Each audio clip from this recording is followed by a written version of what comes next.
stay here? Yes? Yeah, maybe switch. Okay. Daniel, can switch because I'm the last one to speak. Whichever place you are. I follow what's here.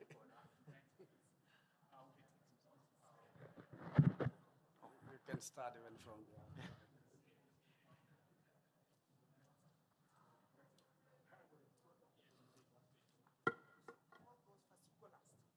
No, I go after Paul. And then Paul returns. Okay, Paul?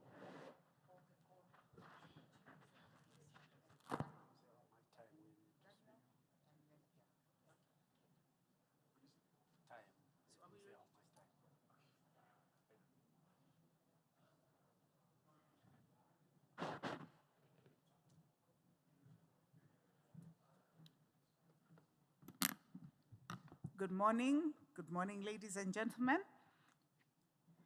My name is Winnie Cairo. I'm your moderator this morning. If you have not picked up headsets, you might need them. So it's useful to just walk to the back. You need an ID. Get yourself some headsets. It may be useful for you to be able to listen in a different language. We are here for a clinic, and we're dealing with an issue that is very important to many of you. That is the issue of human rights. And this clinic will focus on human rights violations in protected area law enforcement. We're going to, with our panel here, look at some of the causes, prevention, and management. This issue is critical in protected area governance. So the panel here will help us to look at this issue in an authentic and strong way. You're encouraged to take notes, write down your questions, because this will be a very interactive session. So as soon as we finish with the panel, with the discussants, we will come to the floor for your questions, comments, clarifications. So without further ado, I want to welcome Paul Elkan, who will be our first speaker this morning, and then he will introduce the next speaker. Thank you, Paul. Welcome.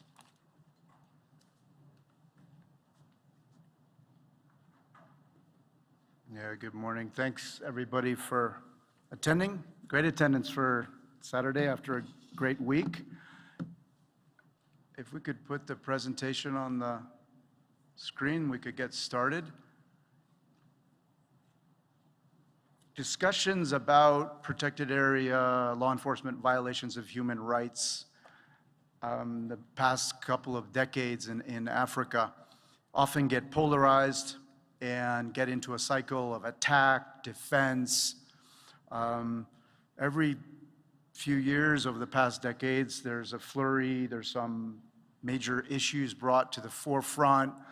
The problems haven't yet been fully addressed, even now, after there's been attention in recent years. And we wanted to organize this session, Ophir and myself, to encourage and create a platform for a very frank, clear dialogue on human rights. And by creating this dialogue, we want to be removing obstacles. So, because we can't move forward unless we're really clear and we take out some of the defensiveness or aggressiveness on what are very fundamentally very complex issues. So, do I get to? Great. This is, you'll bear with me, don't feel a need to read it. The details on the small letters, but you know, we want a gloves off, honest discussion here. And we do feel that up until present, could we just, yeah, we could just keep the PowerPoint. Up until present, you have a lot of attention on the human rights issue in protected areas. Dialogue is sometimes guarded, even within organizations and within ministries, it's compartmentalized. People aren't talking about it, sharing it. And therefore, we can't move ahead on best practice without, and also understanding all the different dynamics involved. So we're gonna, within this presentation, we're going to talk about some of our experiences firsthand in Central Africa and the Horn of Africa. We would like to hear from, in addition to our panelists who will add to it, from you and your experiences to add to basically a clear, frank roadmap for impactful improvements. Also, we're not looking to, with any comments or any discussion, index blame on anyone here. Governments, operators, communities, donors. Some of the points we're going to be putting on the table talking about is what people are saying, but they're to themselves, but not saying to others, and or saying within their organization, but not saying outside, or somebody's attacking them and saying it. And so, but we're not, if we bring up issues or specificity, we're not looking to blame anyone. We're looking for solutions going forward. And we also want to be very explicit. Doing law enforcement in the field is one of the most complex, difficult things that can be done well in Africa. And throughout the week, we've been attending different sessions, and we've been admiring some of the dialogue. There's some examples that I'll show which I gleaned from different presentations. There's different codes of conduct being developed by some of the partners in the room, different people trying different models. But we also want to recognize is, we are here to help wildlife law enforcement be done professionally and protect human rights. And we are here to support rangers, wildlife officers, and the law enforcement process in making all the necessary reforms, revisions to have a cooperative law enforcement, transparent, effective, protecting human rights in cooperation with local communities. Lastly, protected area law enforcement in some of these very low governance or high conflict areas. There's examples of protected area law enforcement being the only governance in some of these ungoverned spaces and stabilizing it in weak areas and being an extension of governance. And we want to recognize that, and we feel that, of course, if wildlife law enforcement is in this isolated area, you're representing the government, and if you're doing 75% of it really well, but have 25%, which is, and you have incidents of human rights violations, that will undercut your credibility with the local community and undercut the whole operation. But we do feel that protected areas have a critical role to play for the protection of local communities. Brief chart, you're all experts in the room. When we think about the law enforcement expansion in response to the elephant poaching crisis in the 1990s, you think about, there's books titled Wildlife Wars in Kenya, which featured the KWS battle to save the elephants in the East and how they ramped up law enforcement. You're also thinking about the expansion of efforts into the Northern CR has a long history in from the early 90s and the waves of well-armed Sudanese poachers coming in and wiping out all the rhino, nearly all the elephant. And so these are very violent times, and there was a response, an armed response, a paramilitary response in many ways through anti-poaching to stop the poaching waves. Also historically, there was an expansion of as logging expanded in Central African forests, so did conservation efforts within the forest zones. So these are some of the elements. So you see this ramping up of law enforcement. And then we have another wave of poaching from 2011, 2016. And again, more law enforcement, more efforts supported. You also have some very hard-edged security factors with very dangerous people. As the price of ivory went up, people got into the business. They shifted from what they were doing, or they just got back into it, including the massacres in Bubanjira by heavily armed Sudanese in March 2012. Helicopter shooting elephants in Garamba in 2012, from the helicopter shooting elephants. Not that long ago, an ambush of very brave Cameroonian beer commandos with community guys killed in Bubanjira, again in January 2000. So it's a very dangerous context, not to mention Virunga, which at this very moment is dealing with insurgencies and difficulties. And they've lost so many rangers in different places. So we respect that. And that's the context that a lot of these protected areas are doing law enforcement in. It's a dangerous mosaic. And there's a study, people may be interested in it. It was run by the EU. It provides 11 cases studies on the security conservation interface. It's available on the European DevCo website if people want to consult with it further. So expansion of law enforcement. Well, and with that expansion, you also have, on the other side of the coin, human rights violations. People are trying to do good, but if it's not done well, it can have a very egregious impact. And whether, you know, in 2005, Survival International criticizing and putting in allegations on an expansion of an Echo Guard unit into a forestry concession. There's work done in Republic of Congo on displacement of people and with the creation of the parks, alleged displacement. Then you have, these are just data points, people have them from other geographies.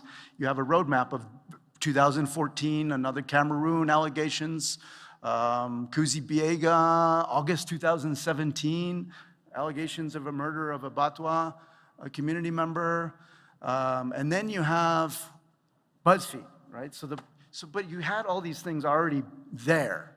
And then the BuzzFeed is when that hit the press in March and July of 2019, exposing the issues in Zanga Zanga and Cameroon and Lobeke, Zanga Zanga CR rather, and then the Salonga issue, which people are well aware of.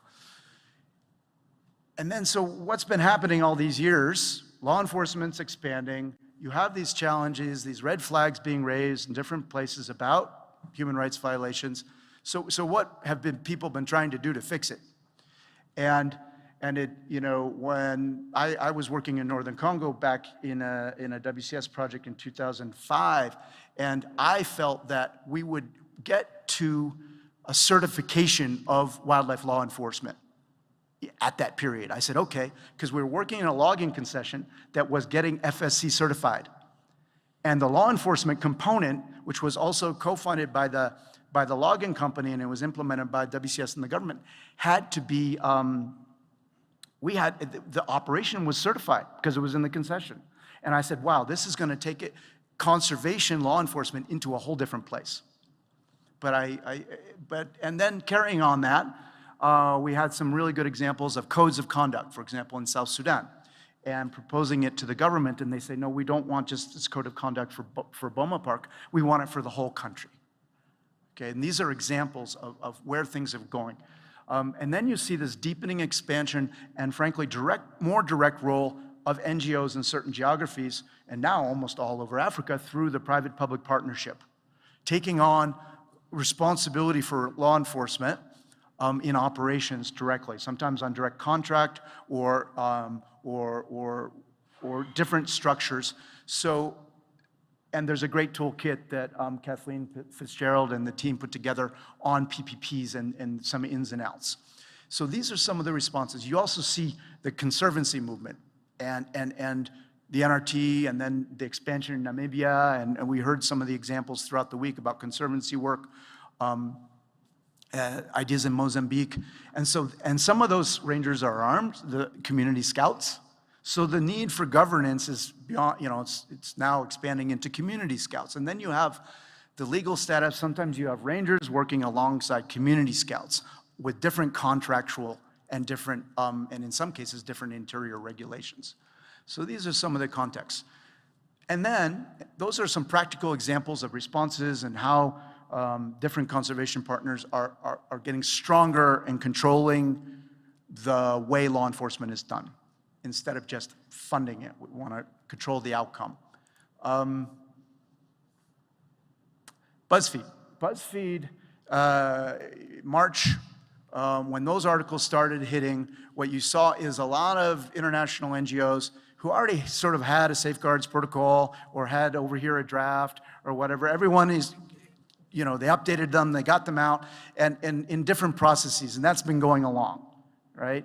And it's a question, of course, is coming, well, why didn't that happen 10 years earlier? Yeah. But okay, so progress is being made, we get that, and now there's also the articulation of rights-based approaches, taking it further. You also, within the 2019 was a really busy, you had, okay, and frankly, that helped push people, some people to formalize and get much more serious about where they were in regulating it.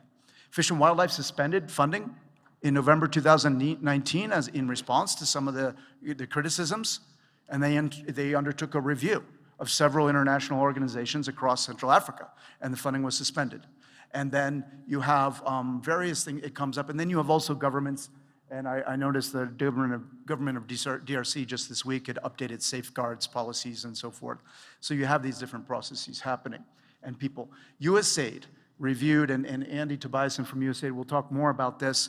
USAID has been a leader and USAID already had guidelines. They updated their guidelines in early 2020, and Andy will talk more about that. It's talking about FPIC, but it's also very clear about of how training should be done, and then appropriate grievance and redress mechanisms, and then I think this is really important, proper documentation from the implementing partner, and provide such information when needed with a certain, and this will be executed immediately. These are some of the new things that are being added to now contractual requirements with many different donors, including USAID, EU, KFW, and others. Fish and Wildlife reinstated the grants that it suspended after the review in different parks, and then but added different elements, more clear, including the ability and the need to report up on an incident, and requiring that they could immediately suspend or cancel the grant. So this is some of the tools that have been added to the contracts for, and there's and in follow-up to the BuzzFeed exposures or investigations, and WWF did an extensive review. Different people here who are here at this conference were actually involved in that review. Then there's you can go on YouTube, there's a congressional panel inquiry in October 2021, where a number of NGOs were represented, including WWF, who happened to be working in Salonga. And I picked up, and I put this on the text not to pick on WWF. It's just an example of the WWF representative saying that what did it say? That our review found WWF had no direct management responsibility for human rights incidents in Salonga.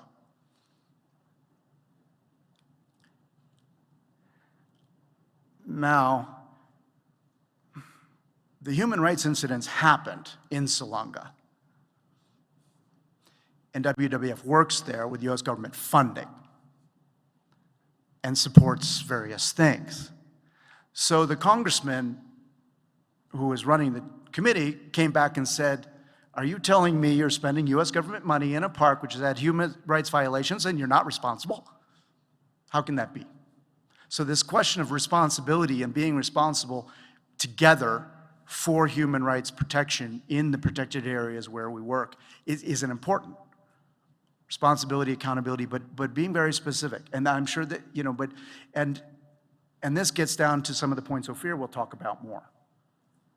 And I have a lot of respect for WWF, but I think that's a question in this space which needs to be put to everyone. We're all responsible. All the partners working in that particular area are responsible for making sure it's done well. And we can talk more about this later. There's also a new act which will become a law from US government coming out. And there's examples from the EU and other donors that are coming out as well. But this one in point number 4, it talks about vetting standards for IPLC, indigenous peoples and local communities, investigate, report, respond to rights abuses with transparency, suspending or terminating grants if necessary, and frequently audit. These are all excellent improvements. So these are some of the reforms. So there was efforts made.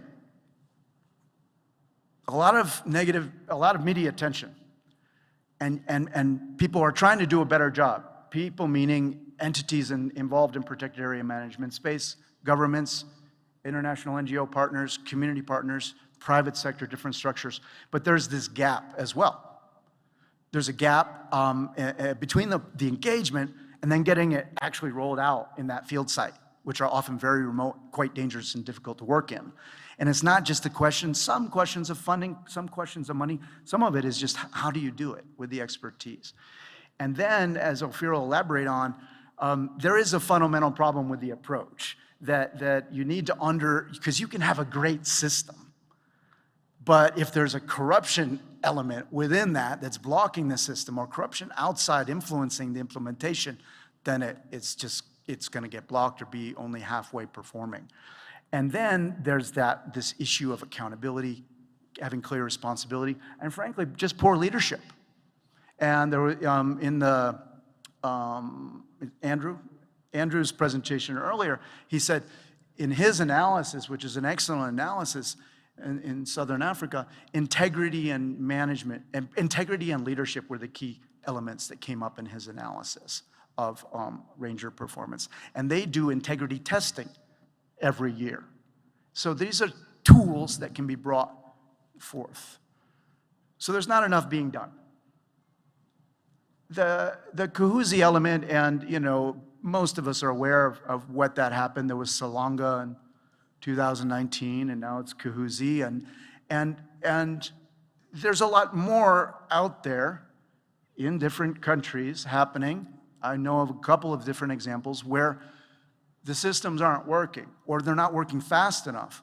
And also you get to this point where we should be preventing the violations, not just looking to sanction and punish. They should be prevented. And there's some tools that can be introduced and getting ahead of the curve. And yes, discipline and removing a ranger or whatever, but yes, that's part of it. Detecting, sanction, remove the element, that will also be part and is an essential part. But there's also transparency.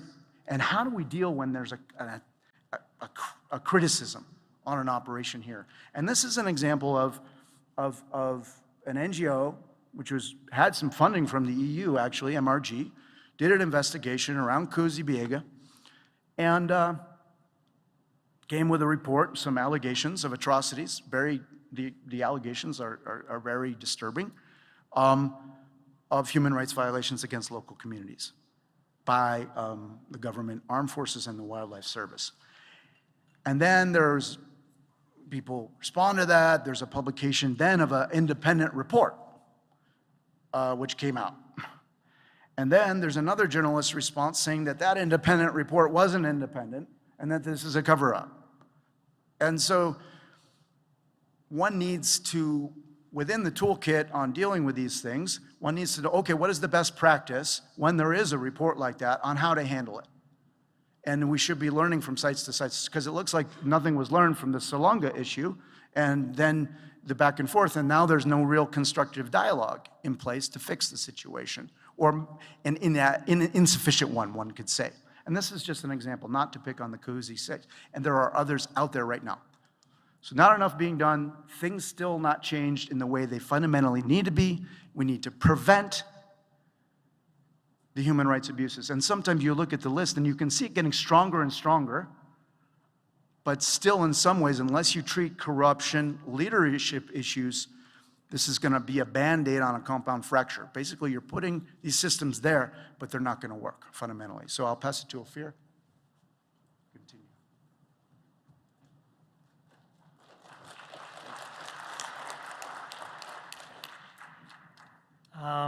Yeah, thank you. This is my attempt to try to touch some of the root causes that keep on producing these human rights violations. I will connect this to corruption, to what we call bad enforcement. I'll explain. But I think the main idea here is to not just look at human rights violations as a specific subject, but more of the systems that produced it to start with and what can be done about the systems themselves. So from this point of view, in our context, human rights violations in protected areas enforcement is in fact an abuse of power. Abuse of power is a form of corruption, so they have the same root. And the same system, in other words, that produces personnel stealing small amounts of money from a project is the same system that will produce, in its extreme, human rights violations. Effective enforcement has checks and balances. It has accountability mechanisms, finger and pulse, very measurable way of understanding as managers whether we have good enforcement, whether it was falling down, whether we are lifting it, we were successful or not in that. The opposite of it is not ineffective enforcement, it's bad enforcement. Because bad enforcement is not just a lack of results or biodiversity loss.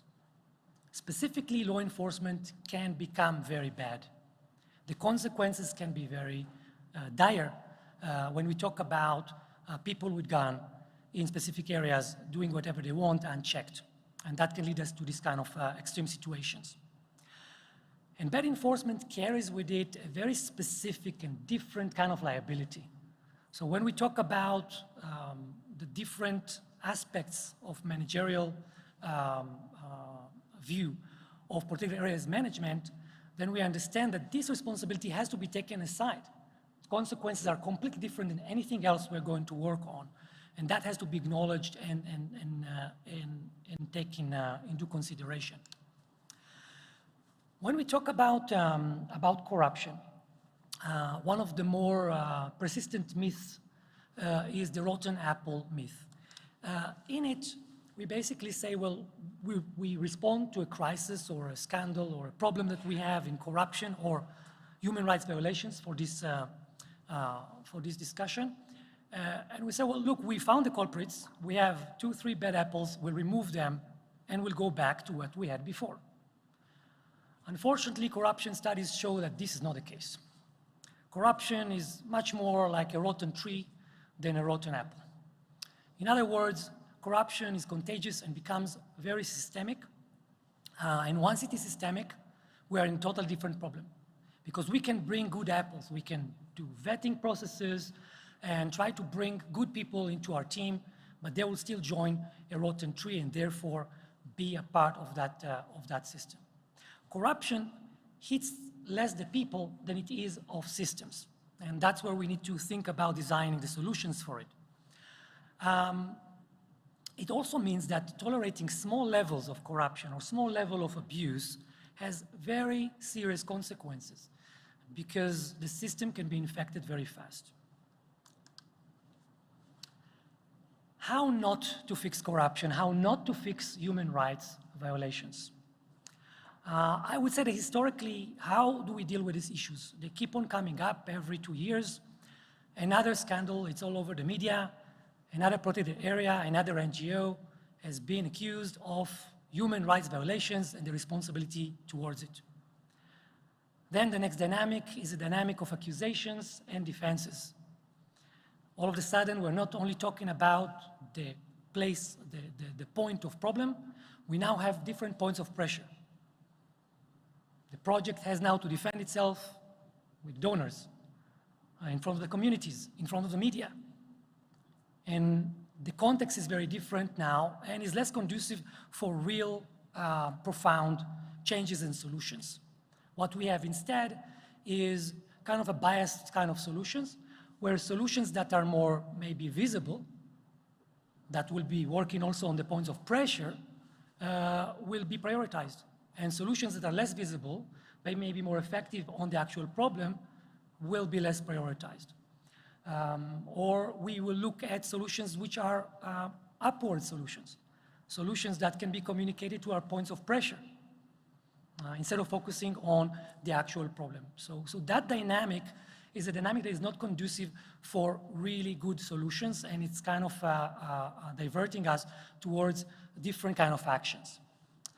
To give some examples of how not to fix those problems, top-down policy, classic upwards solution, but also we all know that that's a totally different story than trying to get all these ideas, values, and regulations enforced in the field level. That's a different ballgame.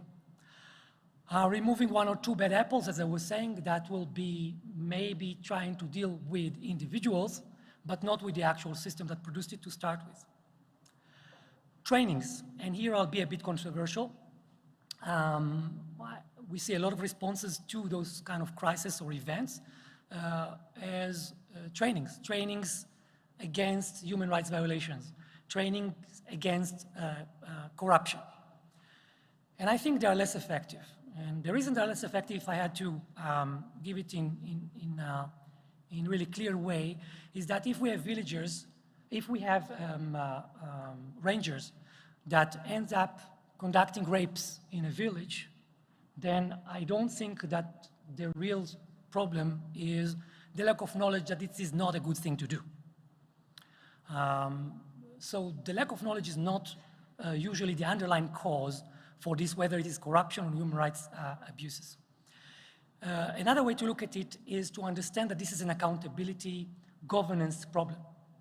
And governance problems have governance building solutions in the same way that capacity problems have capacity building solutions.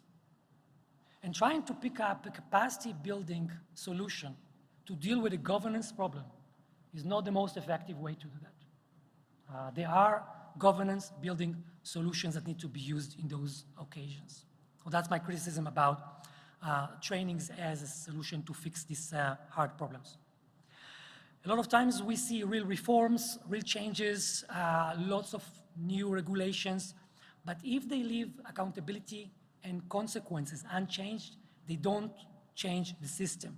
And therefore the same system will continue to produce the same issues that we have. Another problem is addressing human rights issues without addressing bad enforcement that I was talking about. It could be bad enforcement, but it could be other underlying causes. The whole point is, if we don't deal with the systems that produce to start with, we're not getting very much further. We need to dig in deep. I want to talk about conflict aversion. Sometimes it is a part of an organizational culture. Sometimes we have managers in product areas that have that as a trait. Either way, that is very harmful when we are dealing with the subject matter here. It leads to tolerance, because whoever doesn't confront it very early on, it is a conflict. Leads to tolerance towards corruption and abuse, and a sort of an ostrich effect where we are ignoring the first signs in the field of what's really going on until it's much, much bigger of a problem. It also leads to a lack of reporting inside our organizations of incidents, because there is a perceived lack of backing.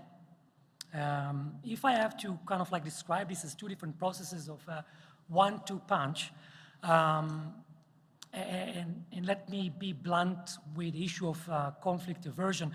If we have conflict aversion on issues of human rights violations or corruption, I can call it no backbone. So if we don't have the backbone to deal with these issues heads-on very fast, then there is a perception of no backing from our own teams. And therefore, there is no reporting of incidents. In many of those kind of stories, we ask ourselves, but how comes this information didn't come up from within and was dealt with very fast from within the project? And we'll touch that and how difficult it is to get these reportings out. But definitely, conflict aversion is a factor that holds that back. At the same time, no backbone is also means that there's no consequences for these actions, because getting consequences is a conflict by itself. No consequences leads to no accountability, and both of them together is really an enabling environment for the spread of corruption or abuse. So that's a one-two punch of having a system that, on one hand, is conducive or enabling corruption and abuse, and on the other hand, we can't see as managers what's really going on time because we don't have those internal reportings. And And reporting internally is difficult. There's a lot of negative pressures against reporting. The perceived lack of backing is one of it, obviously, but there is also danger from colleagues, because if I am denouncing from within a human rights violation, for example, I basically denounce my own colleagues. That's dangerous for me. I can also get blamed for my part. I mean, I was there in the human rights violation or in the corruption event. Maybe I'll be accused if I say something. And also, it's a matter of how I perceive my own management. Is my manager a person who likes to hear about those problems, who wants to get the real catastrophes out? Or it is perceived as bad news, and who the hell wants to tell the boss, be a bearer of bad news? Obviously no. So there's so many negative pressures against corruption and against reporting, internally. And there are different solutions for that. I'll touch one of the more common one and more used one, which is anonymous and secured whistleblowing channels crossing hierarchical layers. And for that, I will say easier said than done. Sometimes when I try to evaluate this kind of channels, I'm getting answers like, no, everything is now great, it's much better, we have less complaints.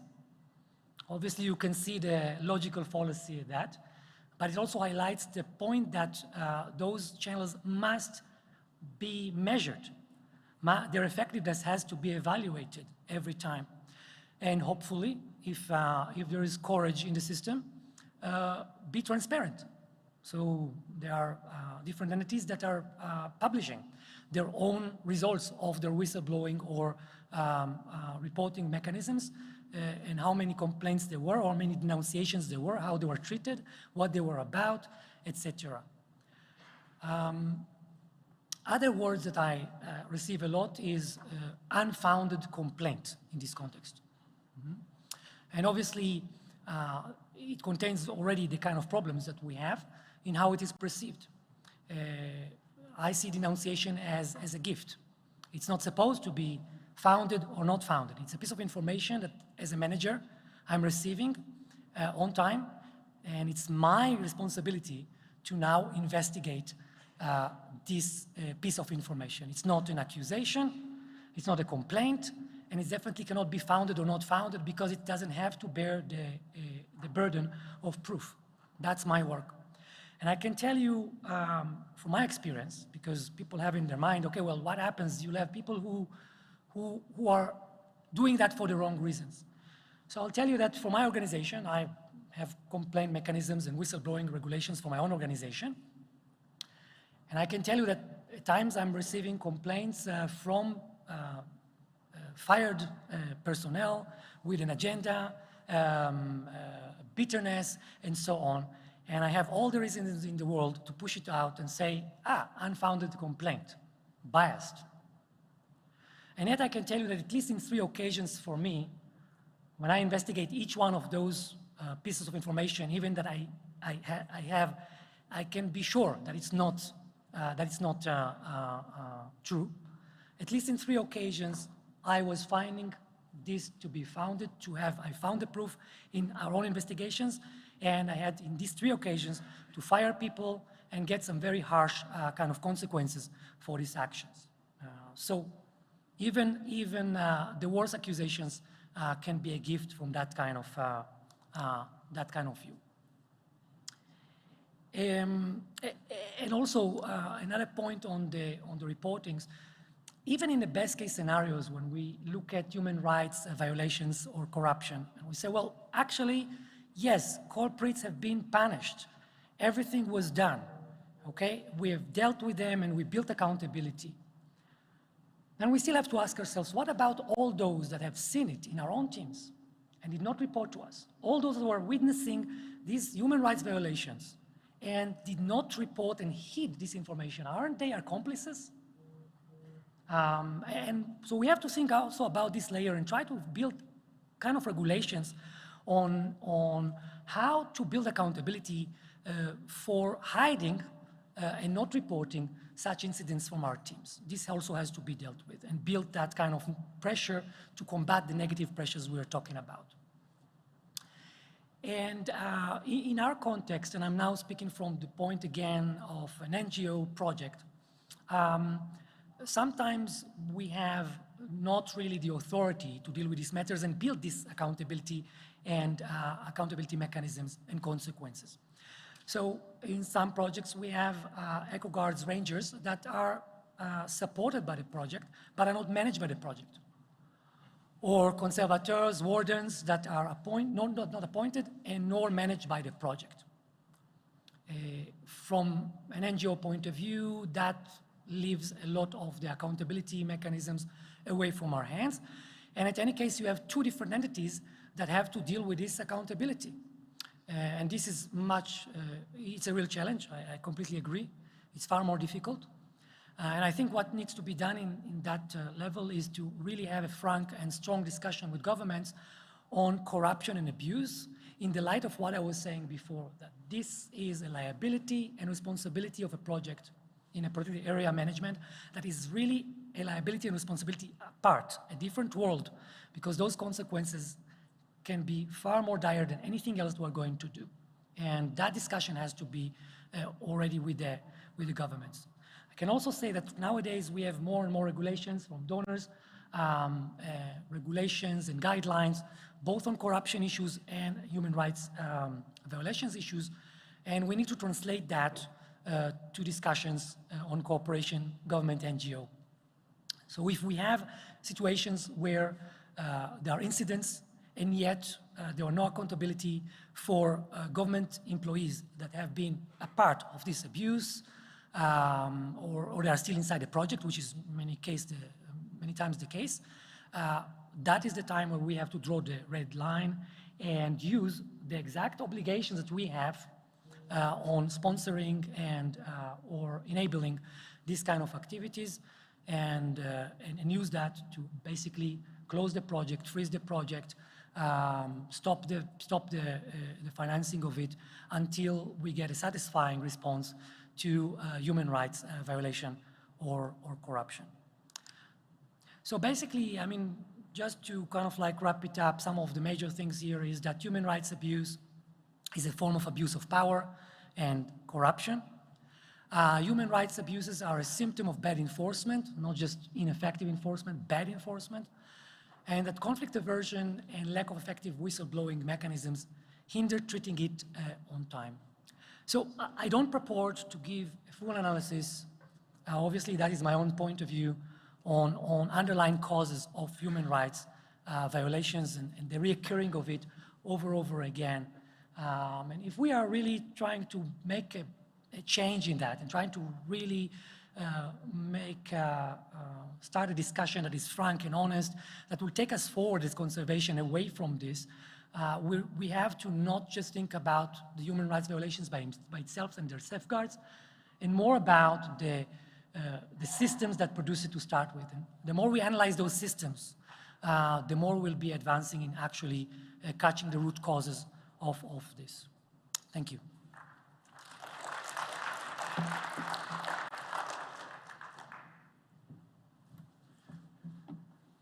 We'll push on and then turn it over to our panelists and get them some time. This is a work in progress, which we intend to work on together with you all and other interested parties of a gap analysis of what's being tried, what's where, and then really getting to the root weaknesses where in order for these systems to be worked, the gaps needs to be addressed, like has been outlined already. The issues of corruption and poor leadership, which are largely not being addressed, and many of these other types of measures which are being rolled out. There's a whole set of things which, as Ophir talked about, are largely not addressed by some of the reforms already. And that includes not just the corruption within the systems within the park or wildlife enforcement, but also corruption in the areas, justice system, local officials, police, gendarmes, in the environment around, which can be an obstacle. The inadequate and frankly just sometimes bad leadership. of the law enforcement units, which needs to be directly addressed. This detection, the report, having a culture which embraces as this idea of a denunciation or report is a gift to work on, and then going from that. Clearly, there's a lot more to be done on clarity of accepting responsibility. And then the willingness to actually, where things are not clear, engage and clarify it and change a policy or a rule or at least make it more clear. And then having that know. And I think the community, and there's a couple of examples I picked up on this week about really fantastic community engagement in the human rights protection space, and also addressing, not just through grievance mechanism, but finding out in preventing the human rights violations. And frankly, how do we respond to outside criticisms, and how do we get to independent verifiable monitoring so that when a report is produced, that there is a mechanism which will say, okay, what it says is actually accurate. And this is a brief, a very detailed roadmap we started working on, different elements, the policies. Okay, where's the progress area? Where's the pitfall area? What needs to be done to make that work? SOPs, the same thing. For lack of sharing of SOPs between entities being involved, a little bit closed about it, things like that, simple things. But then as overemphasis of training to the detriment. This, oh, we're doing another human rights training. Well, if the folks in charge of managing the rangers are, if it's a rotten system, you know, they'll be trained and they'll know something, but the system won't work. So this type of a roadmap, and I think there's some really creative mechanisms and more from a community approach, and people talk about the human rights approach, but where is it within the grievance mechanism that the community gets feedback and those reports? How, you know, the level of transparency, and within the government structure of a protected area, that they know this human rights abuse happened over here on that day. It was detected, reported on, and this is what's been done about it. Because with that, they know that it's working. So these are things, and there's some opportunities on preventing the human rights abuses. There's a great model which is started by African parks in Chinko called Tango, transhumance teams. And now it's being expanded in Northern CR and Cameroon a bit. And it's about preventing a contentious situation between transhumance pastoralists coming through. And it's preventing a conflict which could then escalate into deaths of rangers, but also human rights abuses on the other side towards transhumant community members. Another example, we just heard yesterday from another one in African parks, you know, around Penjari Park, and hiring 40 outreach people to be dialoguing and establishing dialogue with the communities. So these are the type of roadmap and detail we think is necessary for each and every protected area landscape. On the grievance mechanisms, there's also some, it's about good leadership. There's some parks, there's a Bamjaram Park in Cameroon where the park director from WCS, Bernard Fosso, has a very good dialogue established with the local chiefs. And even though it doesn't quite fit in all the criteria on a modern grievance mechanism, he had already created that 5 years ago, and it works. So some of these organic mechanisms are important. So this is a roadmap we'd like to invite, we will invite people to contribute to, have exchanges, and take things further in terms of specificity on the pitfalls. And of course, the areas not being addressed. And these are some ideas we have about how to deal with them in terms of corruption, insufficient community engagement, involvement. Wrapping up, so we suggest that every protected area landscape goes through a formal and transparent review across the gambit. And a lot of it's underway, but we add in corruption, we add in the leadership, these elements that Ophir outlined and we've reinforced, including it needs to be prevention. Perhaps, well, protected areas reporting those incidents into a human rights center at the national level. To what level does it then get reported internationally? Like parks report on elephants, how many elephants are killed, what the elephant population is. They should also be reporting on reforms in protection of human rights and issues of addressing any weaknesses. there's some confusion about UN resolutions in DRC, CAR, and South Sudan.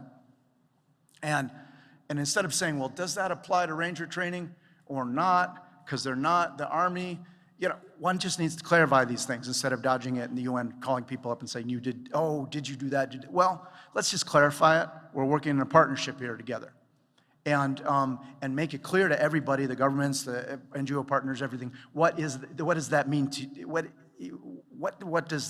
what needs to be done to satisfy those elements? And frankly, what can you do better within this space to help us do the job well with all this international money that the UN gets? Now, much stronger donor engagement. We'll hear now from Andy about USAID. I think that's already implicit. But also, when there's problems, working with the government, the partners, to get those things fixed. And sometimes there's political influence. People are reluctant to report. It's a hard issue because there's risks involved in relationships. And donors can help, and bilateral partners can help create that safe space. And frankly, auditing, independent certification. We have Forest Stewardship Council certification of a protected area, logging concessions. I'm surprised we don't already have protected area stewardship council and certain independent audits which are done, and then annual basis, and that will help everybody do their jobs better. So I'll pass it over to you, Winnie. Okay, thank you. Let's appreciate our speakers. I think they framed the issue extremely well, and we're going to move straight on to our panelists now, who we have Andy Tobiasen from USAID, who's going to just give us the perspective from the donor perspective. Thank you. Thank you. Should I stay here? Yes. Okay. I don't have any slides, but I think a lot of the points I would have made have been covered very well. Before I get into it, I just want to acknowledge that I've known Paul for about 20 years. And I just appreciate that he was my host for my first taste of what it took to get things done in protected areas, how to get around. This is in Northern Republic of Congo when he was country director for WCS. And so thanks, Paul. I'm glad you're still doing the good fight. And Ophir, I've known just as long. And he kindly hosted me in his modest apartment for one night in Cameroon in 2004, I think, which was my first ever trip to Africa. So thanks for instilling in me a love for Africa. And I just want to say, both of these gentlemen have put their lives on the line in multiple ways over the years for wildlife. I have no doubt that they have the same commitment for people.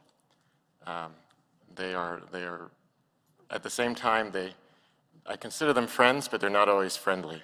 So they're not here to make friends, I think, they're here to get things done. So I just wanted to start with that. So I'm with USAID. We are a development agency, and we have a strong commitment to conservation, particularly in Africa. We support about 300 protected areas each year, and that's national parks, community conserved areas. I don't think it actually includes community forests and thousands of locally managed marine areas around the world. But needless to say, protected areas are the most effective conservation measure. They are not the only.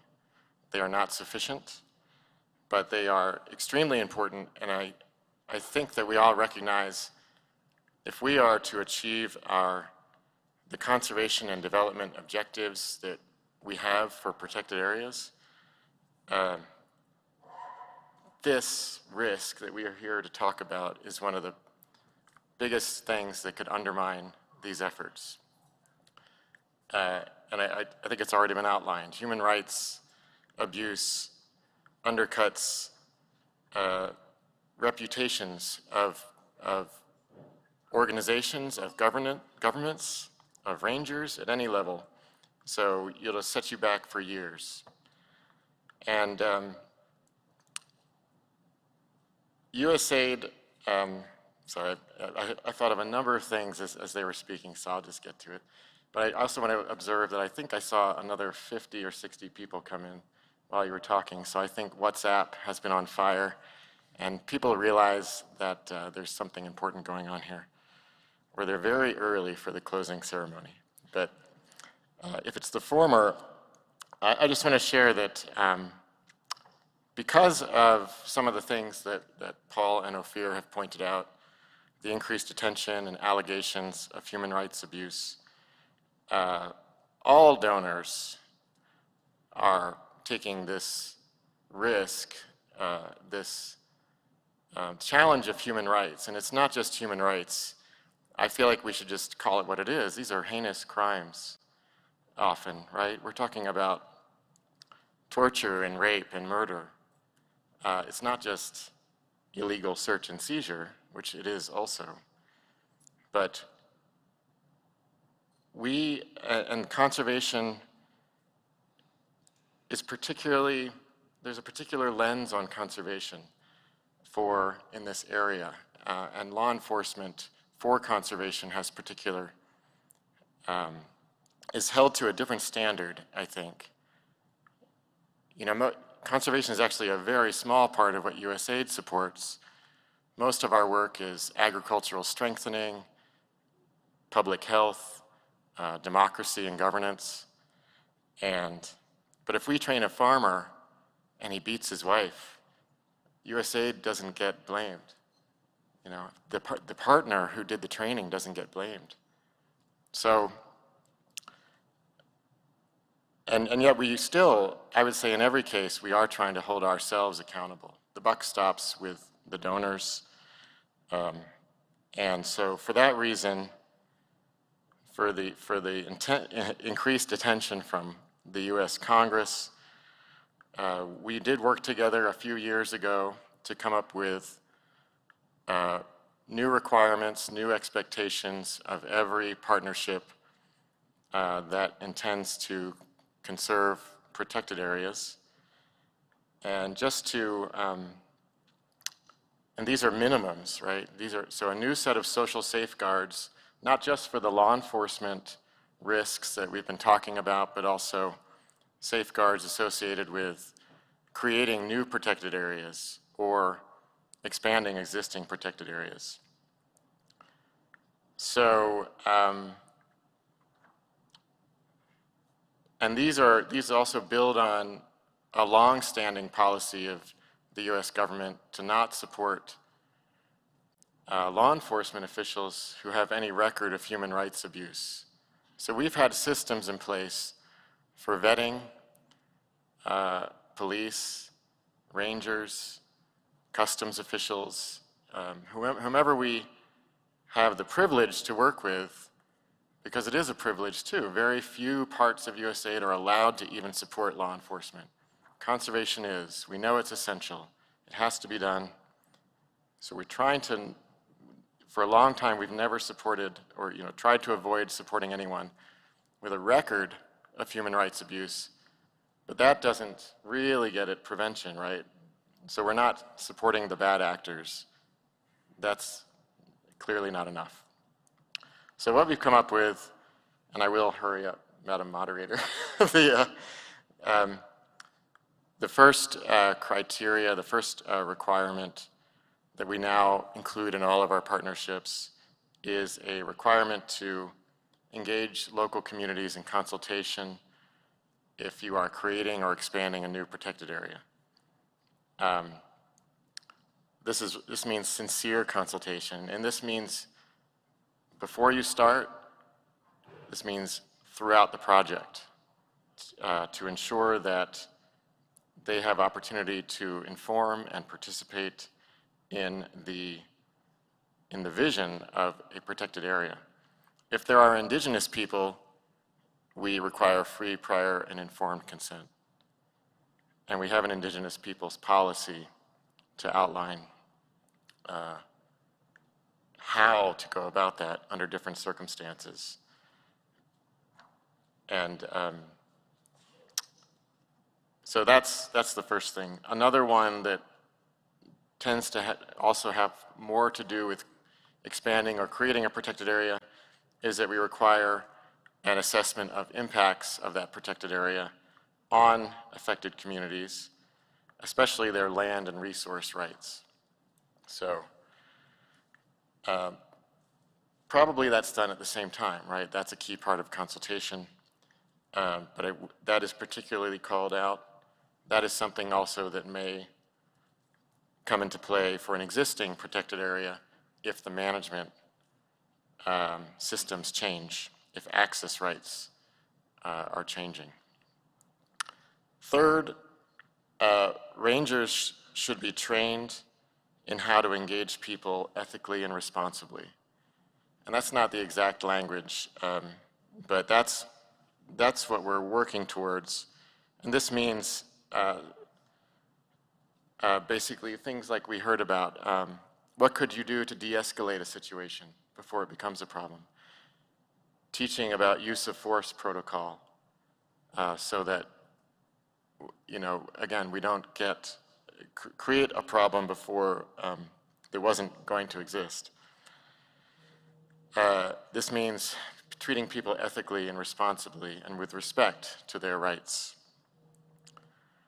And I just want to call out International Ranger Federation for some excellent guidelines on how to incorporate this into ranger training. And finally, the fourth point that we now require is this grievance and redress mechanism. We require that something be in place to allow people to assert complaints specific to protected area development or law enforcement. I imagine these systems will also collect other kinds of complaints. And we are not being directive about how these need to look because there isn't a perfect model for every place. I like, and I've heard other examples of the example, was it Roger Fatso, Paul mentioned, that you could just have a frequent dialogue where people have opportunity to share challenges, problems, and then you could work out many of those problems on the spot. If you can't, then you can report back on what you did the next time. Other partners are using hotlines, even emails, an anonymous box with a slot in it to put your complaint. We need multiple systems because different people have different access to technology, different comfort with different systems. Anonymity can be very important. And in some cases, if possible, even having a third party, not the conservation partner, not the government, as the recipient of complaints would be ideal.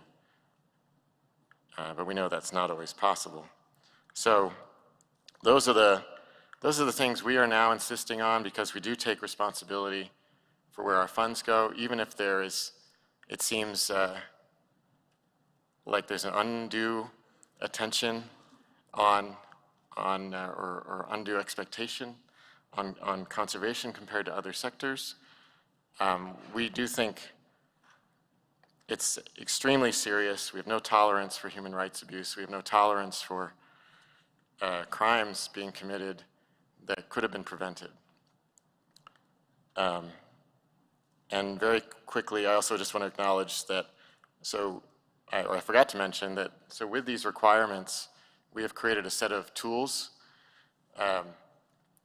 first for USAID, so that our missions and our partners have resources to consult about social impact assessment, Indigenous peoples engagement, of course, ranger training standards, and the variety of options for grievance and redress.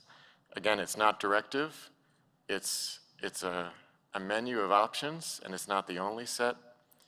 I'm sure it's going to get updated as we continue to learn from our partners and governments on what works. And we are also doing other things. Right now in DR Congo, we don't support a national park unless there's a co-management agreement, a delegated management arrangement with the partner we're supporting. We don't want to do that. We don't want that to be the only way we support parks. But that gives us the accountability we're looking for, considering the history of human rights allegations and the current levels of conflict in many protected areas. And we do see protected areas as a key security measure, but we have to balance those security outcomes with respect for human rights. So we have these standards, we have tools online. I don't know if we can bring up the slide or the website that I shared on Wednesday at some point, but I encourage you to visit biodiversitylinks.org and look for protected area social safeguards. We have a new collection. This materials we've been working on for 2 years are all posted online as of yesterday. So very timely session. Thanks for inviting me. And I have more to say, but I'll cede my time. Thank you.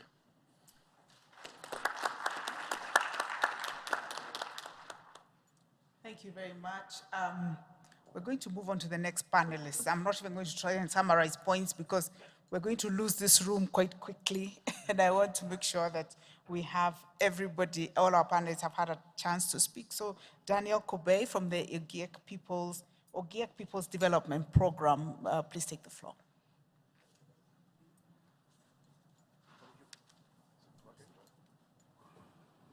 Thank you. Okay, thanks for this opportunity to speak about, I think my main work, or rather what I'm supposed to say, is issues related to indigenous peoples and local communities, because it has become a chorus in many meetings. They talk about indigenous peoples and local communities without necessarily making it become a reality. Let me say, let's talk right conservation, because it is very important we talk about right conservation, because what is happening is that all the time, nobody has ever called indigenous people and say, can we discuss about conservation? Opportunities we get mostly are in meetings like this. Back in our countries, it is not something common to have governments coming and say, let's discuss about conservation. Instead, the first thing they do is to evict the people. And they don't tell them where they are going. They just say, move, and move. Where they're moving to, nobody knows. What is happening in Loliondo in Tanzania, 1,500 square kilometers, people are being told to move. But I may not be the authority, but did you discuss about it before telling them to move? The situation happening has made many lives be threatened, arrested. Some have left the country to seek for places. But if they're discussed and sat down with the authorities, then things could have been better. The governance system we have in most of the countries, where we have two ministries, Ministry of Wildlife, Ministry of Forest and Environment. If I was the person, I would have not made two ministries, but one ministry. Because you are saying an animal is in the forest, somebody else is coming for it, and somebody else is trying to protect our trees. This doesn't make sense to me. Because one time we had an issue in Ogiek, and the Kenya Wildlife Service came and started trying to tell the Ogiek people to move. And then a few days ago, we had a discussion with Kenya Forest Service, and we had agreed that we are staying. So these are two arms trying to fight themselves, but the victims become the indigenous peoples. I'll cite many examples because in 2006, I went to Gaborone to give solidarity to the San people because they were being driven from the CKRC, then drawn to places like Ganse in Botswana. Then I happened to be one of the biggest media houses. All of them came, and I was giving a speech in solidarity for the San people. And then that time, Festus Mugai was the president. And then all the papers, they put my photo on the front pages in the newspaper. So I realized there was danger, so I flew through Francistown to Zimbabwe, to Bulawayo. Why? When we reached there, the police were told to arrest us. But being smart and being corrupt, as my friend was saying, I became corrupt. I talked to the police guy and told him, there's a problem. I came here to stand in solidarity with the San people, but I'm being arrested. I was with a friend of mine. He took me to some place. We discussed, we agreed. What we agreed, you know. So when we talked and I said, he told me, my brother, don't worry. I'm also from the San people, though I am a police officer. I'm taking you. He took me with the police vehicle to Zimbabwe. And then he said, they have escaped. So the story ends there for now. So what happens is that we went because they were being thrown out in CKRC. There's a problem. So the story of the Ogiek community, where I come from, where we have gone to court, there's indigenous peoples have been fighting because of land and territories. The key issue, as we are talking, we are struggling with land and territories because the conservation people say it should be the forest. We say it is our home. But they have not come and said, how do we coexist, or what do we say? So can we talk right conservation so that we avoid unnecessary, we spend a lot of time in litigation, spend a lot of money. The young people are being threatened every day, especially the young men. Some of them are in my community. I have several bonds. I have gone to police to write statements every time, several of them, been threatened many times because of the issue of conservation. The Sengwer people, the same. In Cherangani, in Kenya. The Patwa, the other day in the Uganda Wildlife Enforcement Team, they been arresting a lot of the Patwa people in part of Bwindi in Uganda. And it is all about conservation. But you are violating the rights of indigenous peoples. You are not giving them a chance to speak. You found them. Kenyatta Topigo is one of the ministers in Kenya. He once told me in front of the meeting, what will be people talking about Mao if Ogiek were not there and protecting the same Mao? I think we are making a mistake. We should have discussed and agreed on how all these things, because we are also concerned about conservation. So the situation also of Ogiek of Mount Elgon, where they have created a park, they are now also in court. So time consuming, when we should be doing other things, we are busy going to court because we want to have our land rights and our conservation done right. As I conclude, Of course, I will request the government of Tanzania to really respect the rights of the Maasai people of Loliondo, because it is so painful to see them being thrown away in their own ancestral home. Thank you.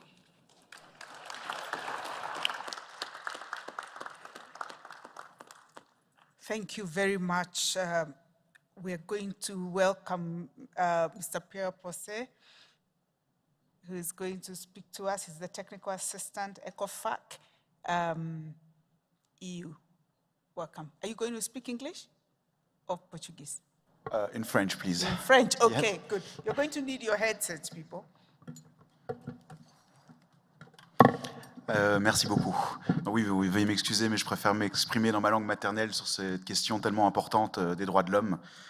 Donc je vais essayer d'être relativement bref. Je vais vous présenter très rapidement un petit peu le contexte et ce qu'on a fait dans le cadre du programme ECOFAC, qui est un programme de conservation à l'échelle sous-régionale en Afrique centrale. Donc on a mené une étude sur les questions des droits humains, et puis je vais peut-être tenter de relever quelques points que j'ai soulevés dans les différentes interventions. Donc voilà. Donc, comme l'a dit Paul tout à l'heure, effectivement, il y a eu de nombreuses allégations de violation de droits de l'homme qui ont été portées à l'international, notamment sur les BuzzFeed News. Et dans ce contexte, il y a eu des réactions des bailleurs, on l'a entendu, il y a des bailleurs qui ont interrompu leur financement au niveau de certaines aires protégées, et parallèlement, on a vu de nombreux opérateurs aussi développer des activités en faveur des droits de l'homme. Alors ça ne veut pas dire qu'il n'y avait pas d'activités en faveur des droits de l'homme, je rappelle quand même que la conservation s'inscrit dans la loi, et que les droits de l'homme sont les fondamentaux de la loi, et que par ailleurs, je pense que dans le monde de la conservation, on a conscience qu'on a besoin d'entretenir des bonnes relations avec les communautés locales, les périphéries, et que donc ce respect des droits de l'homme, il est essentiel. Néanmoins, disons que ces allégations de violation des droits de l'homme qui ont été portées à l'international a un petit peu secoué tout ce monde de la conservation. Et c'est dans ce contexte que le programme ECOFAC et l'assistance technique que je représente a voulu un peu étudier les dynamiques qui s'étaient mises en place à la suite de ces allégations. Donc dans ce contexte, on s'est rendu dans 3 pays, je ne dis pas de bêtises, dans 4 pays d'Afrique centrale, le Congo-Brazzaville, la République centrafricaine, le Cameroun et le Gabon, pour aller voir sur le terrain, se renseigner auprès des opérateurs de terrain, auprès des communautés locales, auprès également des administrations, des différentes administrations, des services judiciaires. Et puis on a aussi mené des enquêtes online, donc on a vraiment couvert, je pense, toute la zone géographique de l'Afrique centrale. Et ce qu'on a remarqué effectivement, c'est que partout où on a été, il y avait des mécanismes qui étaient mis en place pour encadrer ces droits de l'homme. Ce qu'on a aussi remarqué, et là je pense que c'est important, c'est que partout où on a été, si on creuse, si on fouille, on va trouver des violations de droits de l'homme. Donc c'est pas une question de savoir est-ce qu'il y en aura pas, est-ce qu'il y a des violations de la droit ou est-ce qu'il n'y en a pas. Il y a toujours, malheureusement ça fait partie de la nature humaine et c'est pas propre à la conservation, c'est dans tous les secteurs. Si on va n'importe où, dans n'importe quel secteur, si on fouille à un moment donné, on trouvera des cas de violation de droits de l'homme. Et je pense que quand Paul, on l'a tous un peu abordé, vous l'avez tous abordé dans vos interventions, on parle de prévention, mais on parle aussi de réponse. Et quand on parle de réponse, c'est qu'on accepte d'une certaine façon que ça existe. Et donc, il ne faut pas se fermer les yeux et se voiler la face en se disant on intervient, ou s'il y a des violations de droits de l'homme, on arrête d'intervenir dans le domaine de la conservation. Je pense que ça, c'est un peu une fausse question. Donc, je vous invite d'ailleurs à aller sur le site du programme ECOFAC, ECOFAC 6, pour télécharger le rapport complet. Je ne vais pas pouvoir le détailler ici dans les détails. Et d'ailleurs, je ne suis pas spécialiste de ces questions. J'ai accompagné cette étude, mais je pense que nous tous, la plupart d'entre nous, nous sommes dans le monde de la conservation, de l'environnement, et nous ne sommes pas des spécialistes de droits de l'homme. Et donc, des appuis, des recommandations, sont vraiment... on en a besoin. Je dirais que ce qui est vraiment important, c'est qu'il y ait donc comme je l'ai dit, il y a énormément de choses qui sont mises en place. Par contre, on remarque qu'il y a un grand manque de coordination entre les différents acteurs. Tout le monde développe ses guidelines, tout le monde développe ses propres réponses, ses façons de faire. Paul l'a encore dit tout à l'heure, WCS a développé plein de choses extrêmement intéressantes, soit dit en passant, au même titre que APN, au même titre que WWF et les autres opérateurs, les bailleurs de fonds aussi. On l'a entendu tout à l'heure, USAID, donc les États-Unis ont mis cadre en tout cas le respect des droits de l'homme à travers leur financement pour la conservation, l'Union européenne d'une certaine façon, mais est-ce qu'il y a vraiment encore, est-ce qu'il y a déjà aujourd'hui une vraie concertation, un vrai dialogue entre tous ces acteurs? Est-ce qu'on parle le même langage? Est-ce qu'on a la même approche? Et je dirais que là, pour le moment, c'est là que le bas blesse. Il y a encore trop d'interventions qui sont non coordonnées, non concertées, avec des risques de duplication d'efforts, de mise en œuvre d'actions partielles, contradictoires, qui peuvent même voir parfois générer de la résistance de la part de certains acteurs. Donc nous, au niveau du programme ECOFAC, à l'échelle de la sous-région, nous, ce qu'on veut vraiment, c'est mettre en place un cadre sous-régional pour aborder la thématique suivant une même approche et le décliner après au niveau national et au niveau local. Donc ça, c'est vraiment notre recommandation au niveau du programme ECOFAC. Alors maintenant, je vous invite donc à aller voir les résultats de cette étude qui sont bien détaillés sur notre site internet. Maintenant, je vais rebondir sur quelques points qui ont été abordés dans les différentes présentations. On a entendu qu'il fallait mettre en place des mécanismes de plainte, je pense que tout le monde l'a dit, c'est essentiel, mais c'est aussi essentiel d'adapter ces mécanismes de plainte. Ça a été soulevé par certains d'entre vous.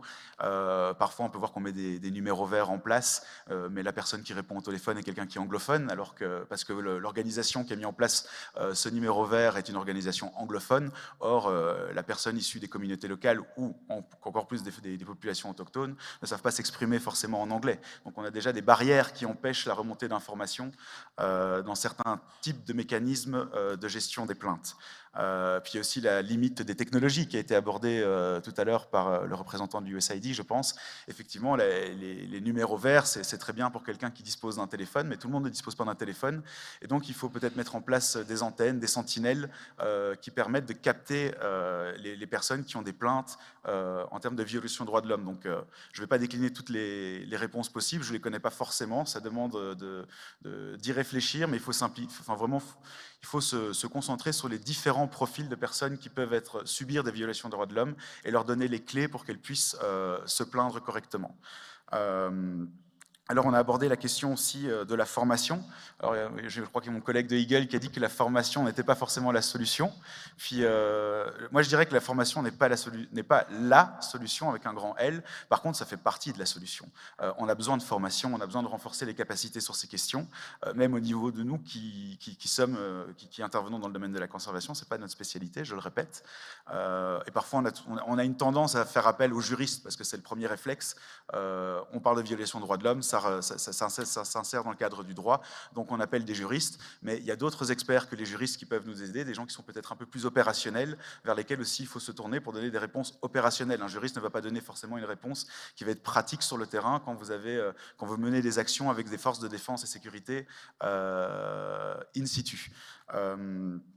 Donc je dirais que la formation, elle est essentielle, elle doit être aussi adaptée. On parlait de former les éco-gardes, mais il ne faut pas former que les éco-gardes, il faut former aussi les conservateurs, les directeurs de sites. Enfin, je ne vais pas citer tous les corps de métier qui sont dans le cadre de la conservation, mais les agents de développement, tous les différents corps de métier doivent être formés et avoir des capacités renforcées dans le domaine des droits de l'homme, et les formations doivent être adaptées à leur niveau. On ne peut pas donner une formation sur les droits de l'homme à un directeur de parc de la même façon qu'on donne une formation sur les droits de l'homme à un éco-garde, qui d'ailleurs les éco-gardes sont souvent, pas à 100%, mais souvent recrutés en périphérie des aires protégées, n'ont pas fini l'école primaire ou l'école secondaire. Enfin, en fonction des sites, il y a des niveaux de formation différents, minimum imposés, et donc il faut adapter aussi les formations au niveau et au grade des personnes qui reçoivent cette formation, et ça c'est important.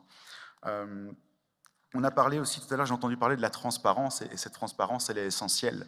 Elle est essentielle, et je reviens encore une fois sur le fait que nous ne sommes pas des spécialistes des droits de l'homme, et que parfois nous avons un peu peur d'aborder ce sujet, particulièrement devant les médias. C'est un sujet qu'on ne maîtrise pas bien, et donc on a une tendance à... Enfin voilà, ici c'est très bien d'avoir organisé cette session, on peut parler librement, mais il faut... les mécanismes de transparence, le fait de mettre des cadres de conformité sur les droits humains, devrait faciliter aussi le fait d'expliquer quand il y a des violations de droits de l'homme, et de proactif aussi expliquer que voilà, quand il y a une violation de droits de l'homme, ne pas attendre qu'une organisation externe vienne l'identifier et puis pour la mettre sur la place publique.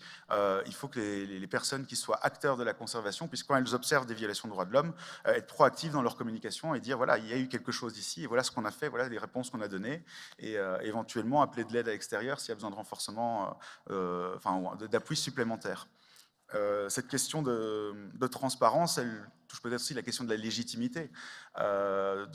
Donc c'est vrai que quand comment dire, et l'indépendance en fait, des enquêtes qui peuvent être menées, je pense que c'est essentiel de lier des partenariats avec des organisations locales, des organisations internationales spécialistes des questions des droits de l'homme. On ne peut pas faire des enquêtes sur les droits de l'homme tout seul depuis notre site. Et donc cette transparence et le fait d'avoir des partenaires internationaux devrait nous faciliter aussi la tâche quand on prend la parole en public pour aborder ces questions de droits de l'homme. Donc voilà. Je vais aussi aborder un point important. On a parlé donc du BuzzFeed News, des allégations de violation de droits de l'homme. On a remarqué aussi, alors c'est vraiment très spécifique à quelques sites qu'on a pu observer au niveau de l'Afrique centrale, donc je ne voudrais pas faire une généralité, mais il faut faire attention à l'instrumentalisation aussi qui est faite autour des droits de l'homme. Parce qu'on a pu observer que les organisations qui menaient des enquêtes autour des droits de l'homme n'étaient pas toujours des organisations dont la spécialité était des droits de l'homme. Et parfois, c'est des organisations qui ont envie d'attaquer la conservation. Ce sont des activistes qui sont contre la conservation et qui ne sont pas des spécialistes de droits de l'homme. Et on a pu observer, je ne vais pas citer de nom, parce que Paul a dit qu'on n'était pas ici pour attaquer l'un et l'autre ou quoi que ce soit, mais on a pu observer que certaines allégations portées par des organisations internationales n'avaient pas été, enfin les enquêtes n'avaient pas été menées suivant les règles de l'art, et donc il n'y avait pas eu de triangulation d'informations, et on instrumentalise parfois vraiment les communautés locales, les populations autochtones, qui sont même finalement victimes de cette instrumentalisation, puisqu'on se retrouve parfois avec des subventions qui sont coupées et qui sont au bénéfice aussi des communautés locales et des populations autochtones. Donc ça, c'est vraiment un point essentiel. Et donc le fait de mettre en place un cadre de conformité, d'encadrer à l'échelle régionale, à l'échelle nationale, et pas juste au niveau de nos sites et au niveau de nos organisations, le fait d'encadrer tout ça empêche aussi, permettrait d'empêcher ou de limiter ce type d'accusations qui ne seraient, et les enquêtes qui seraient mal menées. Donc je dis bien, il ne faut pas qu'il y ait pas d'enquête qui soit menée, mais il faut que ces enquêtes soient bien menées, proprement, suivant des standards internationaux. Et ça, c'est vraiment essentiel. Donc je pense que... Donc voilà, si j'ai une recommandation à faire, ou je pourrais encore en parler longtemps, mais si j'ai une recommandation à faire, c'est vraiment se pencher, mettre en place un cadre de conformité, mieux se coordonner, parler le même langage. Ça, c'est quelque chose qui me semble essentiel, parce que l'objectif, c'est vraiment de minimiser ces violations de droits de l'homme. Elles existeront toujours.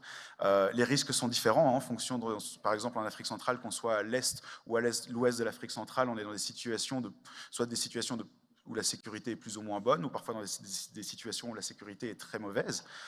Donc les risques de violation de droits de l'homme ne sont pas les mêmes en fonction de la zone géographique où on se situe. Et donc voilà, il faut prendre tous ces éléments en compte. Je m'arrêterai ici, et si vous avez des questions, n'hésitez pas à revenir vers moi. Je vous remercie. Wow, thank you very much. This has been... Usually I try and use my eyes and some signals to stop my speakers. These ones are not looking. I think the issue is very heated. And as you notice, none of our speakers come from the female gender. So I'm going to just put a few factors here. I think one of the reasons why this issue is very pervasive in conservation is because there are not enough women in conservation leadership. Women are just more compassionate, more collaborative, less competitive, and they are looking for ways to make conservation right. So I think one of the solutions needs to be to raise the profile of women in conservation leadership. We would have a lot more justice and a lot more compassion in conservation if we had more women at top leadership in conservation. If you agree with me, you're free to clap.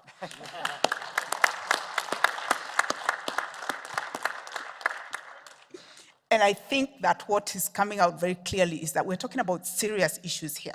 We're talking about serious crimes. We're talking about people being displaced, women being raped, people's homes being destroyed. We're talking about people losing their livelihood. We're talking about people who are disrupted to a point where they will never recover.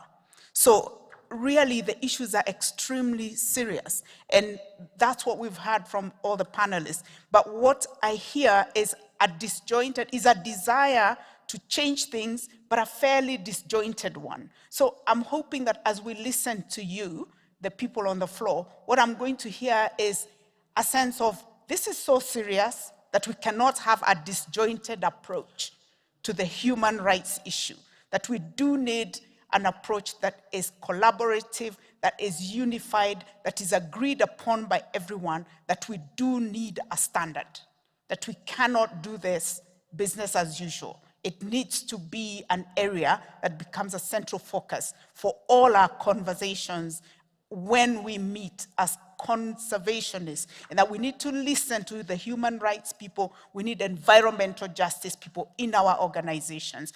I'm also clear that we can't fix the outside if we don't fix the inside, that within our own organizations, there are human rights violations.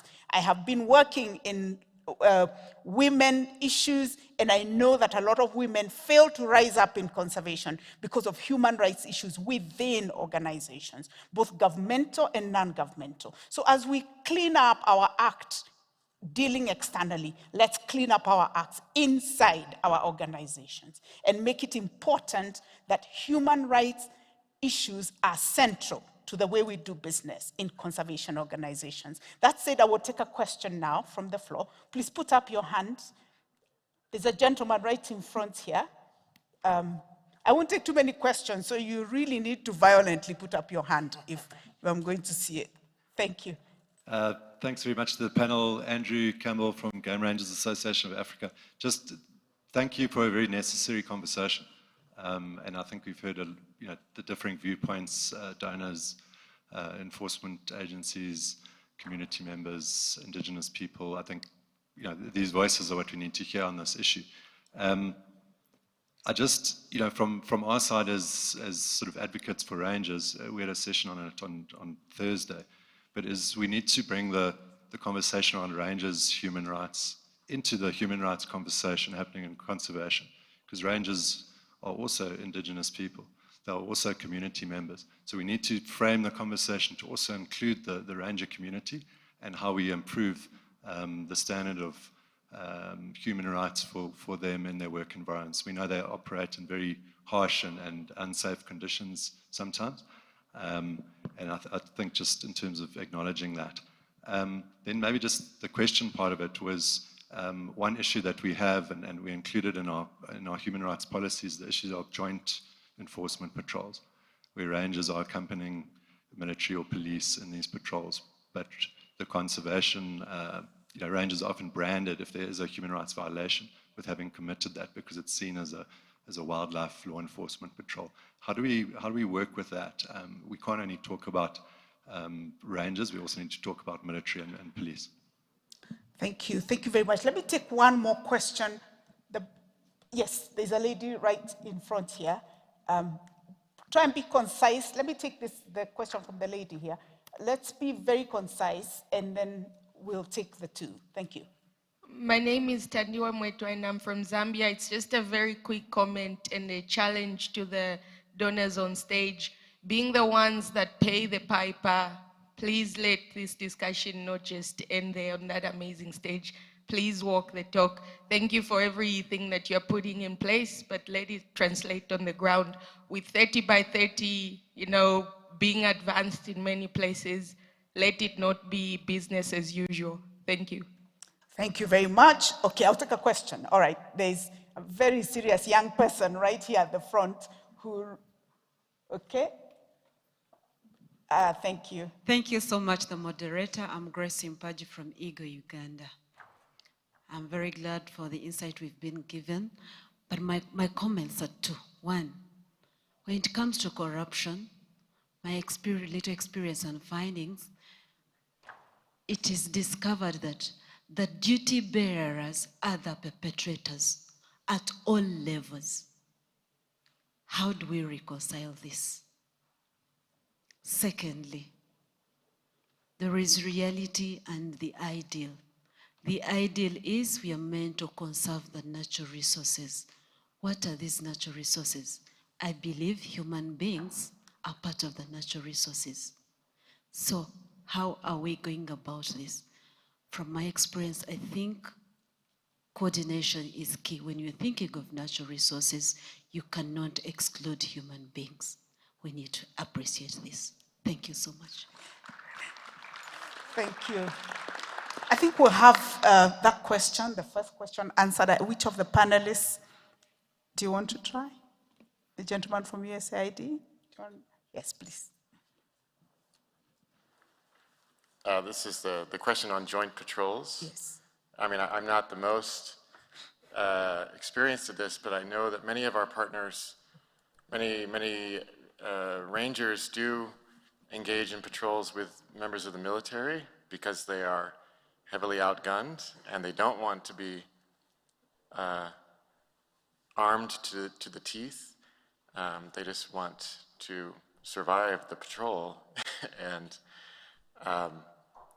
so I don't have a real solution, but and we have also heard of cases in Garamba, in Niassa, in Mozambique, where these joint patrols are very effective, but whether it's local community members or actual likely poachers or charcoal collectors, it is hard to tell the difference. And so the story that gets told about who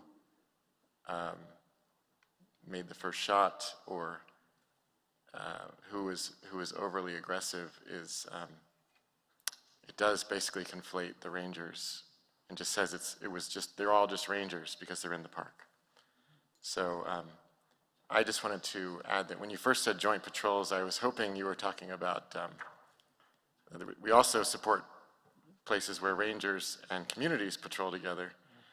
I think that can also be just as hiring women as rangers, as managers, can reduce kind of the risk of things getting escalated. Making sure that local community members are patrolling with rangers where possible. Also acknowledging that rangers are local community members normally, often, can be helpful. So sounds like Ophir might have something to add. Yeah, Andrew, I know exactly what you're talking about. Andrew? Yeah, sorry. I know exactly what you're talking about. I think the word joint is a very tricky one to start with. From our experience of leading arrest operations with police, with forces in the field, I can relate to that. And I think that, at least from my point of view, the way forward is to, at least internally, not look at it as a joint operation, but actually taking the lead with guidelines, with procedures, with safeguards, and look at that as another force accompanying your own activity that you are in charge of,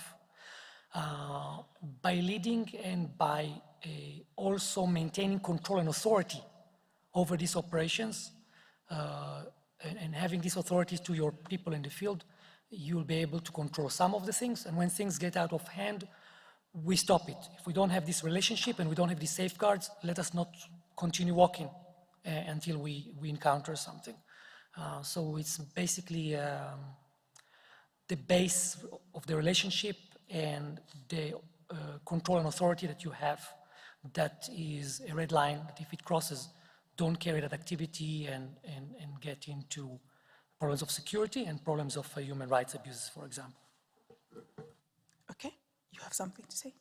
Oui, merci. Donc, je voudrais aussi rebondir premièrement sur le fait que, effectivement, on a constaté dans le cadre de notre étude qu'il n'y avait pas assez de femmes qui étaient impliquées dans les activités de conservation, et c'est probablement aussi un frein à une meilleure prise en compte des droits de l'homme. Parce qu'elles ont des capacités de dialogue aussi et de gestion apaisée des conflits qui sont reconnus, qui ont été reconnus au niveau des opérateurs. Malheureusement, il y a aussi des freins parfois culturels à intégrer les femmes dans les corps d'éco-gardes, parce que parfois les éco-gardes partent plusieurs semaines. Ça veut dire qu'une femme doit quitter son ménage pendant plusieurs semaines pour être en brousse avec d'autres hommes. Donc je ne dis pas qu'il y a des freins, il faut identifier des solutions. Mais en tout cas, cette question d'intégration accrue des femmes dans le domaine de la conservation est une des pistes de réponse pour mieux encadrer le domaine des droits humains. Et sur la question des patrouilles conjointes, là c'est vraiment une question qu'on a pu observer partout. Et je dirais que je nuancerais peut-être le propos sur le fait que les éco-gardes sont moins armés que les forces forces défense-sécurité. Quand vous êtes dans des contextes de PPP, dans des zones isolées, parfois vous avez des éco-gardes qui sont bien plus armés et avec beaucoup plus de capacités et de véhicules que les forces défense-sécurité locales. Donc ça dépend vraiment des situations et des contextes. Et ce qu'il faut éviter absolument... Aujourd'hui, il y a des patrouilles conjointes un petit peu partout. Parfois, on appelle même des éco-gardes.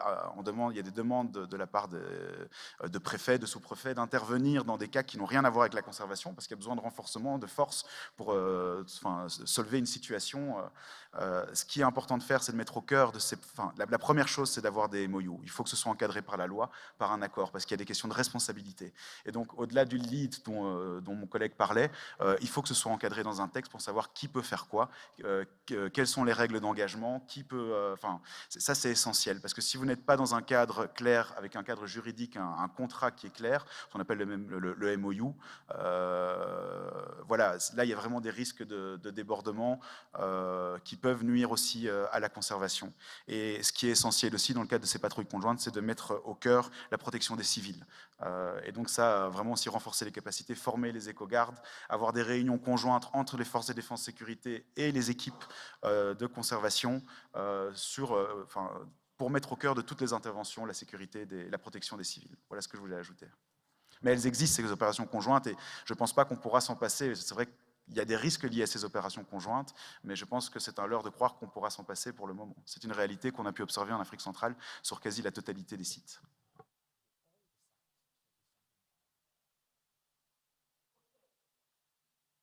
I see that I have some more questions here. I'll take questions on this side as we get to the end. Yes, the gentleman that is raising their hand here on the aisle. Yes. Thank you very much for your presentation. I am Mali Olekaunga from Kenya, Impact Kenya. Yeah, one question. I just wanted to know the cost of training one ranger, and to what extent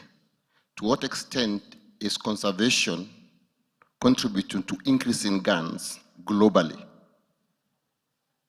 And if anyone has done statistics to show if those investments will be invested in peace or other avenues. That's one. The other thing, how many of the conservation agencies have considered training local warriors or other people without guns and using them as ecological range monitors without necessarily using guns? Of course, we know some of our countries are within areas that there are a lot of guns in the wrong hands.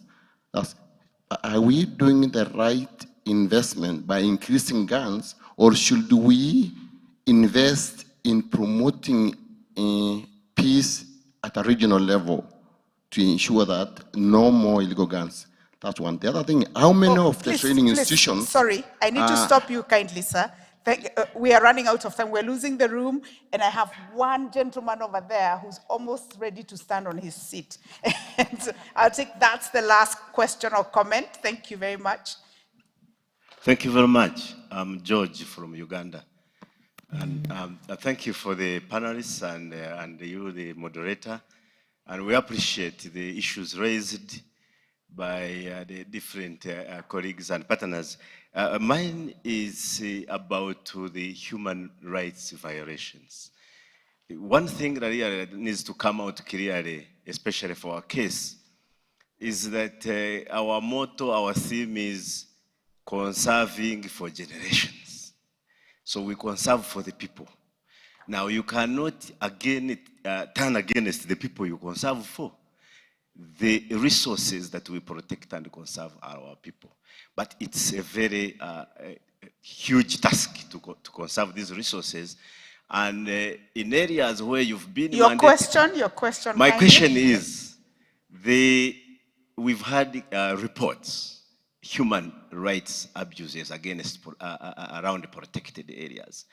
But the focus tends to look at communities, the conflict between rangers and communities.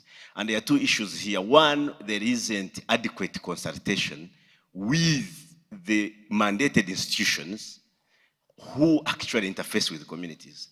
Two, the rangers who are mandated legally to protect these resources even when they are doing their job, sometimes are brutally attacked and killed by the community members. Now that is not documented in some of the reports we are talking about today here. And that becomes a problem. So we want some bit of balanced reporting, balanced assessment, not a situation where the partners are only reporting and accounting to the donors. I thank you. Thank you very much. Okay, I'm really under pressure here because we need to, okay, let's deal with, okay, the gentleman over here has been, and then I'll take one more right at the back, just stay there. I'll take that question or comment at the back and then that's it. Well, I'm Saropi Agbara from Ogoni in Nigeria.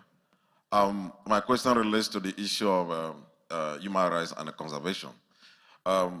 Today we have the United Nations Declaration of Rights of Indigenous People, which has been adopted, and of course, my question is this. Now, 30 by 30, we all know that if we go the way it is going, it's also going to generate serious human rights concerns for indigenous communities.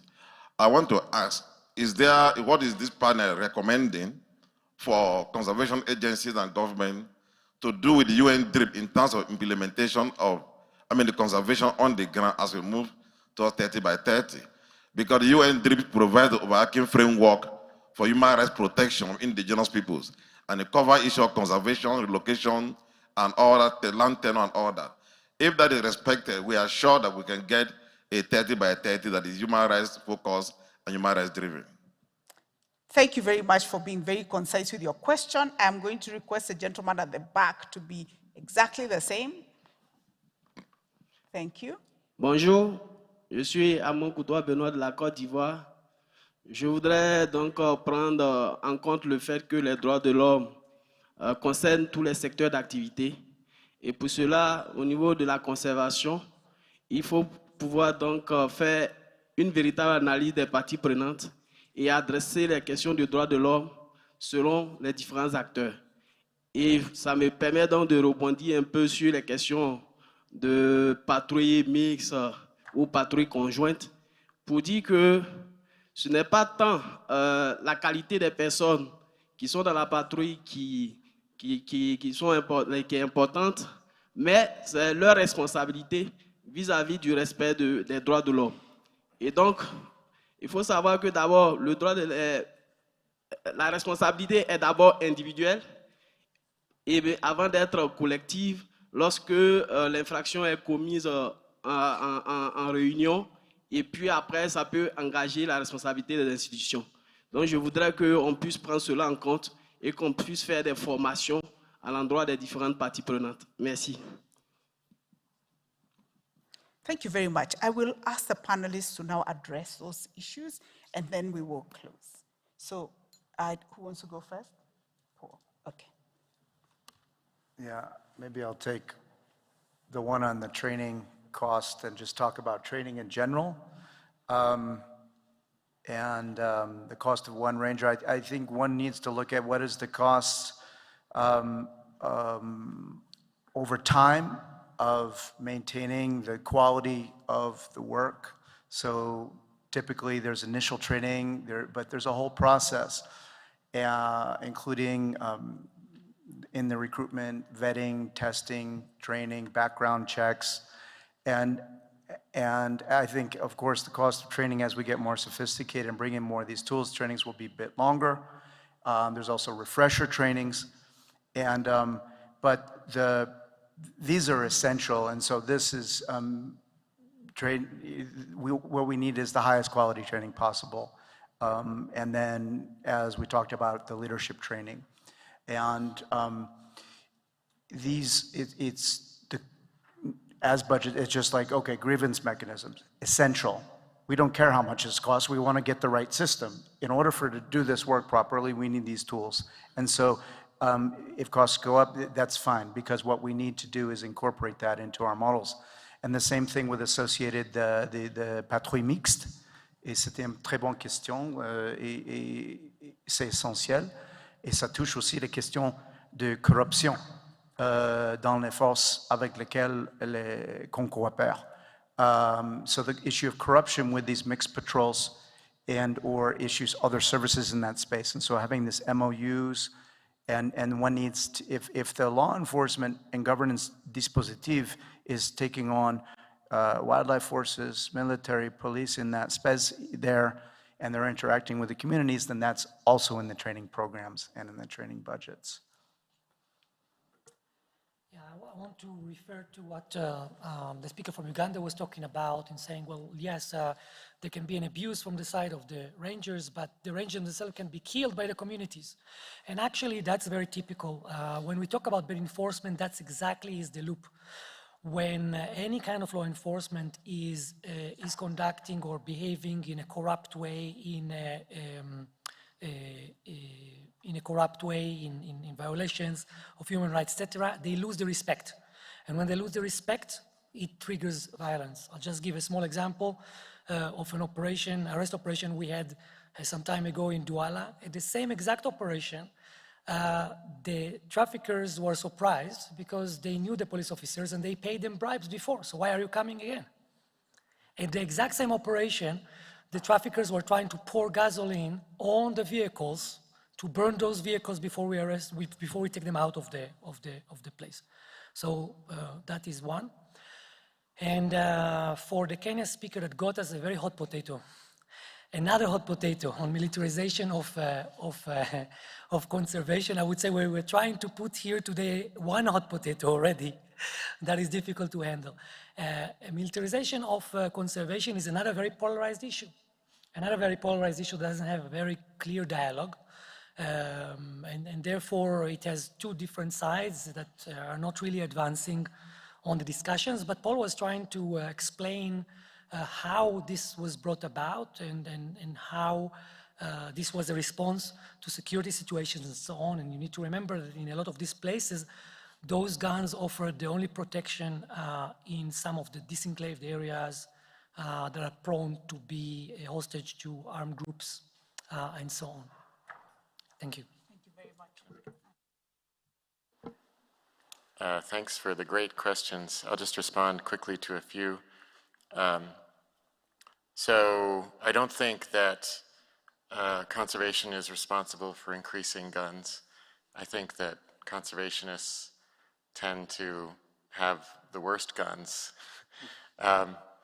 And if anything, you know, it's conflict, it's brutal histories that, and poor controls that are allowing automatic weapons and other guns to flood communities. So I think that that should be tackled not as a conservation issue, but as a societal human welfare issue, and each government needs to tackle it.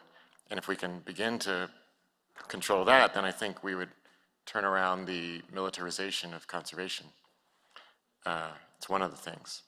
There was a comment, I think not so much a question, but the importance of human rights. If we do agree towards 30 by 30, which I don't think is agreed yet, but it's a good goal. Human rights has to be part of the conversation. I would just say I agree. I don't think there's any controversy about that.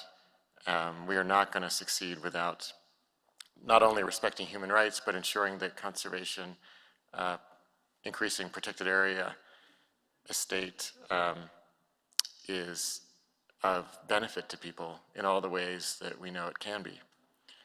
I just also then wanted to endorse the idea of, instead of having, or the idea, I think someone was mentioning having local people as going on patrol, not as enforcers, but as monitors, ecological monitoring. I think that's great. They can also keep an eye out for things that aren't supposed to be happening and report back, but I think there's certainly a role for local communities in that. And finally, on the training, it's not just training, it is recruitment. We do need to make, and this is specific to rangers, like, we want people to we want being a ranger to be something people are really proud of. We want people to aspire to be rangers. We want to get the best people for the job. I think there are, and it's a tough job. Rangers are both, many rangers come from a military background. Managing a protected area has elements of the military. It's securing a territory. But we also need to train people to be more like community police, where they work with the communities to jointly produce security. And to remember that's who they're working for. As someone pointed out, they're protecting wildlife for generations, not for nothing. So that's all. Thank you. I think what I'll say is some of us, we are dealing already with the community scouts, but these are volunteers. So sometimes having a volunteer and somebody who's earning a salary, and you want them to do the same job, and they accompany them because they don't have guns, the other people have guns. So when they want to do anything, sometimes they do against. So we need to equip these community scouts so that we can enhance protection. About 30 by 30, I think we have continually said we'll only, as indigenous peoples and local communities, will promote it only if it will not violate the rights of indigenous peoples or taking part of their lands or territories. That is when but we are only remaining with 8 years to be in 2030. So I don't know how realistic and how we'll enhance it to ensure we achieve it by 2030. We should also promote UNDRIP, my brother Saru said. In Africa, first we have to promote UNDRIP to be accepted by our governments, because most of them do not really consider us as indigenous peoples. So it is our role to find ways and means to promote issues of UNDRIP. Thank you.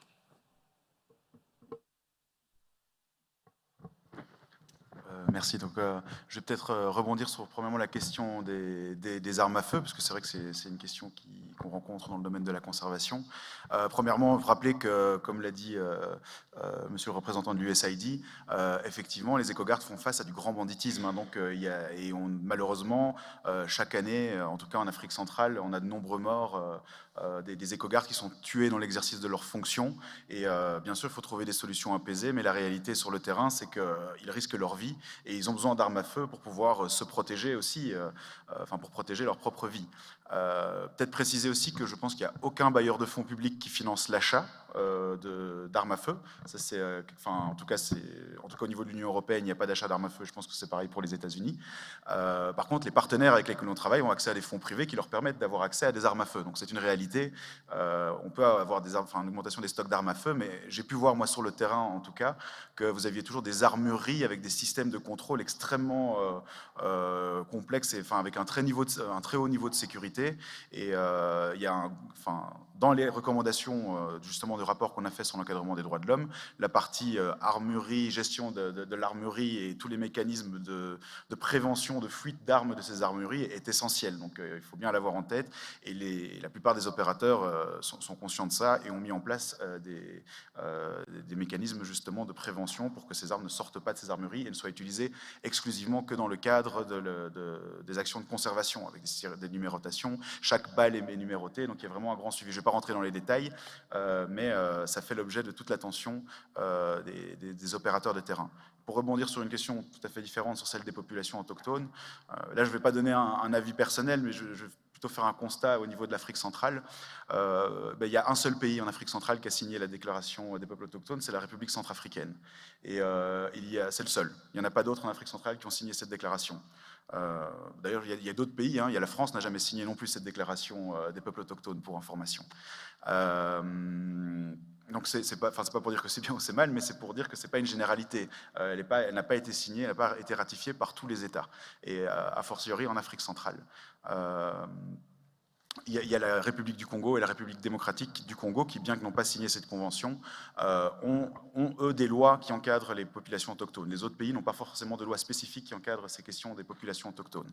Et un des freins que j'ai pu observer, enfin qu'on a pu observer en tout cas en Afrique centrale sur ces questions, enfin sur cette déclaration des peuples autochtones, c'est la relation aussi parfois séculaire qu'ont les Bantous avec les populations autochtones et cette distinction parfois qu'ils n'aiment pas, enfin que les États n'aiment pas avoir dans la loi entre populations autochtones et populations bantoues. Donc voilà, c'est un des freins qu'on peut observer qui fait que les États ne signent pas cette convention. Voilà, c'était juste une remarque, c'est pas un avis personnel. Thank you very much. I think you can see that this is an issue that needs a lot of focus, a lot of time, but we have run out of time. So please give the panelists here, the presenters, a hand clap for covering all these issues.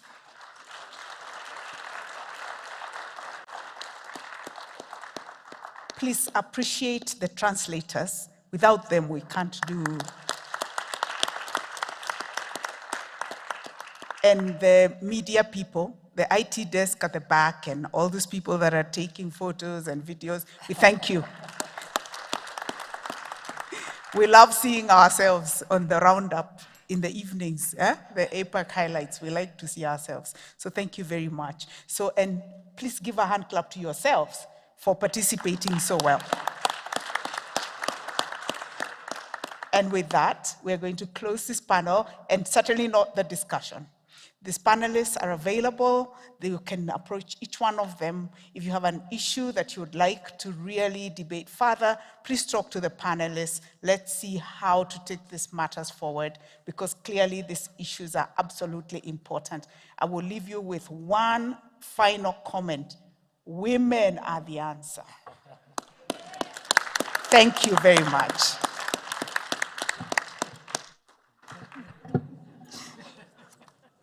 And that's why you're the moderator.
Good afternoon. Please have a seat. We would like to start the next session.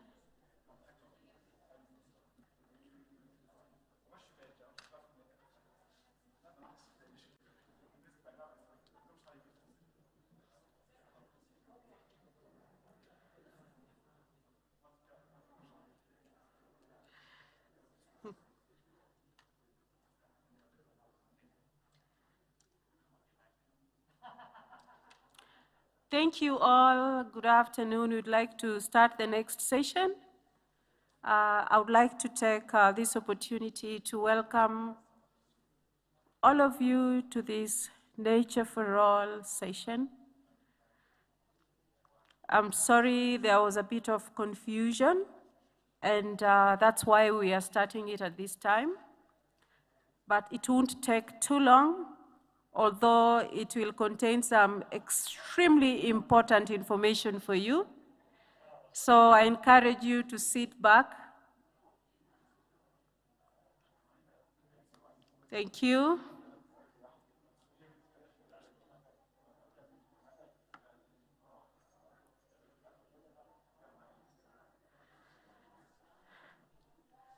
Thank you very much. My name is Margaret Otieno, and I work for the Wildlife Clubs of Kenya. Our motto is learn to conserve for a better tomorrow. My employer, through which we have inspired millions of Kenya to fall in love with nature, is also a partner for all members.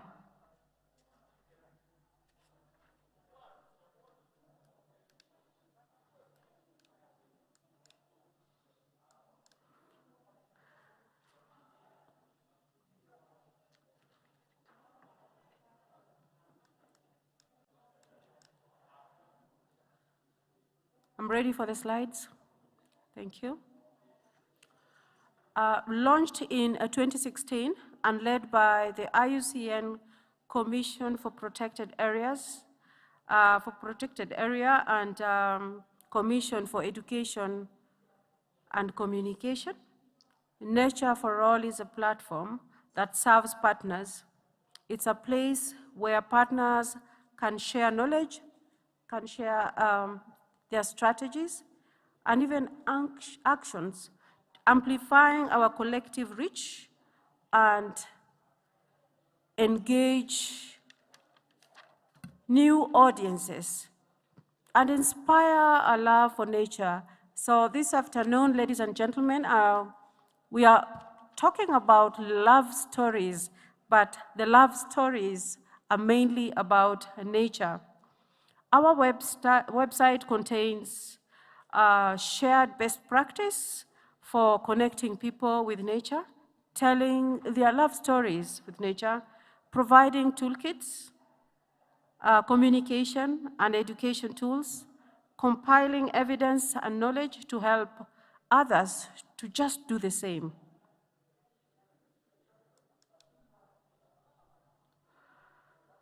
It is a partnership network with more than 550 partners in 80 plus countries, close to 50 partners in Africa. So Africa is highly and richly represented in the Nature for All movement.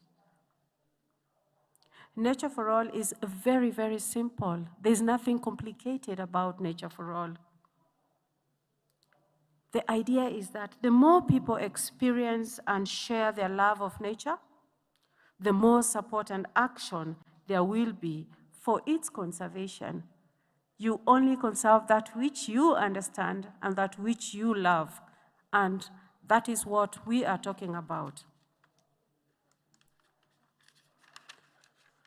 So around the world, Nature for All partners are doing work that enables people to connect with nature, no matter where they are, even here where you are today. Nature for All partners, many of whom are conservation organizations, others of whom are educators, filmmakers, and storytellers, are well positioned to meet this need for people to connect with nature. You are all well positioned to meet this need.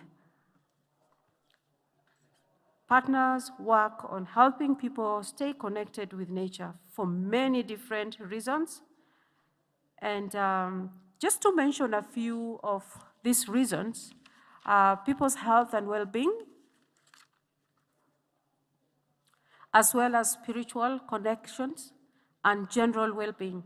Urban and nature people and institutions, resilient and sustainable cities and communities, including local economies, helping all people to enjoy the many benefits of nature, connection, and particularly children and youth. There's a lot of evidence that when children and young people are connected to nature, the benefits that they experience are immense, both in academic way, socially, and even mentally. All of this work, of course, aims to support biodiversity conservation and mitigate climate change.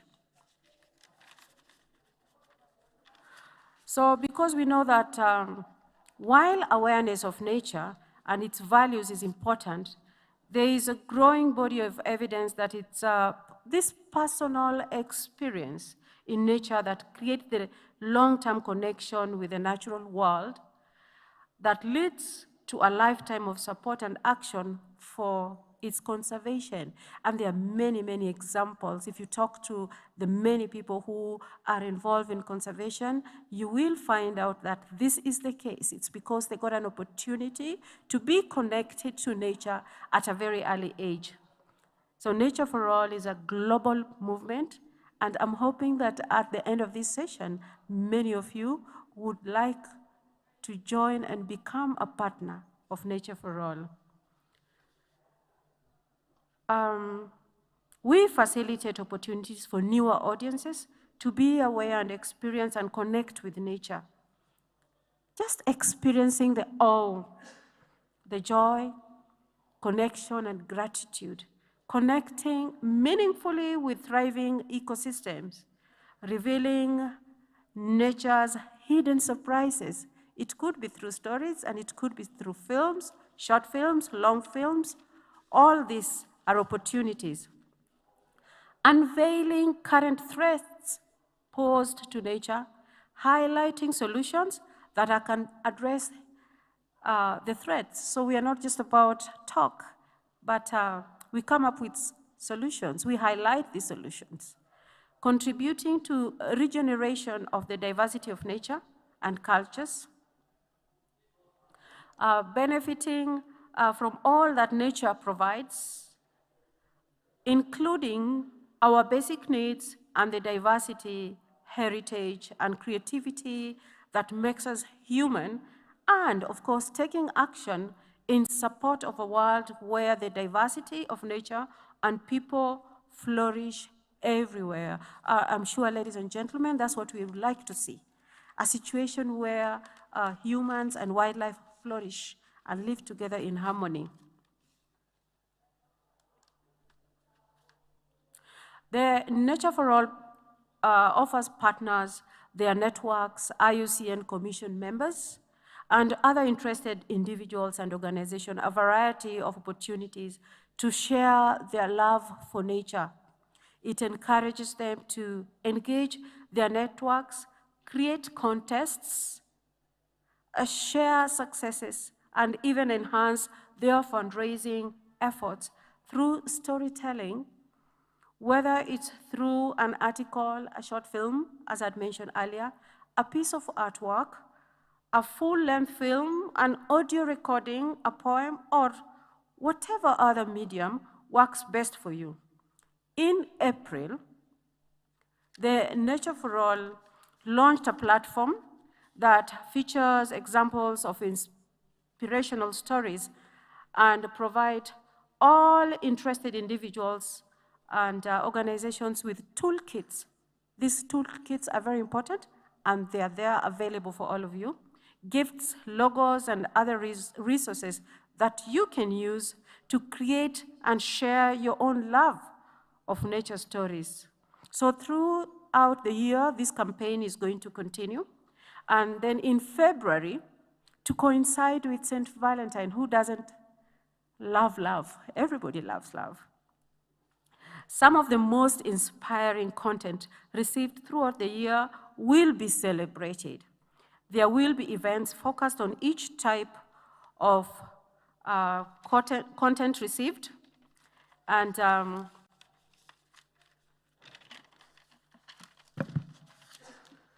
this could include a film festival at the same time, showcasing some of the best submissions, and I'm sure you're all looking forward to that. Ladies and gentlemen, today we are joined by Nature for All partners who will share their stories of helping people connect with nature and educating them about the importance of conservation. I have, there is Ben Akach from the Wildlife Clubs of Kenya, and Kaluki Paul from Youth for Nature, and then we also have Molid Shahame, who is the founder and director of Kishoka Youth Organization. So, gentlemen, I wish there was a lady, and I'm glad Winnie has left the room. Otherwise, this could have been quite a challenge because all of them are gentlemen and there's no lady here other than myself. I would like to invite each one of you to share a little bit about the work your organizations are doing in inspiring youth to discover, connect, and learn about nature. So, Ben, you will be the first person to start. Welcome. Thank you so much, Dr. Margaret, for the presentation about Nature for All.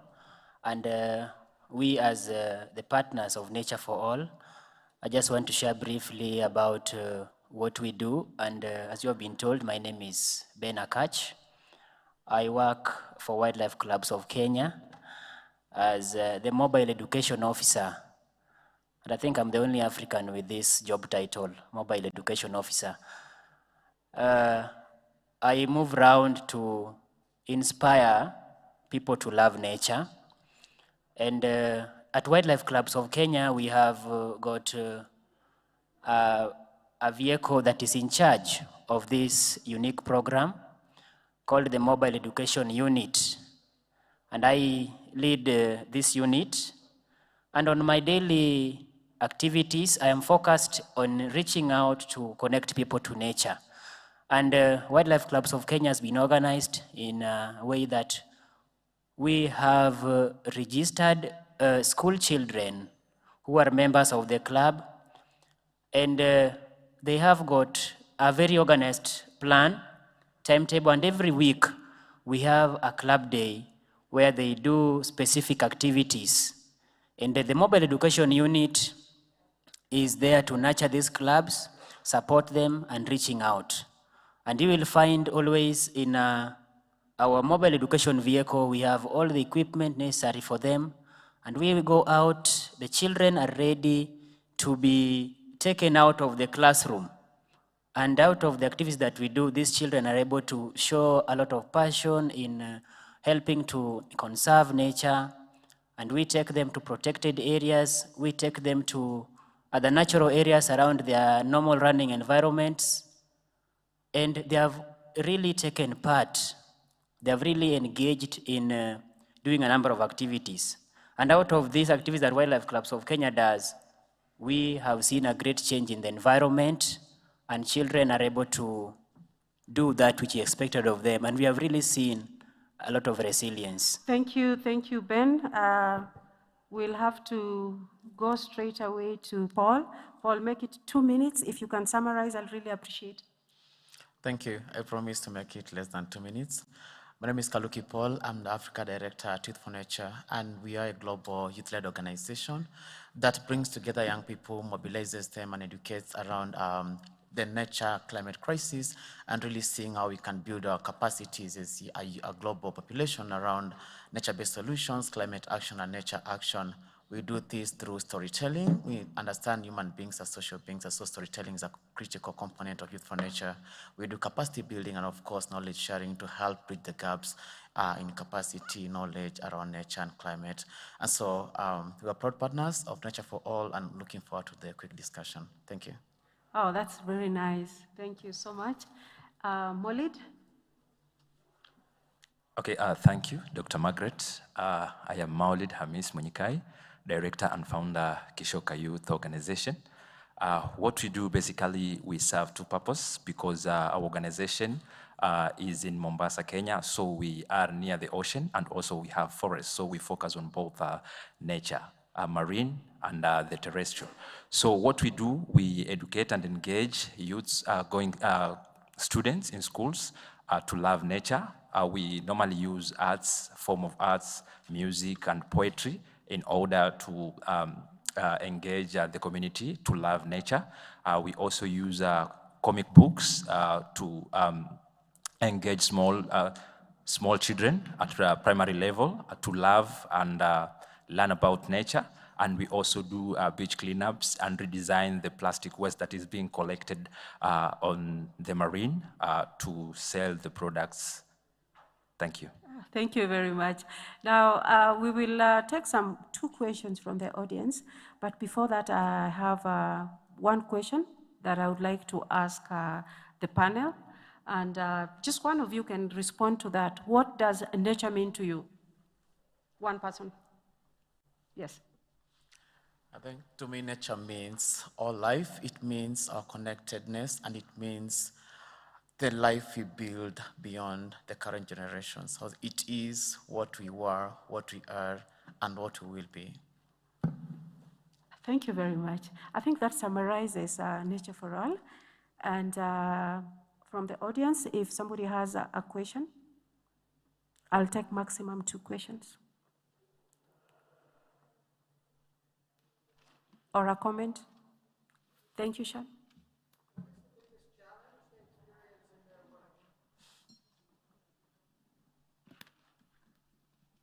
One of you can respond to that. What is the biggest challenge that you experience in your work as you inspire people to love nature? Yes, Ben? I would say basically one of the challenge that we normally experience is, I would say, insufficient resources, because you really have to spend a lot to connect children to nature, and you must go beyond all the odds. Thank you. Thank you very much. Yes, challenges associated with resources, and especially finances. I think everybody is happy with this presentation because it's very natural that we all appreciate love. And I encourage all of you to visit the link for Nature for All and join us in inspiring more and more global citizens to become members of Nature for All. Thank you for your time. I really appreciate. Thank you.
all of our commissions.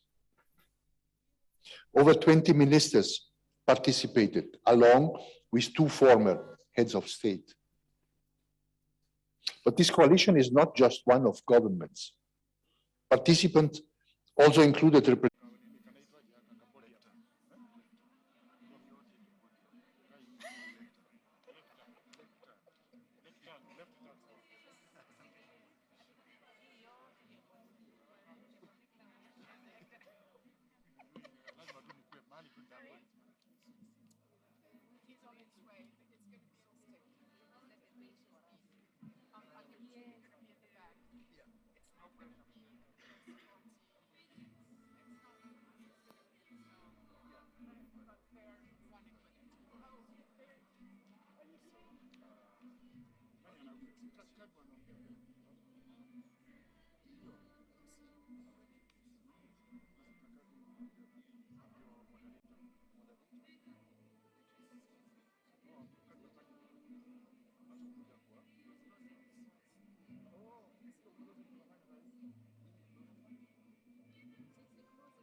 Perfect. We'll be here, ready in the next 2 minutes. Thanks.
é para todos. Se chegou a tua vez, Joyce.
Good afternoon.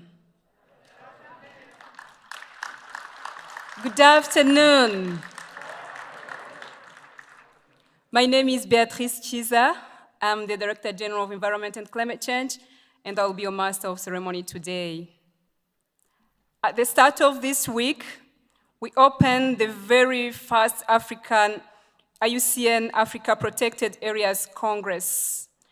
During the opening, Right Honorable Prime Minister Dr. Edouard Ngirente emphasized the huge social and economic benefits of protected area and conserved areas and reiterated that this Congress should and will chart pathways towards resilient and sustainable conservation of our biodiversity for economy's transformation.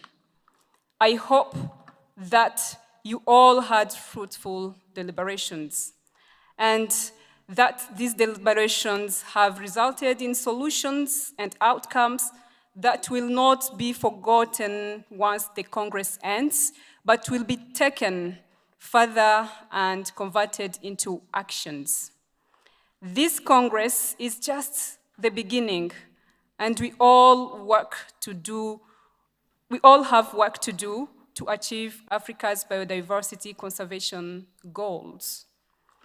I'm glad to report that over 80 countries were presented here at APAC, and over 2,300 diverse voices from African government, the private sector, indigenous people and local communities, youth and development partners were all here attending.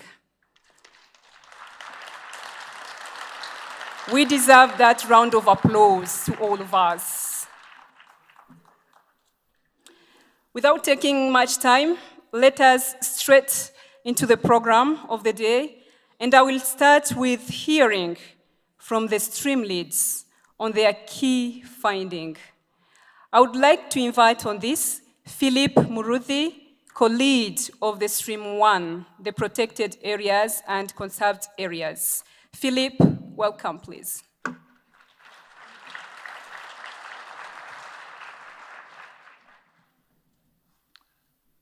Good afternoon, everyone.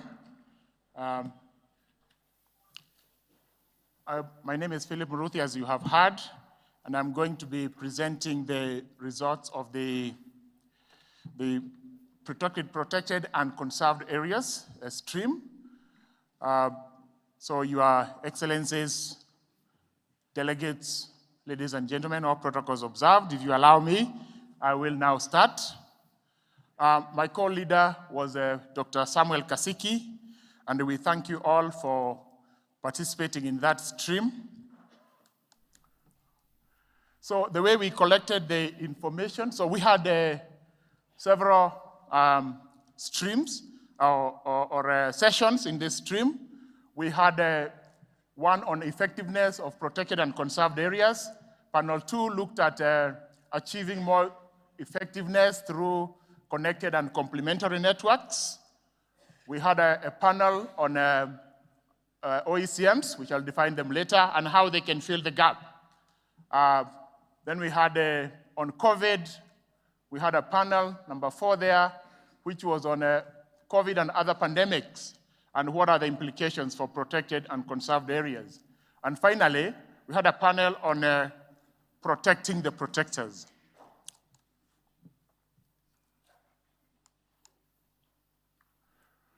The information gathering process involved, so what you'll be hearing is what you told us. And this is mainly from the high-level leadership dialogues, the various streams, the protected, conserved area and conserved area stream, the people stream, and the biodiversity stream.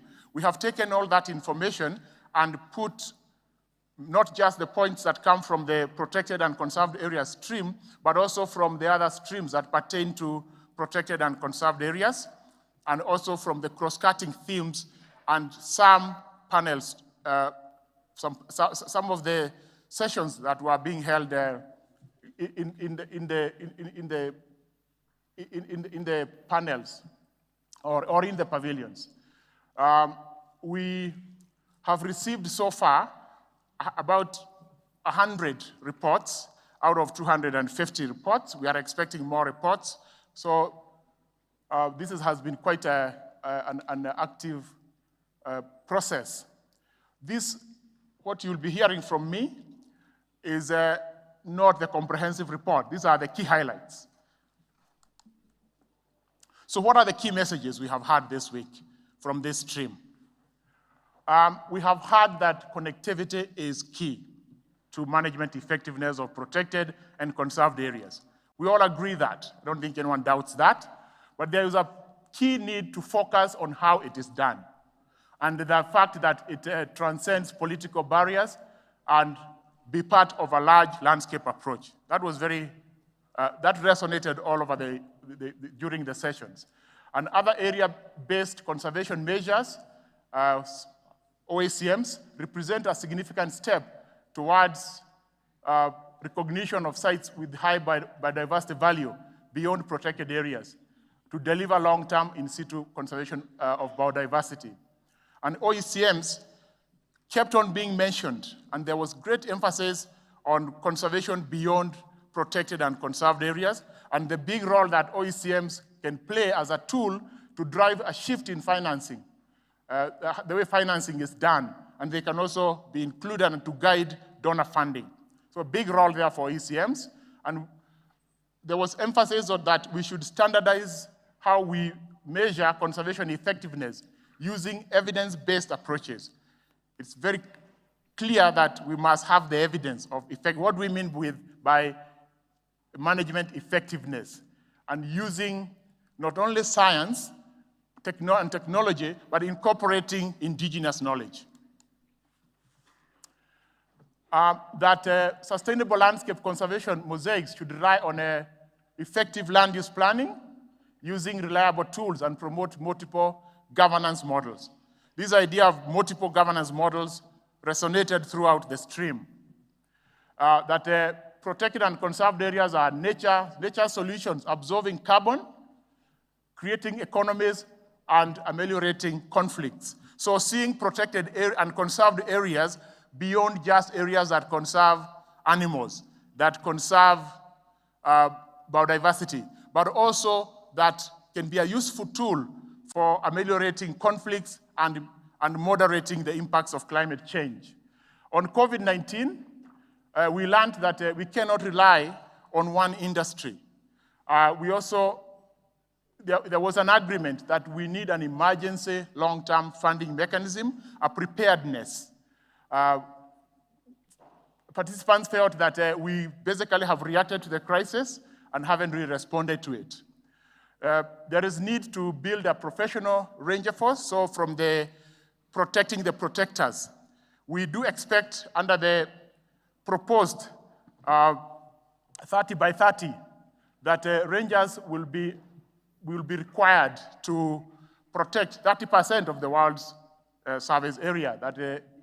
And we need to look at long-term training, right-based approaches, which can be trusted by communities. We need to involve youth and women, since they are the main bearers of the natural resources. That was a resonating message.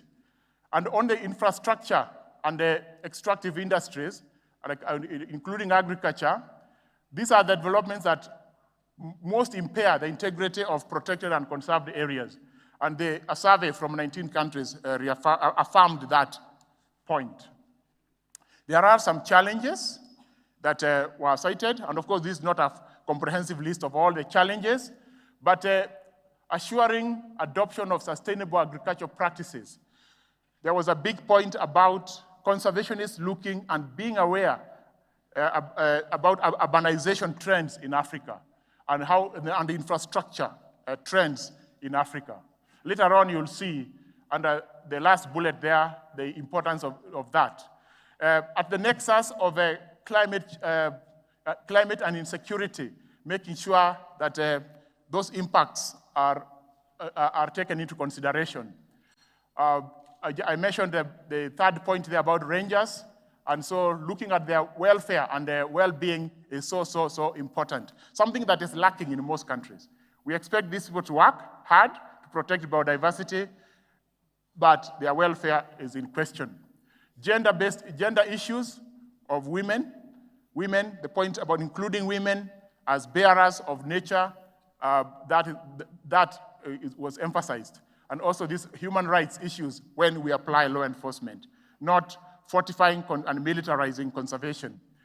On the current planned infrastructure and development in Africa is projected to bisect more than 600 protected and conserved areas in Africa, causing further habitat fragmentation and disruption to flow of ecological services required for effective park management and human well-being. The opportunities, huge opportunity in applying mixed models, a landscape approach that includes protected and conserved areas, but also OECMs and the traditional and former and existing protected models.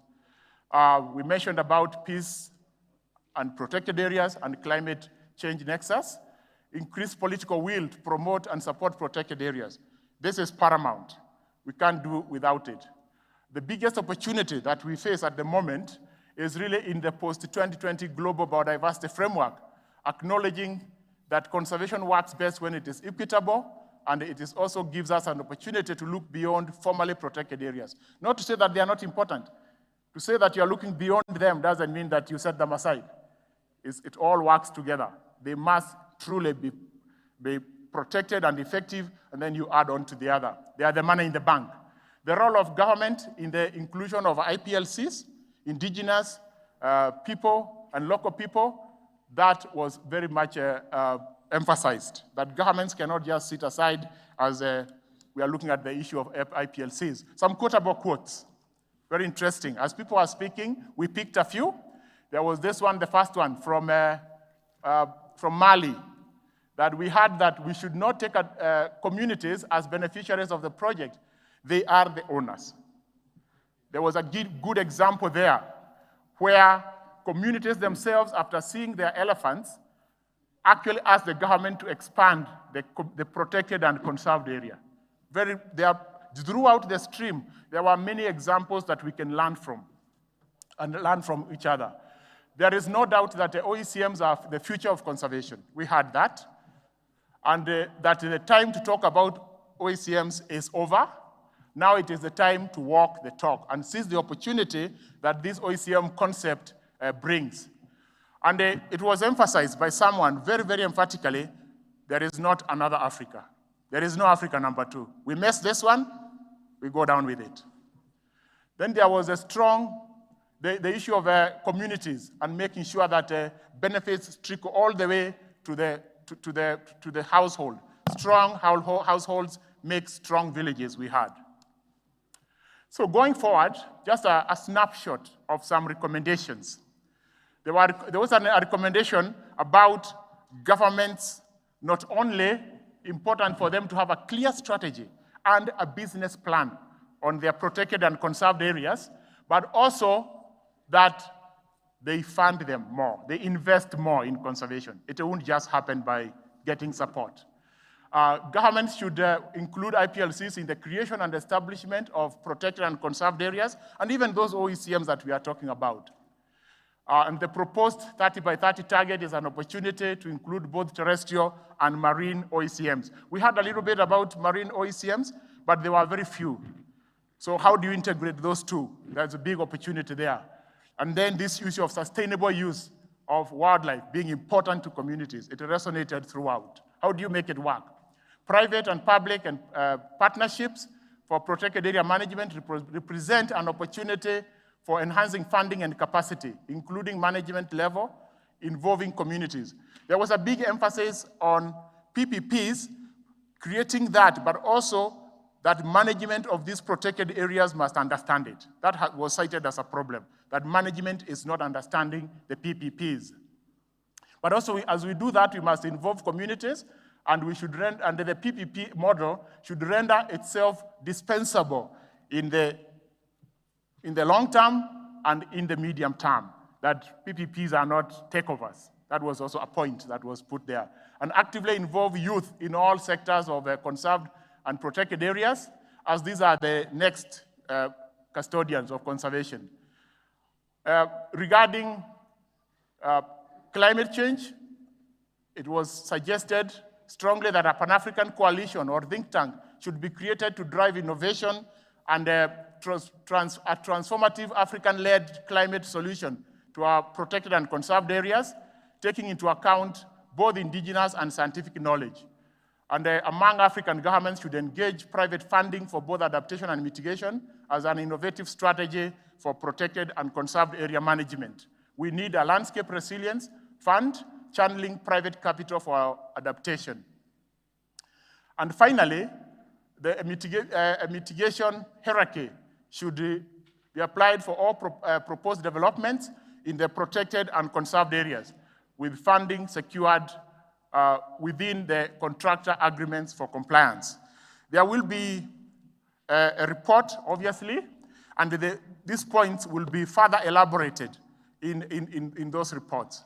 And with that, I end our presentation. But we want to thank you very much for participating in this. We would not have done without you.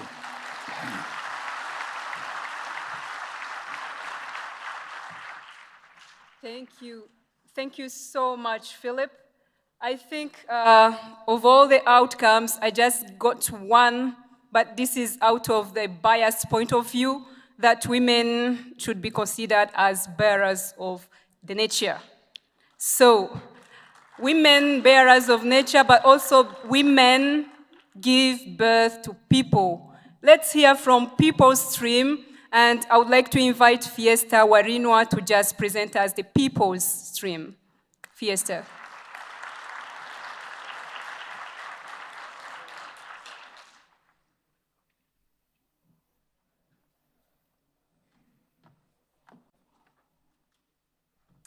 Honorable ministers, dignitaries and delegates, on behalf of the People's Stream, and more specifically on behalf of my co-lead, Monifa Musasa from the International Fund for Animal Welfare, we are very pleased to share with you a summary of the People's Stream report.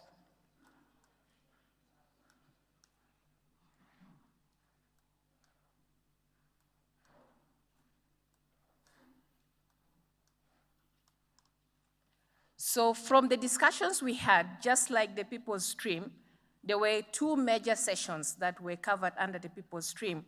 But what we decided to do was just to pick the key messages that we thought were very critical to present at the end of this session. So one of the key messages that came out of the discussions, and that has been alluded by everybody, is that people must be at the center of conservation. And it doesn't matter whether you're an IPLC member or you're a youth, it is very, very important that it is now time for us to consider people being at the center of conservation. Youth are leaders of today, they are partners in the vision, and they are very, very prepared to fill any gaps and offer solutions. They are also here to co-create, to co-plan, to co-manage, to co-implement, and share benefits that will come out of this Congress. We also discovered that there was very limited progress that has been made by governments, and that came out very strongly during the discussions. Development partners and others in recognizing and advancing the rights of indigenous people and local communities, IPLCs. The other point that also came out very strongly was that science and indigenous knowledge from IPLCs on climate change should inform Africa's planning process for protected and conserved area management, as well as assessing its impact on people within and around protected and conserved areas. We also picked out that African governments should create a framework for indigenous climate knowledge through the establishments of tools and create a platform for discussion and sharing of best practices for indigenous climate change knowledge between and among climate scientists at international, regional, and national, as well as at the local level. The other point that also came out very clearly was the inclusion of IPLCs in governance and management of protected and conserved areas. And this will definitely not reduce the conflict that exists, but at least to some extent, it will limit. And it will also be a pathway to better management of human activities in and around conservation areas. Definitely, we talked about funding. Those who participated in some of the financial discussions, there is funding and financing available. But the call, especially from the IPLCs, is that the funding and the financing mechanisms that are there must ensure that the funding goes directly on the ground.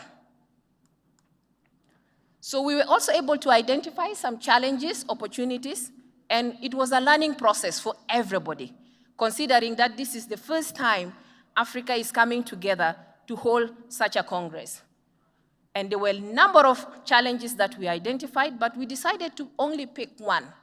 And that one is both the IPLCs and the youth see the lack of space to engage. That was a big challenge. However, they now want to be called upon as equal partners in any discussions that is going on. And the starting point for them is on governance and finance. Again, a series of opportunities were also identified, but we decided let's just pick one that we feel is extremely critical. The Congress has provided exemplary and unique opportunities for engagement with former heads of states, governments, heads of NGOs, and it also opened up the opportunity for the IPLCs and the youth to be able to exchange ideas, to be able to exchange experiences. Were there some lessons that were learned? The answer was yes. The pre-Congress workshop that was conducted 2 days before the Congress enabled the IPLCs and the youth to basically understand what the Congress was all about, and also to be able to prepare meaningfully in engaging and also participating in the Congress. Engagement and representation of the youth and the IPLCs was extremely encouraging. And they were saying they do not want to continue to be part of the problem, but they will be part of the solution. Being present in the room for meaningful participation and discussion was evident in all the sessions that they attended. And lastly, encouraging that the IPLCs and the youth also discovered that gender balance needs to be there, and it has to be there. We got a few quotable quotes, just like the previous stream. Walk as if the ground feels pain. That was a quote that we felt was very, very nice and very important. And we picked it from Professor Rashid, who also picked it from his grandfather. Don't expect to be given everything, but you've got to fight for it. That was the message that we also got, and we felt it was a very nice quote and an important quote that we got from the former Prime Minister, Haile Mariam. The youth clearly told us, we are partners in the vision of APAC. We want to be involved in APAC. Now that APAC has started, we are all set and ready to take the vision of APAC ahead. There were a couple of commitments that came. So some commitments came from the IPLCs, and there were also some commitments that came from the youth. So from the IPLCs, one of the commitments they made was setting up a Pan-African IPLC body as a platform for their shared concerns, actions, programs, cross-learning among states, and also to follow up on the implementation of the IPLC declaration anchored both international and sub-regional networks. They also committed to recognizing and reinforcing the governance and management capacity by drawing best traditional practices and best of modern requirements for inclusive decision-making. And they are not saying that they are also clean as IPLCs. They have made some suggestions, and one of the suggestions to which they have committed to is establishing measures to limit elite capture and financial measures to limit corruption. They also committed to institute measures to ensure that those who they designate to lead and act on their behalf should do that with full accountability and transparency to the community members that have put them in those leadership positions. They would like to deploy their wisdoms and energies and their traditional knowledge in advancing the conservation and sustainable use of biodiversity in a way that is culturally appropriate and rights-based. They would like to speak up and speak loudly, to actively share their grievances, demands with both the local and national government actors, organizations, and donors. And this brings in ideas and suggestions to the table every time there is a discussion. They would like to continue sustaining intergenerational traditional knowledge transfer through their cultural ways and norms. So the key message here now to the international NGOs and the donors that they should appreciate these commitments, take note of that into the future so that the IPLCs and the youth can continue engaging effectively. Now from the youth, there were a number of commitments that were also made. They committed to creating a network of Pan-African youth and the APAC, what they call the APAC youth movement, in order to continue the momentum and engagement and seeing some of those commitments all through to the end. They have also committed to partnering with different interest groups at APAC, such as the IPLCs, to ensure that documentations of indigenous knowledge for everyone and to ensure that there is also accessibility and using different platforms and technology.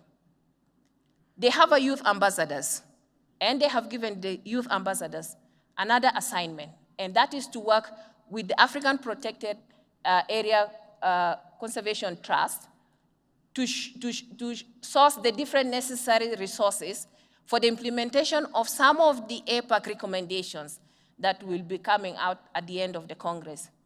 They have committed themselves in working groups interlinked to cross-cutting themes that have been put forward during the Congress and the stream outcomes of the pre-Congress and the main Congress into action.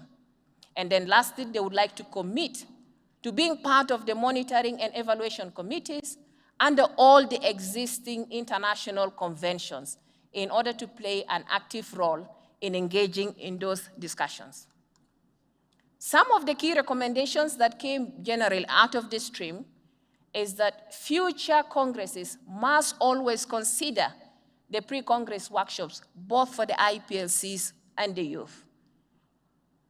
30 by 30 is a target. The communities are not saying no to that. The IPLCs are not saying no to that. What they're saying is that the target should consider equity, dignity, free prior informed consent, and should respect IPLC's land tenure rights and ensure financing is channeled towards IPLC efforts that are right on the ground. Designing of policies and laws for better management of natural resources by IPLCs. And they would like to propose that integration of both the formal and informal governance mechanisms are taken into account. They are the custodians of natural resources, and therefore they would like to make sure that those policies and laws are put in place. Conservation models must be developed and must be promoted by Africans, with Africans, and for Africans. NGOs and donors should follow a bottom-up approach in the implementation of conservation programs in Africa. It shouldn't be the other way around. It should be bottom-up. IPLC norms, cultures, and practices have to be leveraged as an institution for conservation. And benefits of infrastructure for IPLCs should be accounted for and should be tracked. This was what we had from the People's Stream, and we hope the rest of the details of all the recommendations, the challenges, the lessons learned will be captured in the final report of the Congress. Thank you.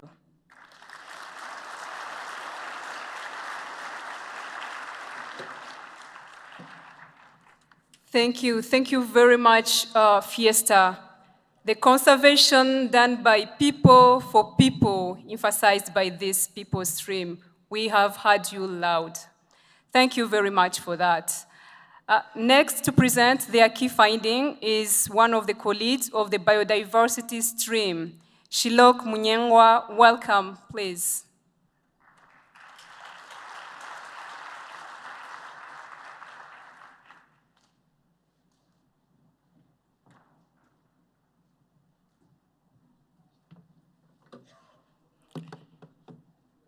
Afternoon, ladies and gentlemen, honorable ministers present, all delegates, as well as participants. It's an honor to summarize the outcomes of the biodiversity stream.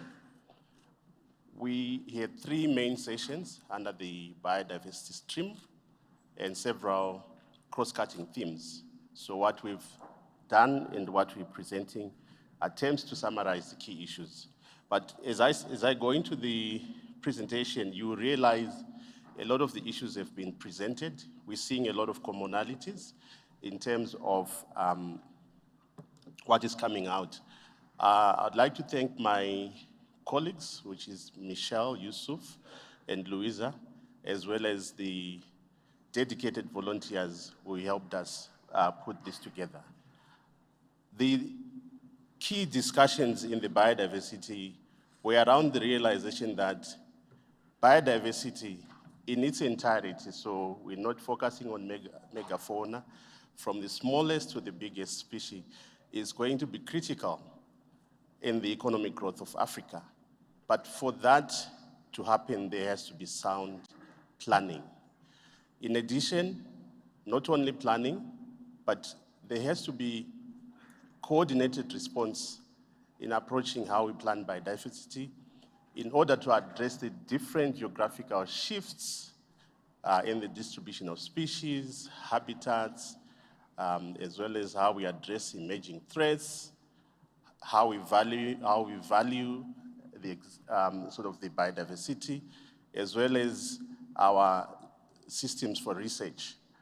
Then the issue of communities cannot be overemphasized.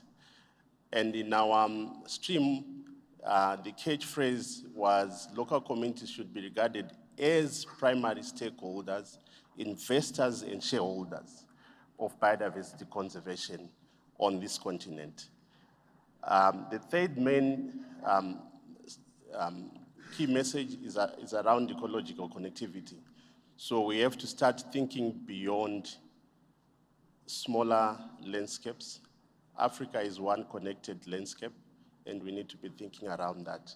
So here what the members were calling is we can even move beyond one or two transboundary conservation initiatives to start thinking at a broader scale. Assessments are key, which is evidence. It was also recommended that it's required, or we need to do that in order to assess how future developments can potentially affect biodiversity. Then the fourth point was, which we've put in bold, is the requirement that we need to make bold commitments to address issues of climate change on this continent. We should not ignore the youth perspective as we accelerate and operationalize, again, issues of Pan-African funding were noted as key in part of this process in order for us to strengthen solutions around climate change impact on biodiversity, indigenous knowledge as has been presented by other speakers, as well as building the capacity of young people to better position themselves as partners in the vision to build resilience of biodiversity in Africa. Then challenges, there were a lot, but we're also trying to streamline. We will highlight 4 main ones. The first one being biodiversity requires an approach, or it requires management. But what's being observed across the continent is we've got different standards and norms, as well as policies across countries, across agencies, and that hopefully needs to be rectified. Then the funding aspects as well came out, that we don't have integrated long-term funding supporting a lot of these biodiversity initiatives on the continent. Fourth is the lack of clear and effective models for partnering with communities when it comes to issues of biodiversity conservation. So as we move from country to country, what was coming out is stakeholders work differently or they partner differently with communities when we're dealing with issues of biodiversity.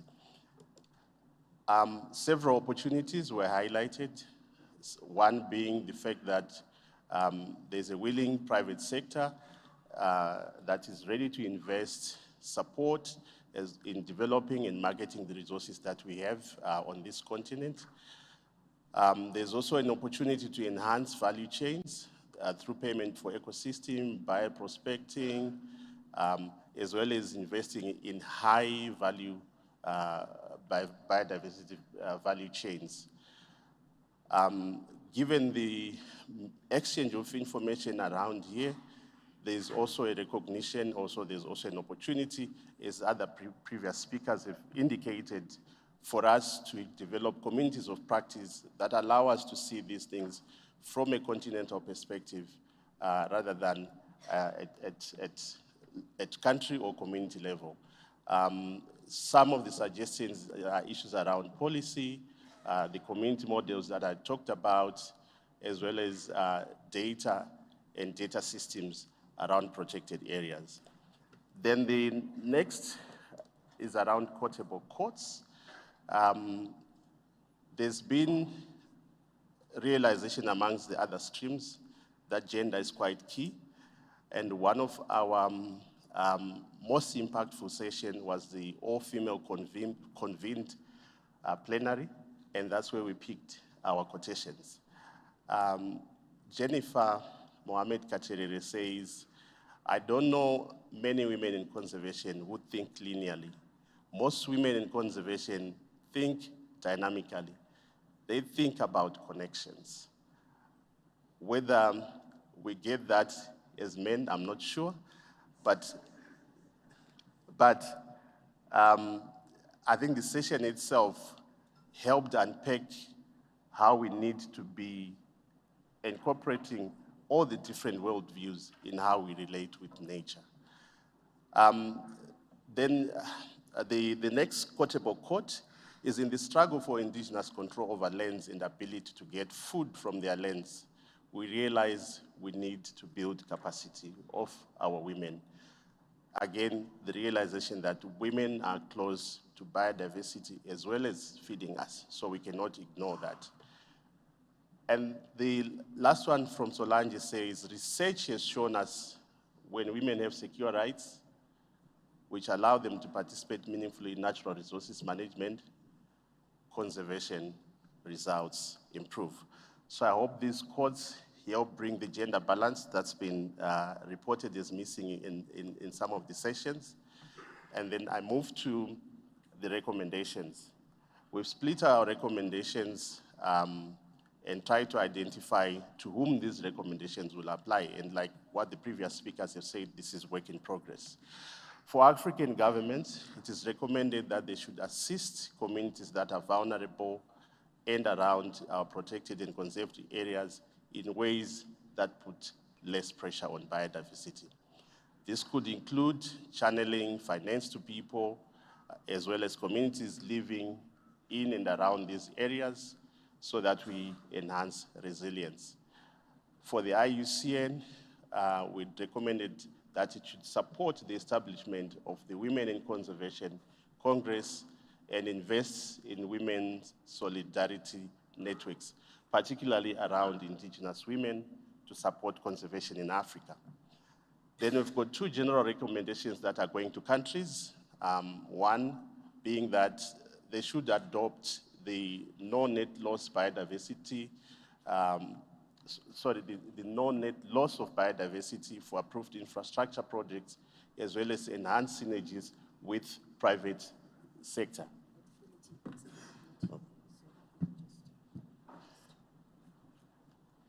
Then the second one is countries need to synergize their strategies for biodiversity conservation across the different organizations, countries, regions, and so on. And then for protected area managers, we are recommending that they need to embrace as well as collectively integrate the different technologies that have been showcased during this conference. For the ministries of finance as well as development partners, were recommending that they should explore opportunities for sustainable financing in order to support the different conservation strategies on the continent. And for everyone here, we also have got a recommendation for everyone here that we should invest in mentoring, supporting, and educating the next generation of conservationists. Thank you so much.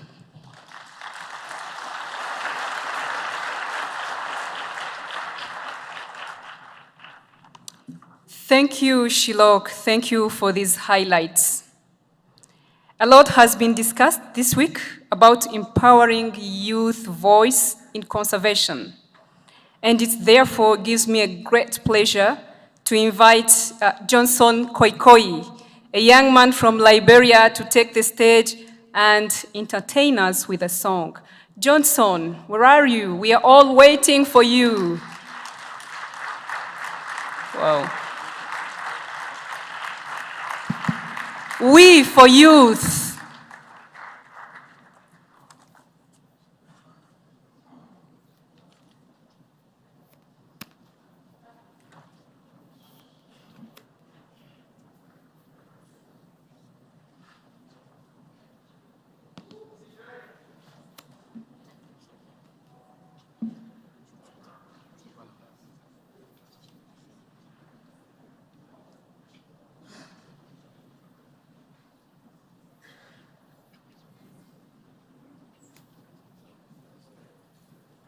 Conservation, conservation, conservation is a message. Conservation, conservation, conservation is a message. It's a message for toi et moi. It's a message for mom and dad.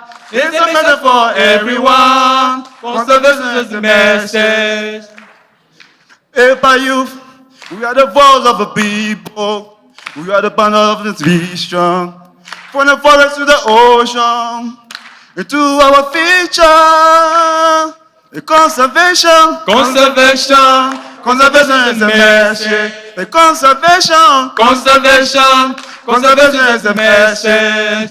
It's a message for toi et moi. It's a message for mom and dad. It's a message for everyone. Conservation is a message. Conservation, conservation. Conservation est un message. Conservation, conservation, conservation est un message. Est un message pour toi et moi. Est un message pour papa et maman. Est un message pour tout le monde. Conservation est un message. Conservation, conservation, conservation is a message. Conservation, conservation. Conservation is a message. It's a message for toi et moi. It's a message for mom and dad. It's a message for everyone. Conservation is a message. Share the message. Share the message. Share the message for everyone. People for nature. Nature for people. Nature for people. People for nature. Partners. In the vision. Partners. In the vision.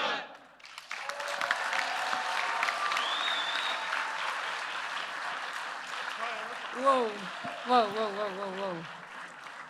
Conservation est un message pour toi et moi, pour l'Afrique, pour nous tous ici présents, n'est-ce pas? Share the message. Thank you so much. Thank you, young men and women. Thank you so much. I would like now to introduce the representatives from the youth and indigenous peoples and local communities to read their declaration following the pre-Congress they led as the precursor of this main Congress. So if we can start with Malidadi Langa from the Communities Network. Please, Malidadi.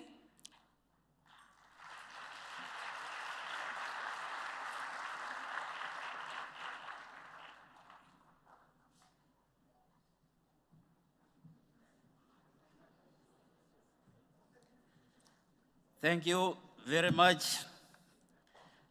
My name is Malidadi Langa. I'm going to read the closing remarks of indigenous peoples, local communities on the inaugural APAC.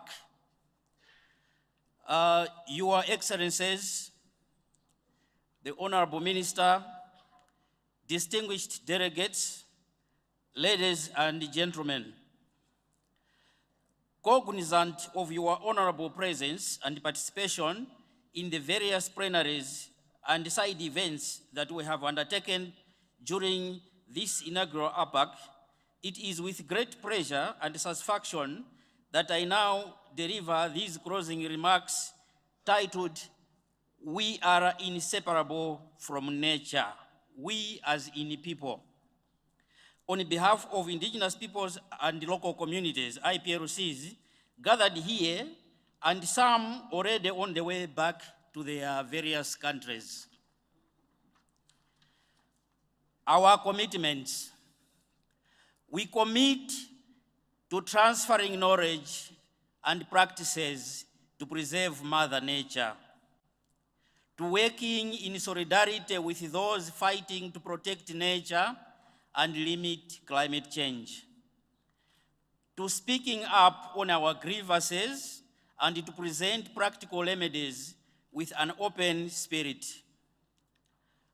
to promoting inclusive and accountable governance in our various institutions to ensure transparency and accountability that is conducive to safeguarding against elite capture and other abuses, to ensure that the post-2020 Global Biodiversity Framework strongly incorporates the right to sustainable use of both flora and fauna. Our key messages. The dialogue has begun and must not end. While we have met and discussed with you over the past few days, we are not sure about how well you have heard us or understood us. However, we live knowing very well the necessity of building our own solidarity across the continent, through which we must reach out to you and in turn expect you to also reach out to us. As such, we leave this Congress confident that during the next APAC, we will meet as equal partners in conservation of Mother Nature. Empowerment, not participation. As shareholders and not mere stakeholders in the business of taking care of Mother Nature, we seek empowerment and not mere participation, so we can bring to bear our traditional knowledge, experiences, and solutions. In this regard, we seek a people-led approach to conservation in which people are firmly at the center of conservation, while governments and development partners actively play an empowering role. With such an empowering approach, we believe that we can put behind us undue tensions that have existed and continue to exist between IPLCs or communities and protected area authorities on the one hand, and between people and nature on the other hand. We must be clear that access to social services like education and health are essentially our right as citizens and not privileged benefits. Governments must therefore cease using benefit sharing arrangements from tourism and other uses of our customary resources as compensation for displacement. As our sister Alice Nyamihanda Ebatwa from Uganda tells us, we reject benefit sharing if it means giving up our lands.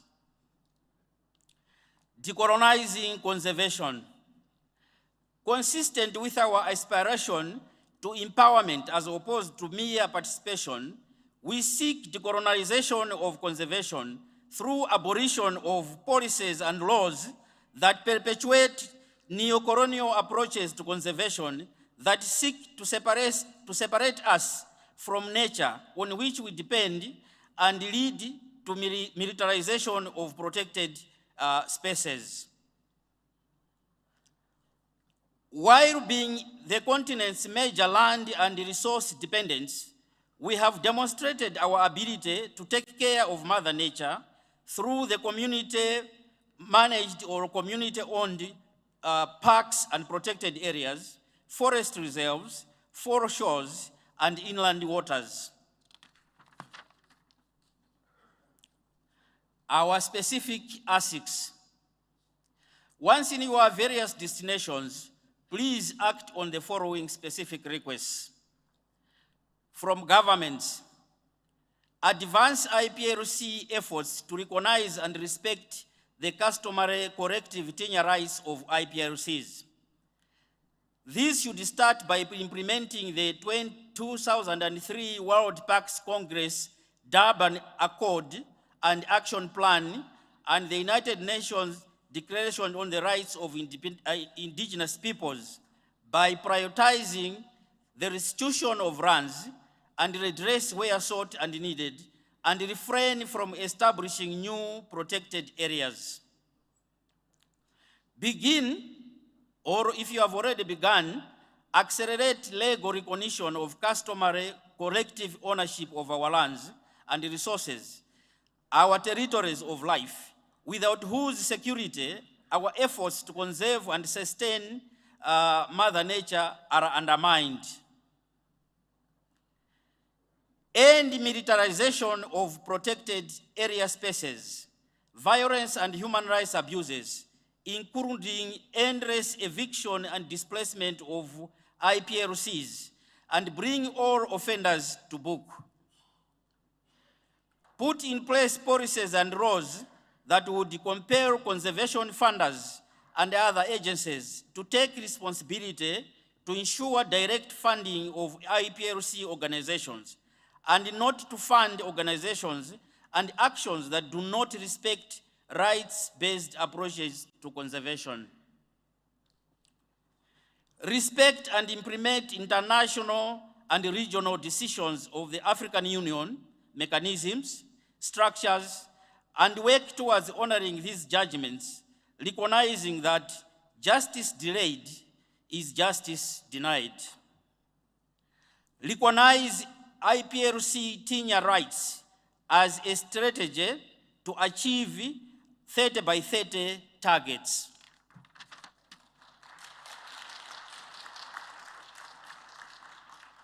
To our development partners, support projects and programs that promote secure land and resource rights for IPRCs, acknowledging that sustainable conservation is not possible without that stable and incentivizing foundation. Stop funding projects and programs that do not meet the free, prior, and informed consent of IPRCs, including women and youth, because these are often the projects or actions that promote human rights abuses.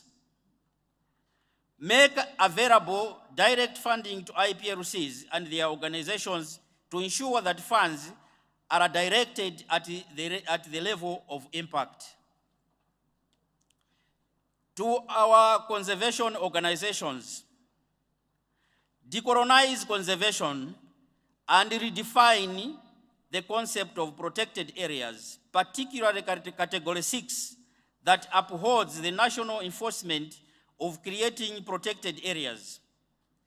Protected and conserved areas is a good starting point, but there is an urgent need to dispel militarization of protected areas and promote people, land and tenure relationships and nature relationships, apply FPIC and ensure prioritization of funding for community-led conservation efforts led by IPRCs and their organizations. To researchers, the media, and academia, you must right the wrong of misrepresentation that you have propagated by producing films, documentaries, research articles, etc., that showcase an African conservation space where wildlife exists without people.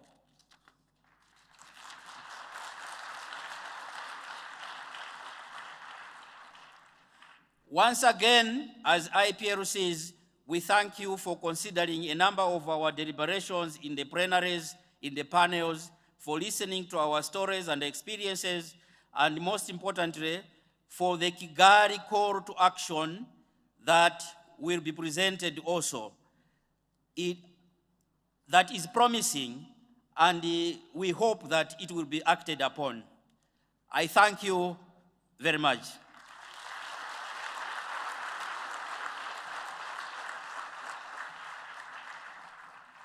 Thank you very much, Mali Dadi. To read the declaration on behalf of the youth will be Emmanuel Lokpaka from the Democratic Republic of Congo, Peter Moll from Kenya, and Marilyn Como from Zimbabwe. As one of them will be reading in French, please, those who will need translation, take them ready.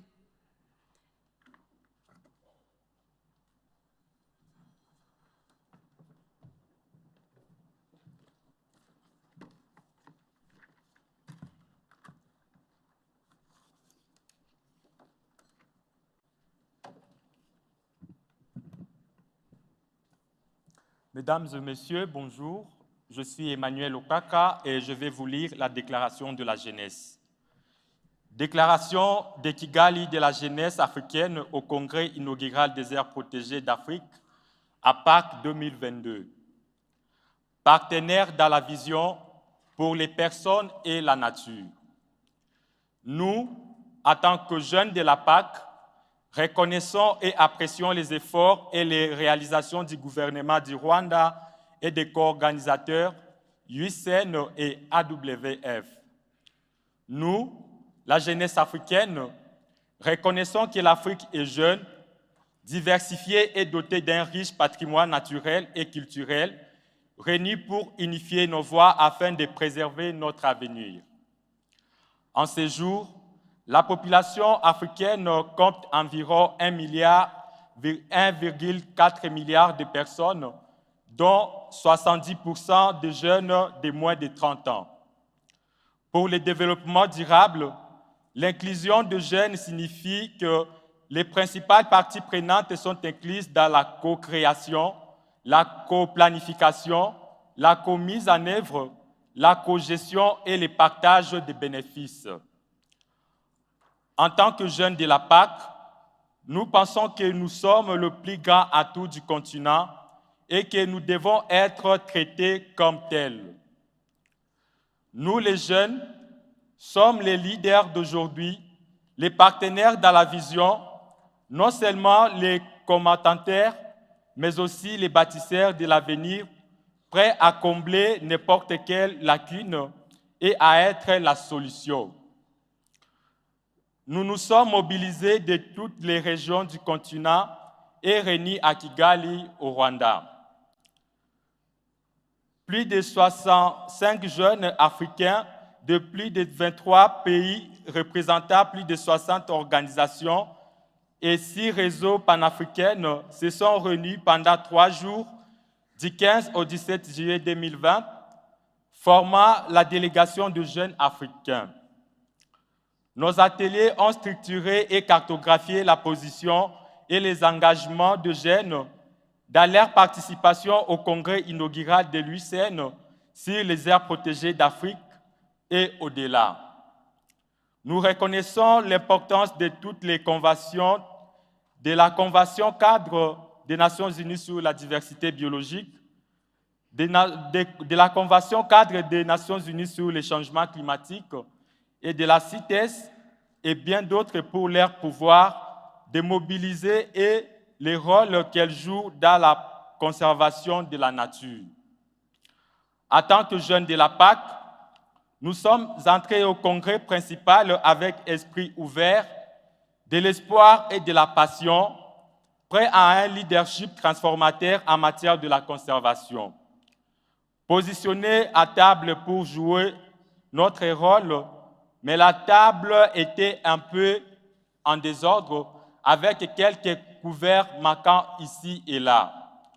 Nous parlons ici de la transparence dans l'implication de jeunes. Nous comprenons que c'est le début du voyage, et nous sommes prêts à nous assurer que la table est bien mise, les bâtisseurs de l'avenir. Je vous remercie.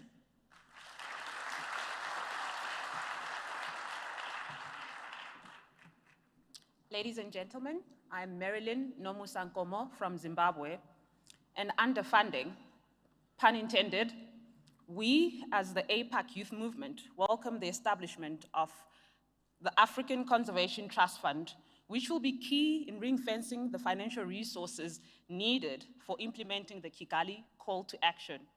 With thus, trust that there will be equitable youth representation within the structures of the trust fund's administration, acting not only as representatives, but also accountability partners. Under governance, we encourage African governments to commit to engaging youth country representatives from the Congress to discuss embedding conservation planning into government budget policies, land reform, spatial planning, education curricula across all levels and disciplines. We recognize the importance of political will and government support for environmental conservation programs. We support the development of the APAC Forum as the platform for continued engagement with interest groups present here at APAC. As the APAC Youth Movement, we intend to be part of the monitoring, evaluation, and reporting committees under the global conventions, that is the UNCBD, the UNFCCC, the UNCCD. Under communities, we recognize the need for a new model of conservation that is community-led. Thus, we commit to creating platforms for the mobilization of community engagement, raising awareness, capacity building, and also expanding the biodiversity economy for policy development and the inclusion of conservation in education curricula. In research, we recognize the importance of research in developing and informing conservation strategies. Therefore, we seek to collaborate with Pan-African research institutions in the documentation and integration of indigenous knowledge systems in a dignified manner into a people-centered conservation model. Under land use, we as APAC Youth Movement do not stand by the currently proposed model of 30 by 30. However, the 30 by 30 model with equity would be amenable, as some places can achieve more than 30%, while for others, it may be near impossible.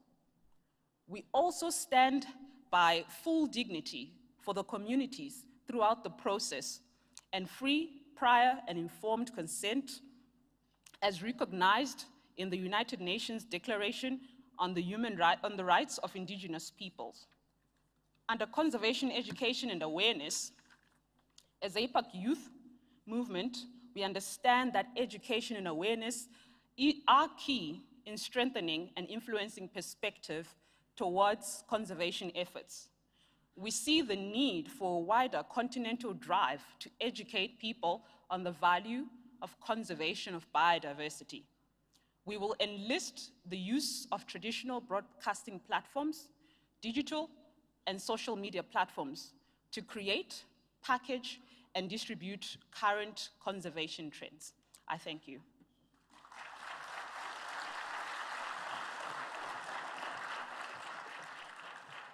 My name is Peter Frederick Moll from Kenya. Our general commitments and recommendations we commit to. We as APAC Youth commit to continuing the journey of coming together and have formed a structured youth strategy engagement post-APAC, forming a coalition of multiple Pan-African networks and organizations. And therefore, we call for an institutionalization of the youth and its various proposed committees and working groups in future APAC and APAD engagements. As it has been said multiple times, we commit to co-create, co-plan, co-implement, co-manage, and share in benefits in every program that comes out of APAC 2022. As it has also been said, and we emphasize, we are ready to stand in the gap We commit to documenting indigenous knowledge at our localities in 20 countries and then expand. This for us is a quick win.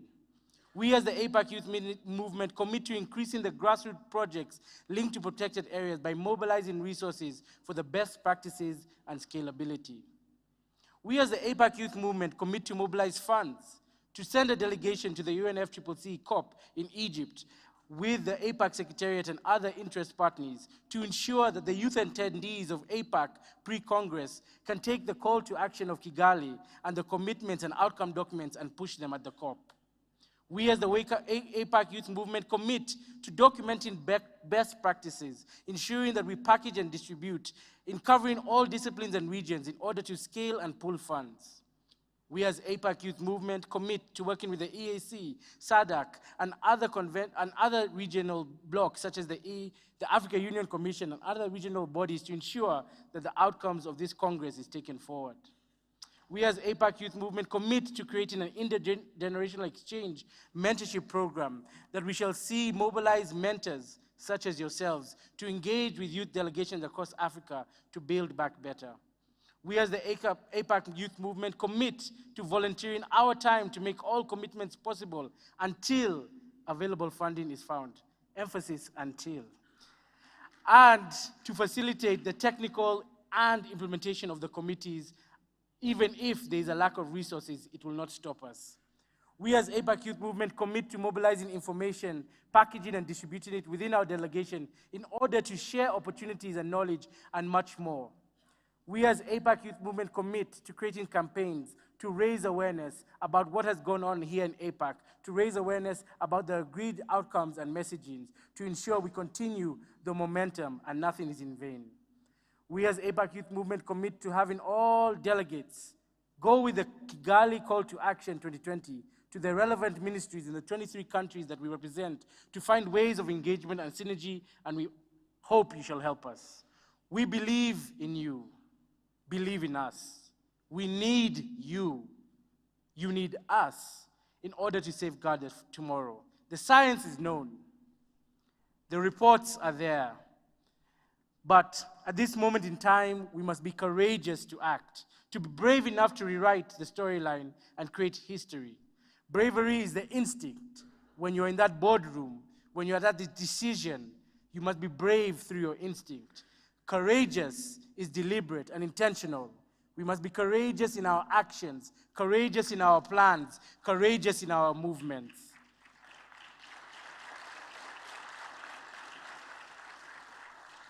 And last but not least, we must have hope. It may sound like a fairy tale, but in this moment in time, hope is the renewable energy no one talks about. When the sun is setting,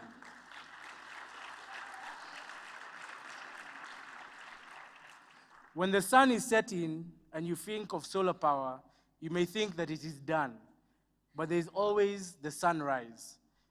It may sound like a fairy tale, but one thing is, it's a daunting task, and we must keep hope alive and encourage each other.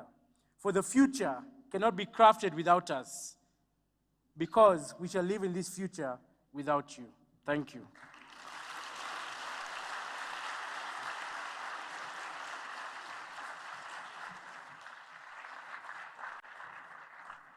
Thank you, Emmanuel, Peter, and Marilyn. Thank you so much.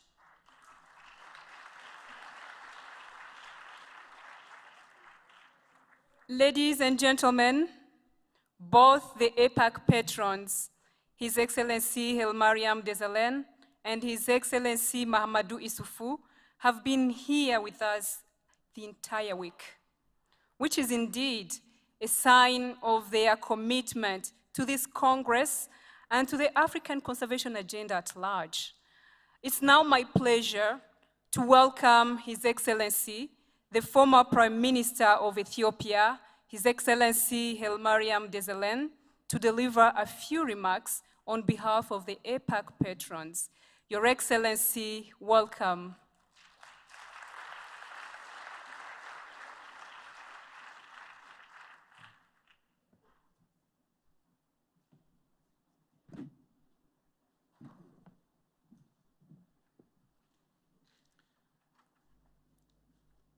on behalf of myself and my fellow APAC patrons, His Excellency Usufu Mahamoud, former President of Niger, His Excellency Festus Moai, former President of Botswana, and Her Excellency Ellen Johnson Sirleaf, even though she was not amongst us this time, former President of Liberia. I would like to specially thank and express our gratitude to the government and people of Rwanda, led by His Excellency Paul Kagame, for our gracious host this timely Congress. I would also like to thank the International Union for Conservation of Nature and the African Wildlife Foundation for their extraordinary work and effort that went into making this event the success it has been. What we have here in this room is a good representation of Africa. And as such, I believe you will take to your respective homes the message that you have the commitment from your colleagues from other parts of the continent in tackling the unique challenge that we are all facing in conservation efforts. This challenge can only be tackled by a joint and sustained effort. It is therefore in order that we acknowledge this Congress came at just the right time when our biodiversity needs urgent intervention to relieve it of the immense pressure of severe degradation, and our economies need urgent pathways to growth that support nature and people. We call on all parties, be it governments, donor community, and implementing agencies, to ensure that biodiversity conservation is placed on top of the agenda to avoid the impending catastrophe facing the continent's flora and fauna, a catastrophe that will have profound negative repercussions for everyone on this planet. As patrons of APAC, we are ready to be an integral part of shaping the conservation agenda on the continent. We will be happy to continue intervening on your behalf when called upon to do so, and to the extent possible, because we have seen the future of nature, and it doesn't look good if we don't act today. Though conservation efforts in Africa have faced monumental challenges, we prefer to see the opportunities rather than the challenges. We see a way out of the crisis, but only if we all join hands, renew our commitment, and resolve to overcome these obstacles. To stop identifying the problems we all know, and to focus on working collectively and without ego on the solutions.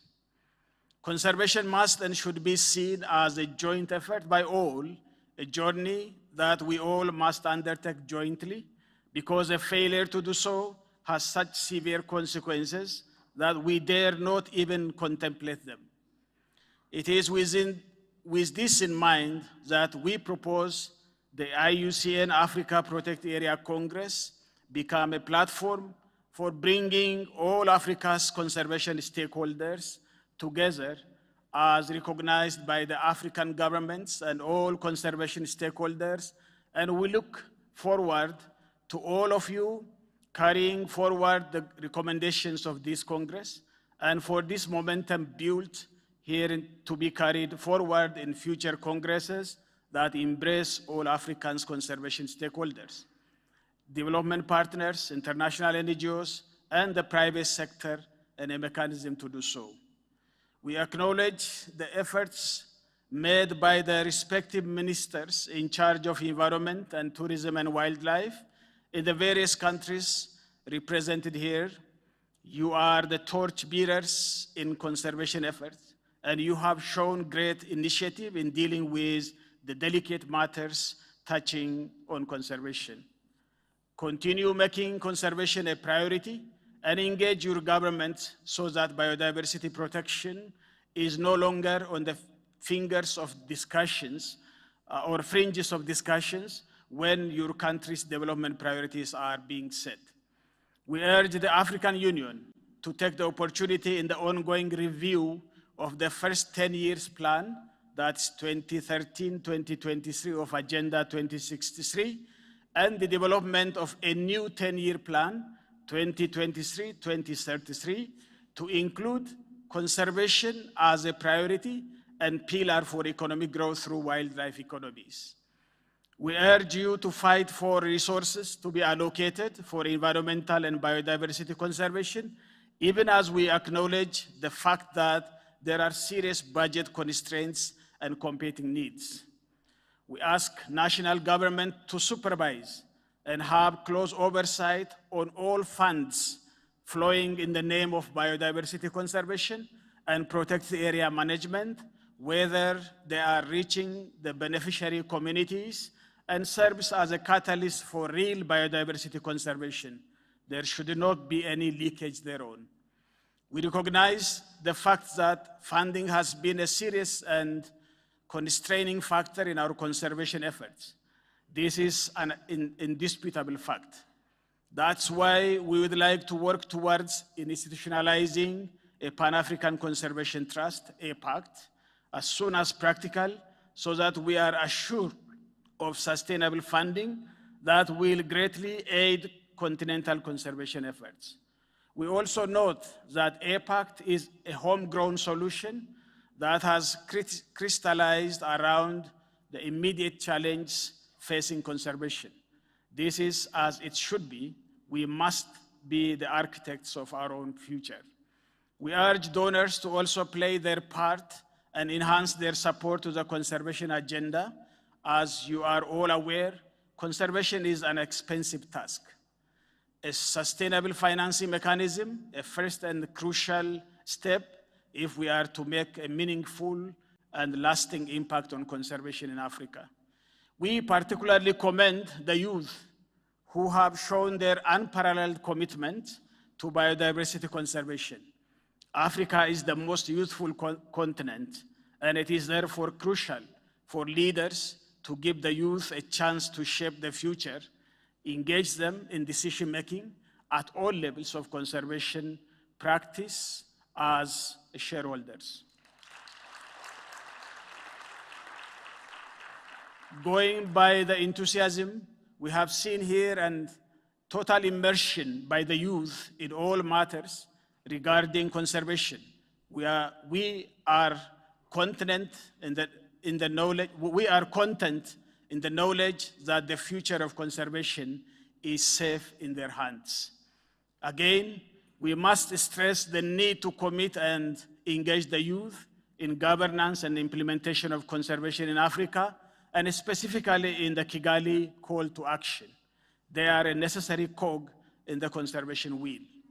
We acknowledge and recognize the current and historical role of indigenous people and local communities in biodiversity conservation on this continent. We accept that the rights of indigenous people and local communities have not always been respected and upheld. We urge governments to advance their conservation efforts by integrating national policies and laws that recognize, accord, and respect the customary collective tenure rights of indigenous peoples and local communities, including implementing on case-by-case restitution for lost land and full and prompt compensation for past injustices. We call on conservationists to identify and work with local communities through a benefit-sharing system, because that's the only way that you will win their trust and support in your engagements. We welcome the noble initiative by the African Protected Area Directors, APAC, to establish a platform that brings them together towards cooperation and collaboration in a key conservation challenge of Africa. We commit to support the APAC's ambition for endorsement of the African Union and African Ministerial Conference on the Environment, AMCEN. Now, today, we must insist that we move beyond words and take immediate action to stem the devastation wrought on our habitat by limitations in our systems that support conservation efforts. We must restate the sad fact that the environmental disaster facing us is indeed apocalyptic, yet there is a ray of hope. And it starts here with the Kigali call to action and your commitment to this initiative. We believe this Congress is a historic one since it lays a concrete foundation for securing the future of conservation. We know the challenge. The world knows the challenge. Now is the time for Africa to redefine conservation on our continent and act in our collective best interests. I thank you for your kind attention.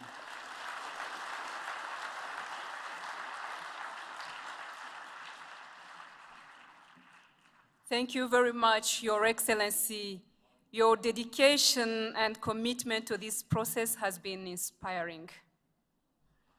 Ladies and gentlemen, we came here to address challenges and find solutions that go towards protecting Africa's natural capital. We have had a week full of deliberations, but what has been the outcome of these deliberations? I would like to welcome to the stage Simangele Mseli, Tanya Mesron, and Ivan Gasangwa to read the Kigali call to action. Welcome.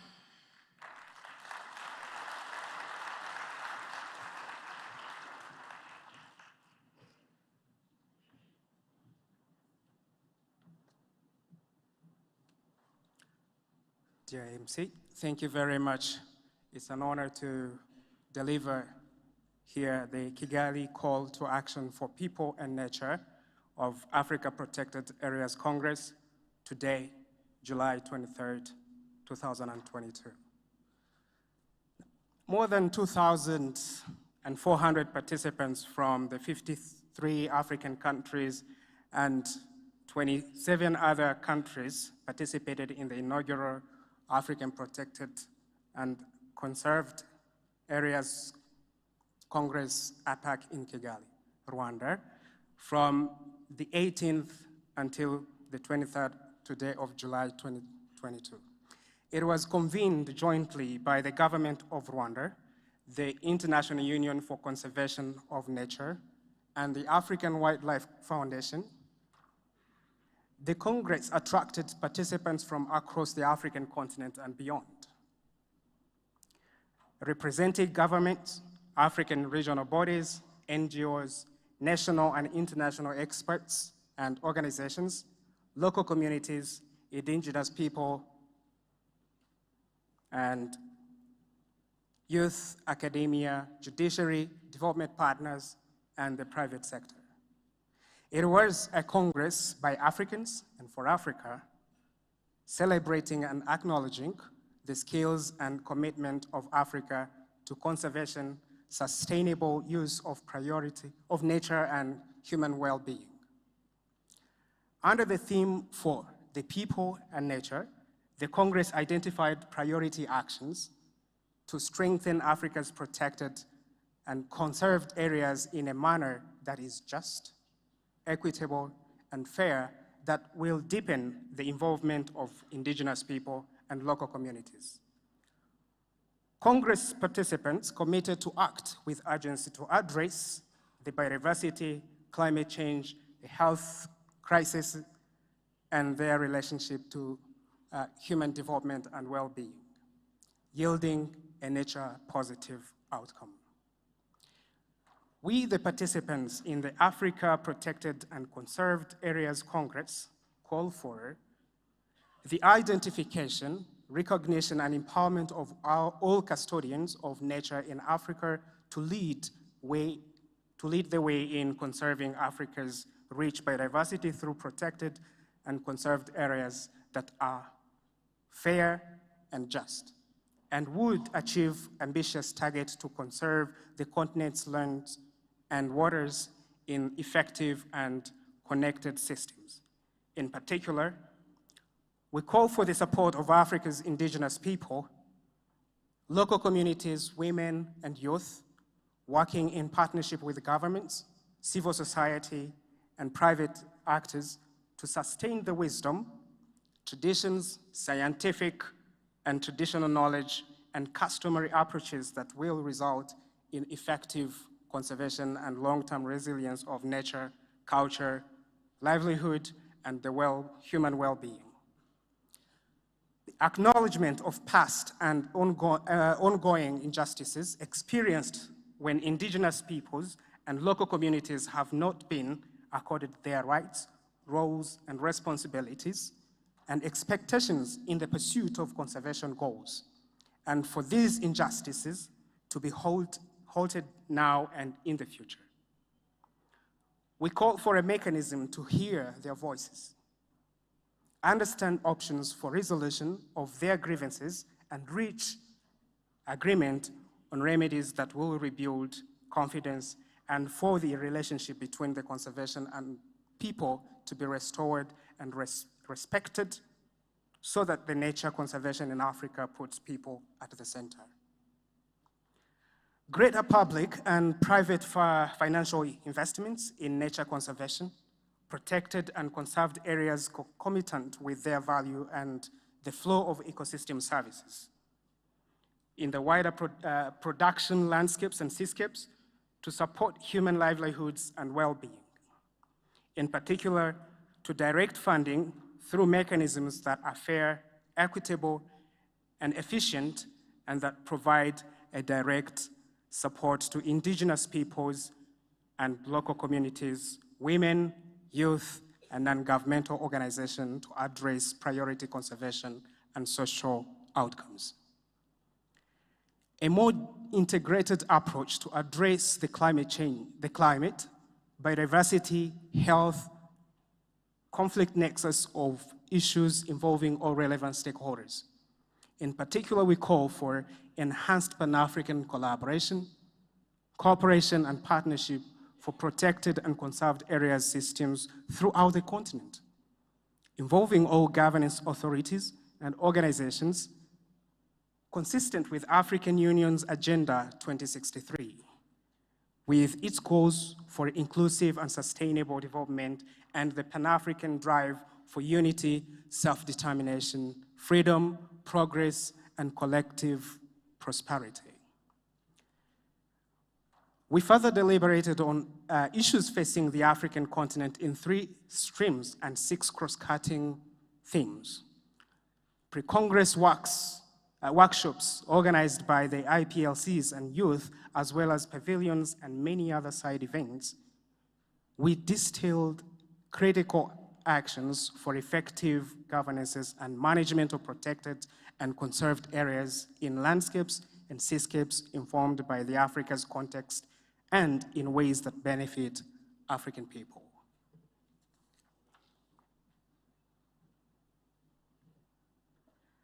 Promouvoir une gouvernance inclusive et équitable. En Afrique, les terres et les eaux sont régies par des systèmes fonciers divers qui incluent la propriété étatique, coutumière et privée et qui diffèrent d'un pays à l'autre.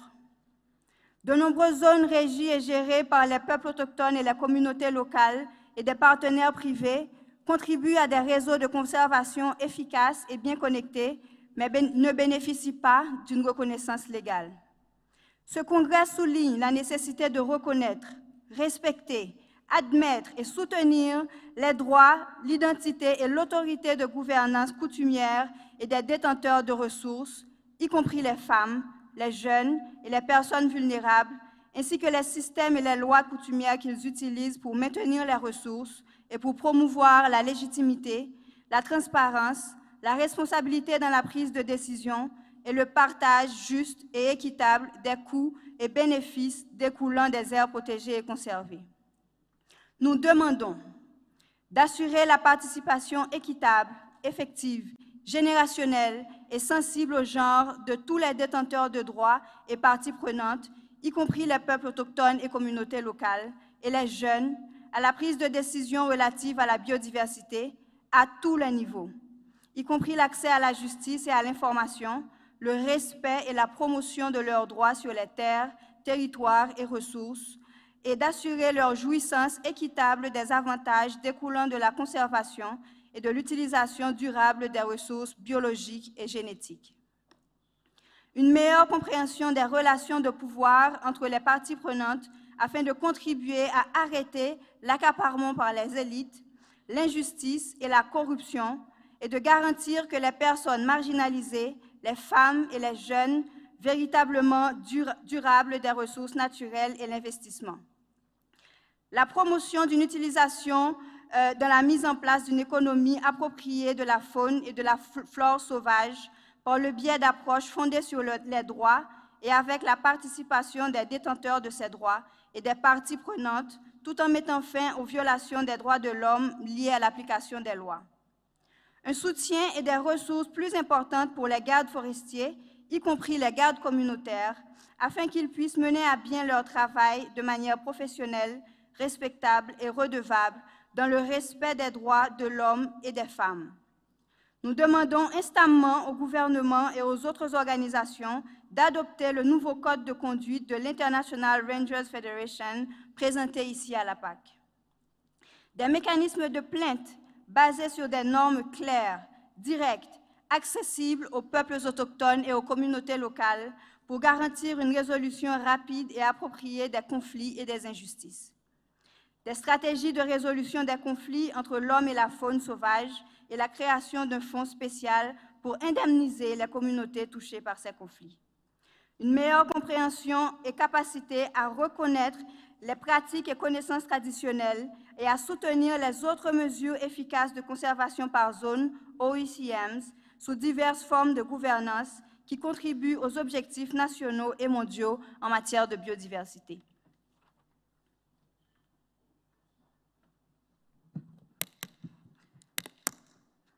Putting people at the center of effective and equitable conservation. Africa's protected and conserved areas hold unique competitive advantages for addressing poverty and building resilient communities. They bring to diverse benefits, are vital for Africa's people's livelihoods and cultures, and are central to meeting global and national biodiversity and ecosystem targets.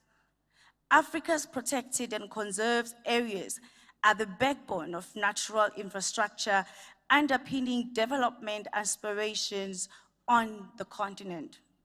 The 6 million square kilometers of Africa's PCAs provide food and water security, erosion and flood control, disease control, climate regulation, carbon sequestration, and a host of other critical ecosystem services which underpin human welfare and well-being, yet are rarely recognized in national accounting. Central to improve effectiveness is the involvement of all governance authorities subject to their free, prior, and informed consent. To deliver diverse benefits and address threats to PCAs and their significant values, they must be effectively governed and managed. We call for assessment of the effectiveness of protected areas and other conserved areas, including their governance and management, benchmarked against universal standards such as the IUCN Green List Standard, and to prioritize actions, capacity development, and funding based on the findings. Further efforts to identify all areas of importance for biodiversity and ecosystem services that are neither protected nor conserved, and to build these into conservation plans and programs and ensure ecological representativeness while ensuring that any proposed targets are not achieved at the expense of people.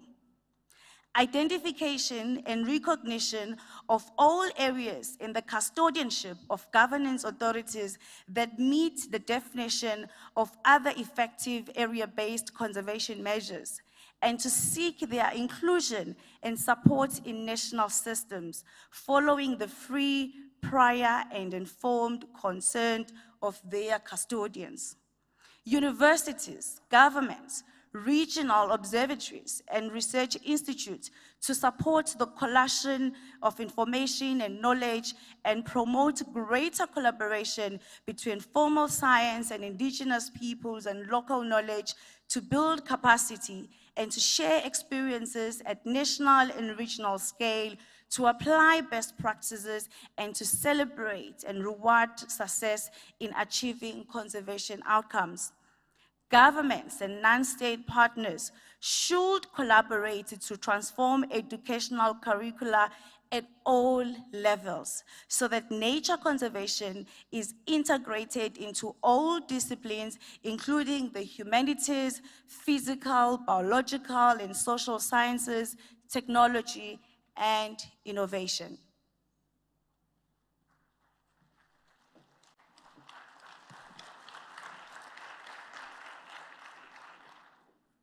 Mobiliser la valeur économique des aires protégées et conservées et le financement durable.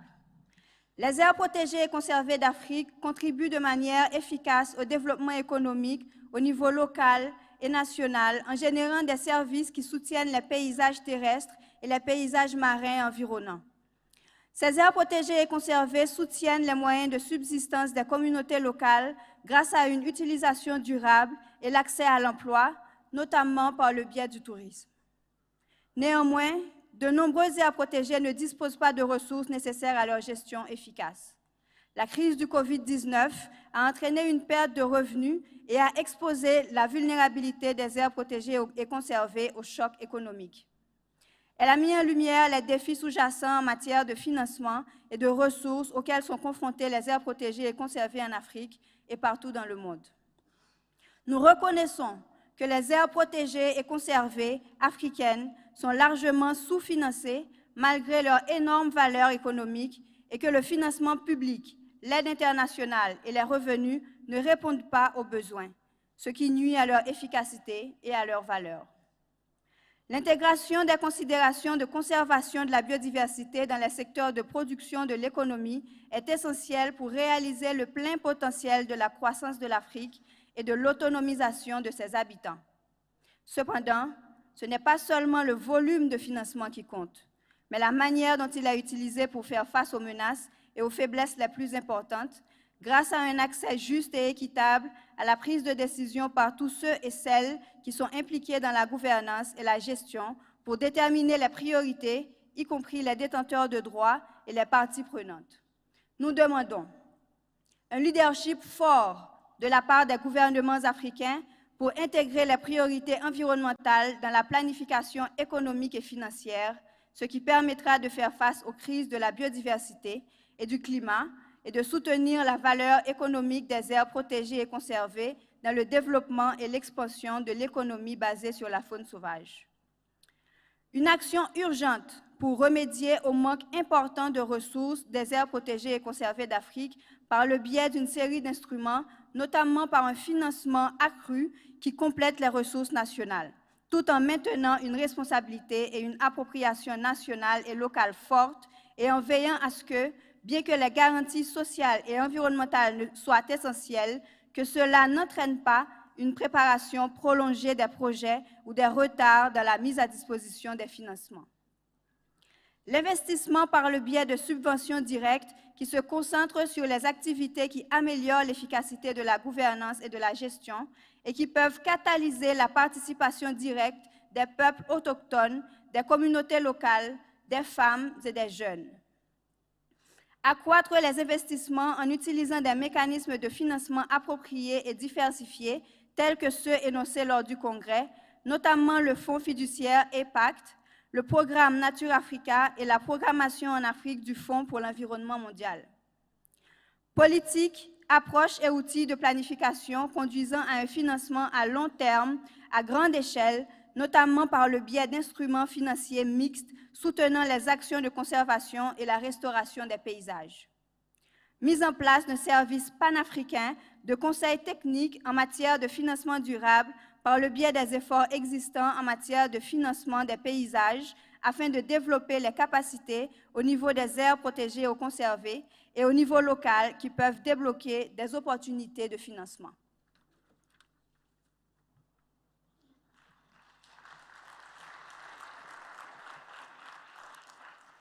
protected and conserved areas as natural solutions to the biodiversity and climate change crisis. There is widespread agreement that the twin crises of climate change and biodiversity loss, which impact on human health and well-being, must be addressed simultaneously. By protecting ecosystems and natural habitat and the ecosystem services they provide, PCAs act as nature-based solutions that help people cope with the impact of climate change, health, and disaster risk.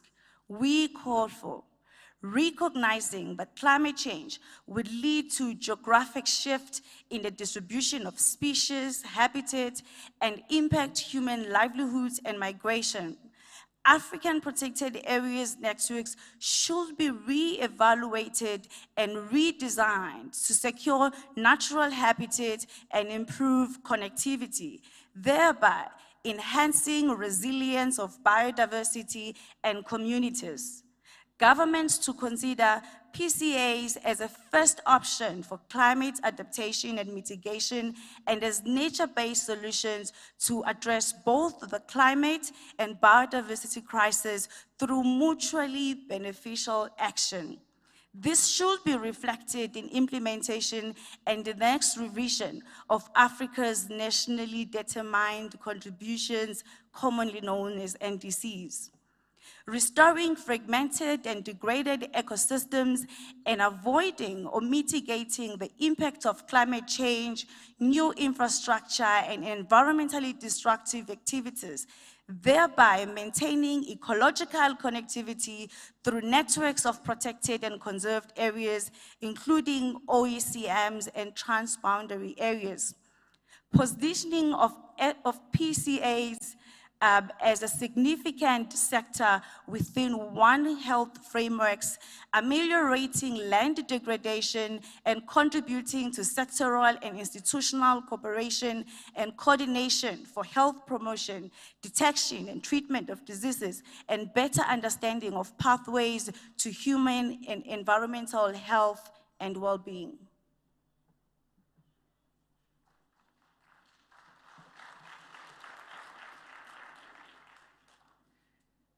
APAC's commitment to action, recognizing Africa's rich and unique biodiversity heritage and the diversity of its people, we, the participants at the inaugural Africa's Protected Areas Congress, commit to the following actions.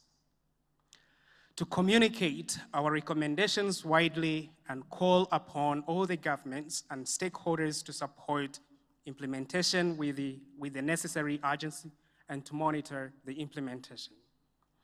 To welcome the recommendations made by the representatives of indigenous people and local communities, youth, and their commitments towards implementation. To work with the representatives of the youth at the APAC's 2022, now and in the future, to create, plan, implement, manage, and share the benefits of this collaboration. To send a strong message to the COP15 of the Convention on Biological Diversity for the post-2020 Global Biodiversity Framework regarding the recommendations and commitments captured at this Congress, and to the COP27 of the United Nations Framework Convention on Climate Change. To request the African Union's Commission to declare July 18th of each year for Africa Protected and Conserved Areas Day, to be observed and celebrated across the continent. To task the conveners and organizing partners of the inaugural African Protected Areas Congress to undertake the development of the African Protected and Conserved Areas Forum as an inclusive and consultative Pan-African body for the Africa Protected Areas directors, government agencies, CSOs, youth, IPLCs, NGOs, and private sector to guide the implementation and monitoring of the APAC 2022 commitments through smaller regional meetings and convening of the second APAC within the next 4 to 5 years. To maintain the energy, spirit of hope, and commitment of this inaugural APAC and convey this throughout our work in our respective home countries and institutions. Finally, we acknowledge the generosity and hospitality of the government and the people of Rwanda and everyone, including the volunteers who helped to convene the inaugural Africa Protected and Conserved Areas Congress, as well as the participants who contributed to rich content and the discussions. Thank you.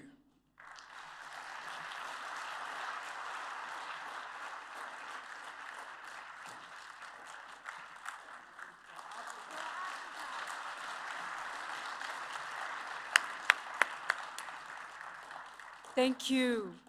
Thank you, Simangele, Tanya, Ivan, and the entire drafting team for your efforts. Let us give a good round of applause to the entire drafting team.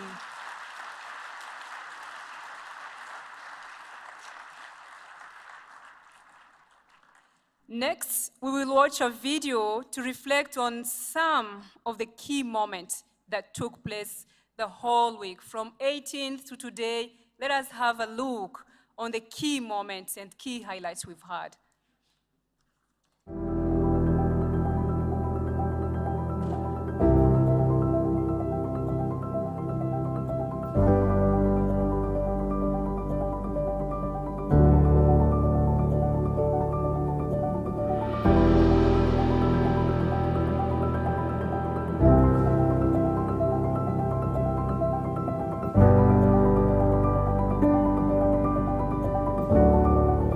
We have only one Africa.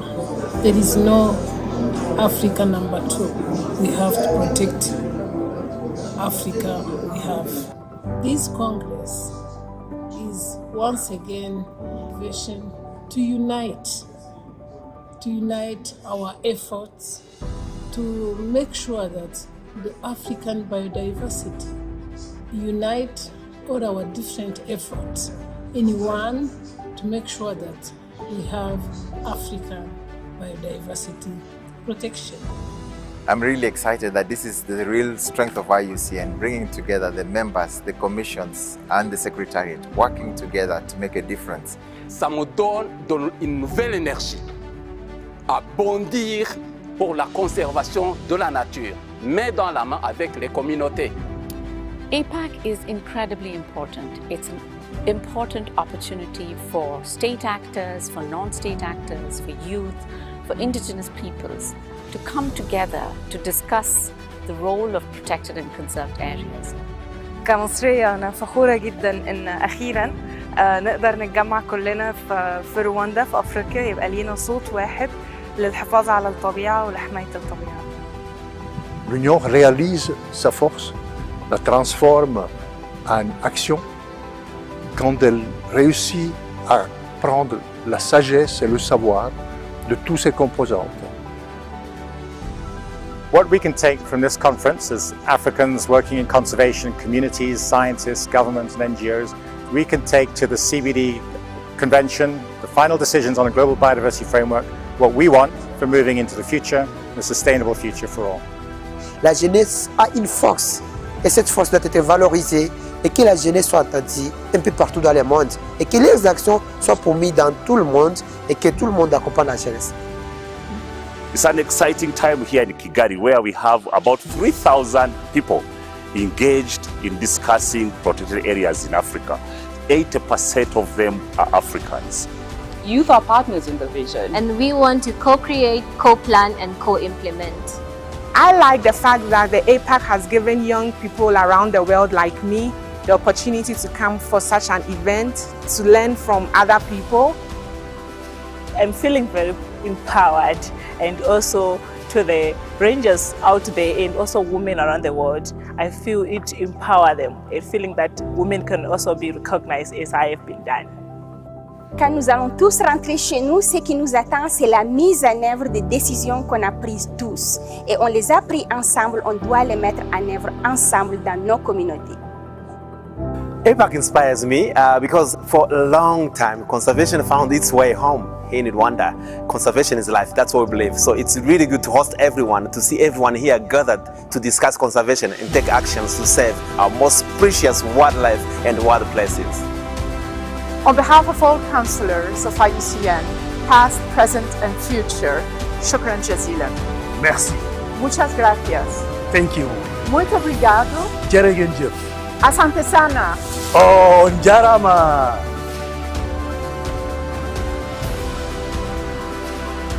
What a week it has been! What a week it has been!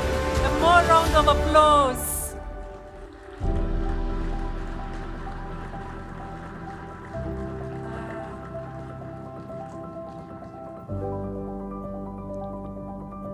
We're almost coming to the end. I would now like to invite the WCPA Chair, Madhu Rao, to the stage to make the first closing remarks. Madhu, please.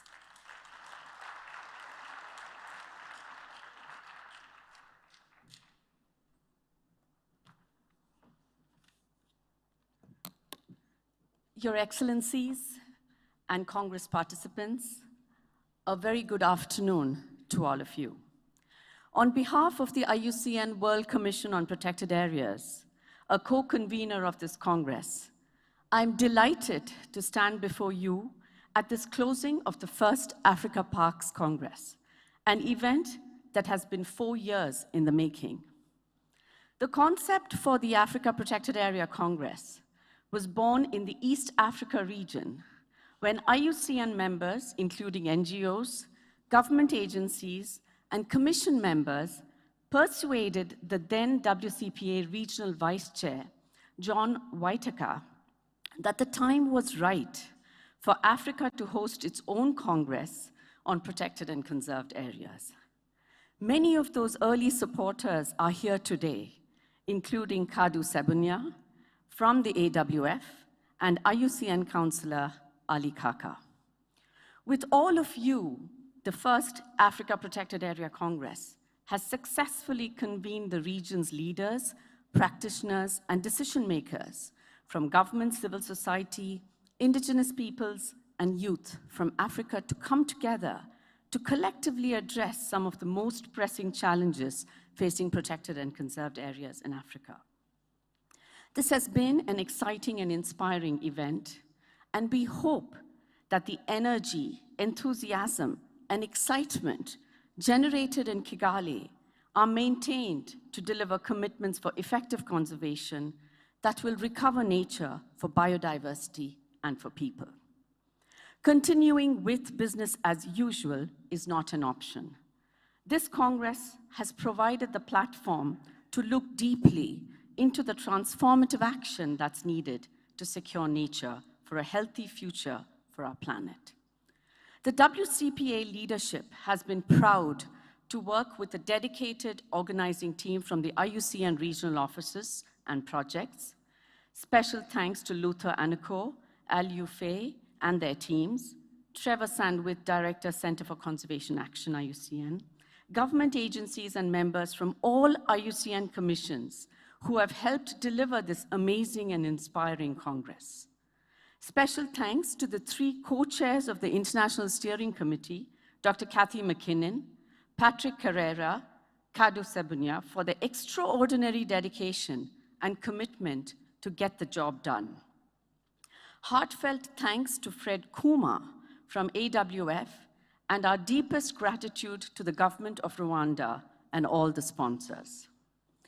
The time to act is now. We have to act purposefully and strategically to position protected and conserved areas as core pillars to recover biodiversity, address climate change, and prevent future pandemics. The World Commission on Protected Areas commits to working with partners in the region to support implementation of actions. As nations around the world prepare for the upcoming biodiversity and climate conferences, this Congress has helped to collectively build African momentum with bold commitments for the recovery of nature, setting an ambitious agenda for fair and effective conservation for this coming decade and beyond, with people at its center. Thank you very much.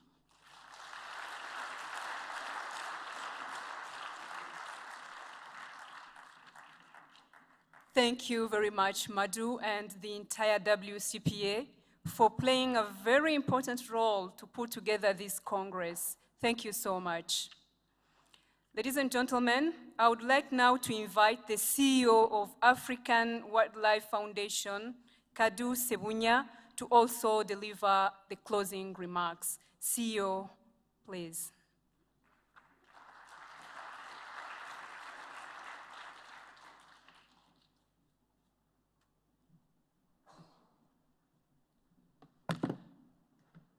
Oh my God.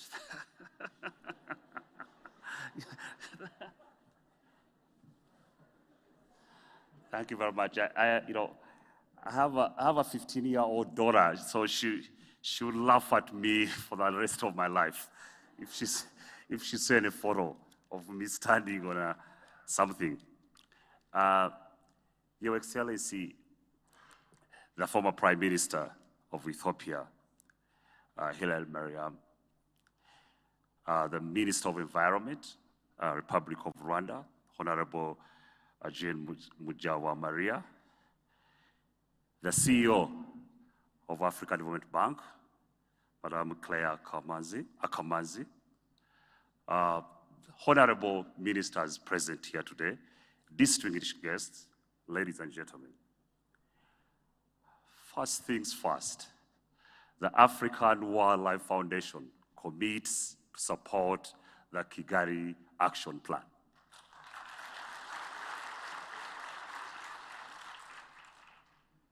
It's a rare honor to address such a distinguished gathering of conservationists drawn from all over Africa and other parts of the world.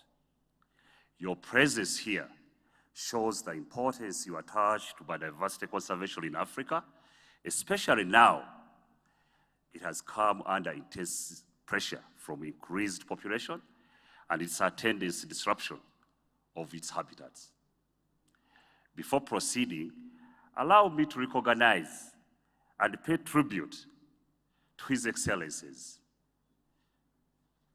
President Paul Kagame, President Yusuf Mahmoud, Prime Minister Haile Mariam, in absentia, President Ellen Johnson Sirleaf, President Obasanjo, President Festus Mogae, for their guidance and leadership during the planning and during this Congress. They are passionate defenders of biodiversity who have shared their collective institutional memories and given me a long-term outlook that is, however, tempered with a dose of reality. Your Excellencies, we humbly request you to continue your mentorship as we embark on the implementation phase of the Kigali Action Plan, which is a product of this Congress, and therefore, I will continue, and all of us, calling on you to provide guidance on this journey. To the government of Rwanda, we dearly thank you. This has been a very successful Congress. That's what I've been told. But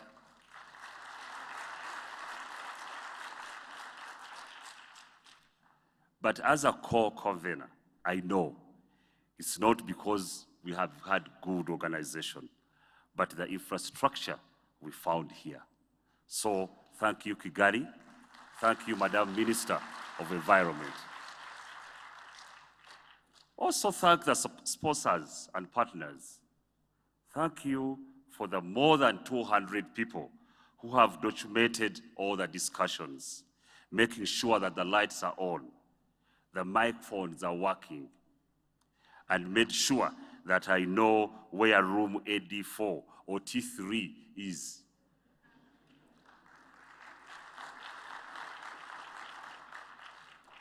You know, a delegate came to me this morning and told me this Congress seems to be a point when Africa starts to take control of conservation.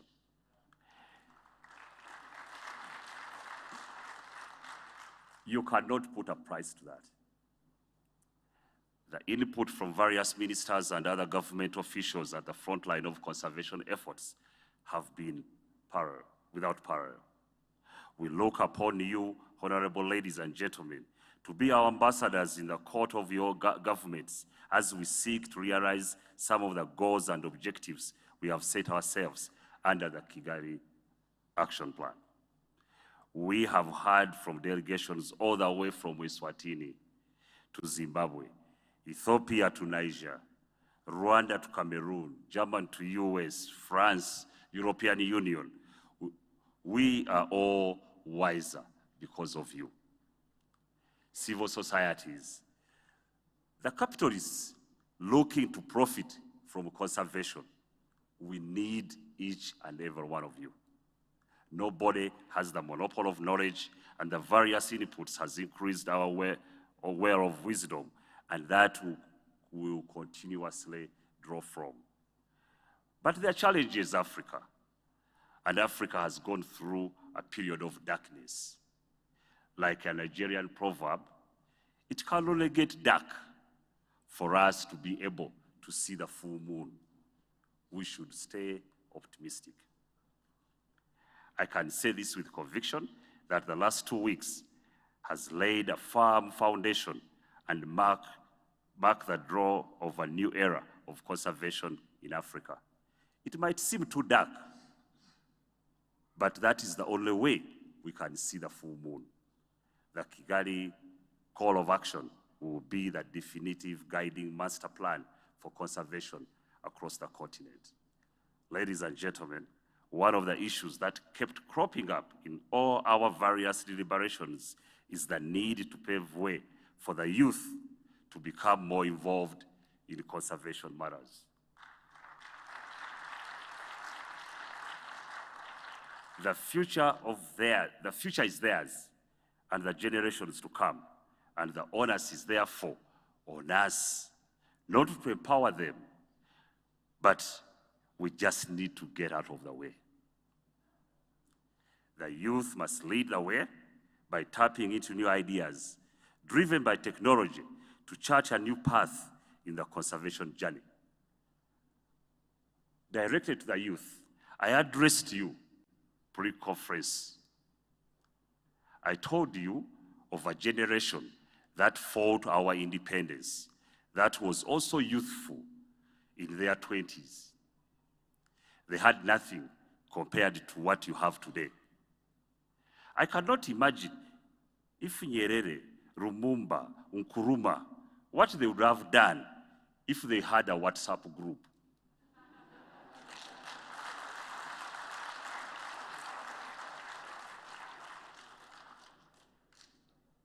Mandela, Facebook in Nyerere, in real time. You are the leaders of today, the custodian of the future. You don't need permission from anyone. Just step up and disrupt the system.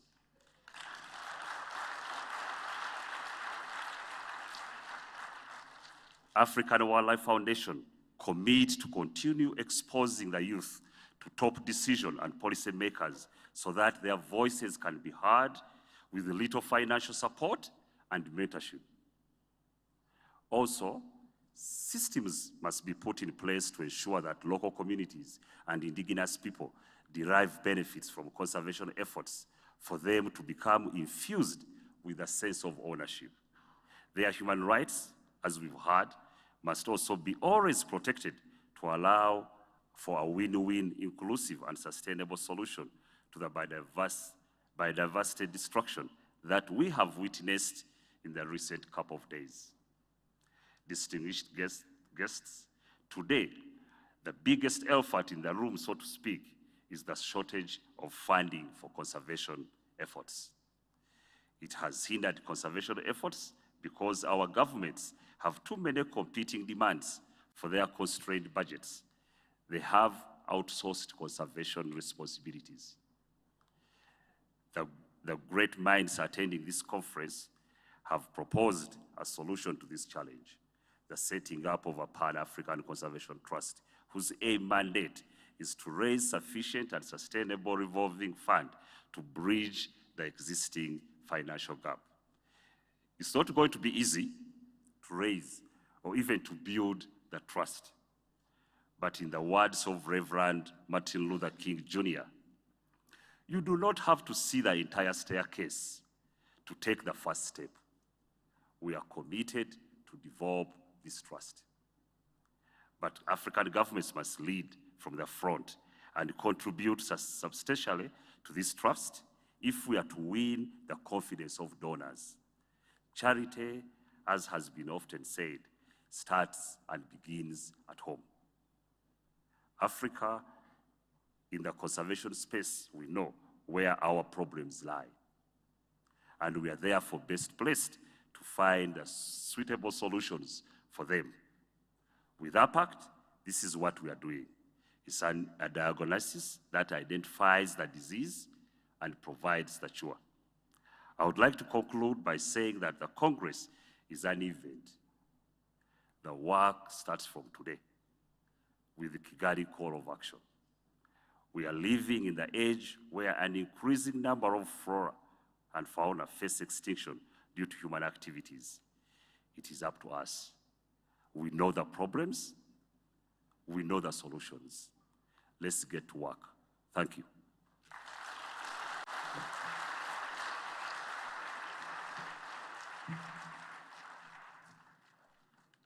CEO Kadu, we can't thank you enough, and the entire African Wildlife Foundation for being an integral part of bringing this Congress to life. We thank you so much.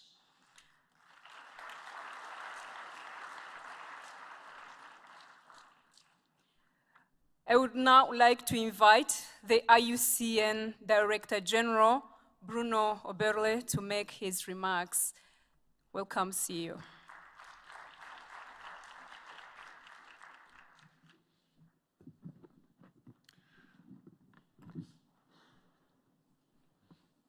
Mesdames et Messieurs, l'Afrique s'est donné rendez-vous ici, à Kigali, pour discuter de ses richesses naturelles et comment les utiliser le mieux. Vous tous, des experts, des ministres, des représentants de la société civile, des communautés locales, des peuples indigènes, vous avez répondu à l'appel. Merci d'avoir été ici et d'avoir réfléchi sur comment l'Afrique peut continuer sur cet important dossier. Excellencies, colleagues and friends, let me first express IUCN gratitude to the Republic of Rwanda, its President, its Prime Minister, its Minister for Environment, and indeed to the whole nation for the sustained commitment to the success of this Congress. And I am also grateful to our partners, to our sponsors and donors, to the volunteers who supported us during this week,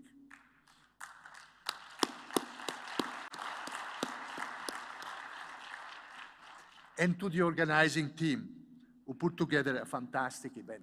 Thank you very much, all of you.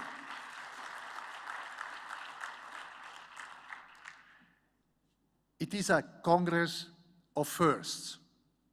It is the first African Congress of its kind to have gathered stakeholders from all corners of Africa, with over 2,400 participants here and more than 5,000 virtual attending from elsewhere. It is the first time that we have such open and frank discussions about difficult issues around human rights in conservation. It was the first time we have judges among us discussing on the implementation of legislation on protected area inside an event on protected areas. And it was the first Congress where various African ministers acknowledged openly that their government need to invest more in conservation. Thank you for this openness. And so this Congress of First promises to be a first step towards a transformative change. Africa is embarking on an exciting journey, taking ownership to further strengthen the conservation of its natural heritage, and IUCN is proud to be part of this journey. This week, APAC participants have put in place the building blocks for an African model of conservation that best suits the continent's needs and priorities. The discussion that took place have reaffirmed some key priorities. The urgency of conserving at least 30% of the continent's lands and water in an effective and equitable way that involves all relevant stakeholders as a key element to address the dual biodiversity and climate crisis.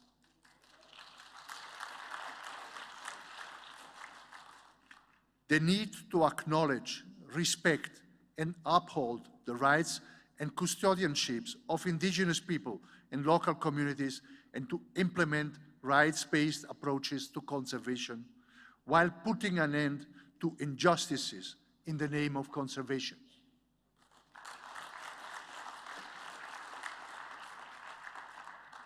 And the need to scale up innovative funding models for conservation in Africa. There can be no doubt that inclusive, protected, and conserved areas that respects the rights of people and share their benefits equitably are the only way we can achieve the ambition of conserving at least 30% of land and seas areas. IUCN is delighted to have convened this Congress, and we are proud to witness the power of the Union in Africa. Over 100 IUCN members are here and they've attended this seminal event, representing all membership categories, state members, government agencies, NGOs, and indigenous people organizations. We had over 500 members of all IUCN commissions working together in this Congress and contributing to the depth of the analysis and to the solution proposed. I was also gratified to see the commitments and engagement from the many ministers of IUCN state members present here.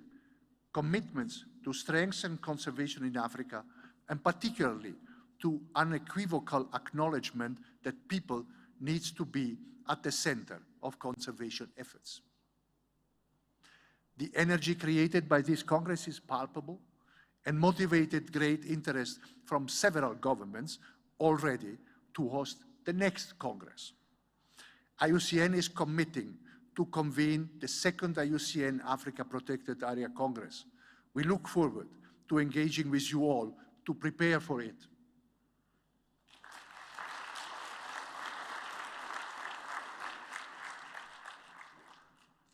As the Minister of Environment of Rwanda said, we are in the land of the 1,000 hills and the 1,000 opportunities.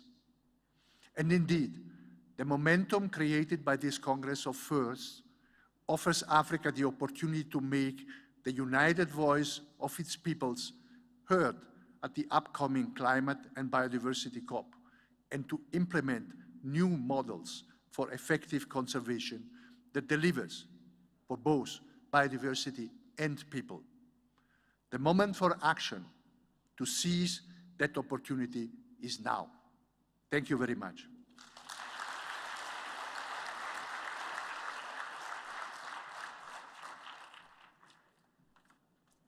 Merci beaucoup, Monsieur le Directeur, et toute l'équipe de l'IUCN d'avoir reconnu que l'Afrique avait vraiment besoin de ce congrès.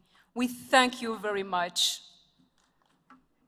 Lastly, I would like to invite our hosts, who has led the process from the government of Rwanda and indeed made it possible for Africa to host its first Protected Areas Congress here in Kigali. Ladies and gentlemen, a round of applause for Honorable Minister of Environment, Jean d'Arc Mujawamariya.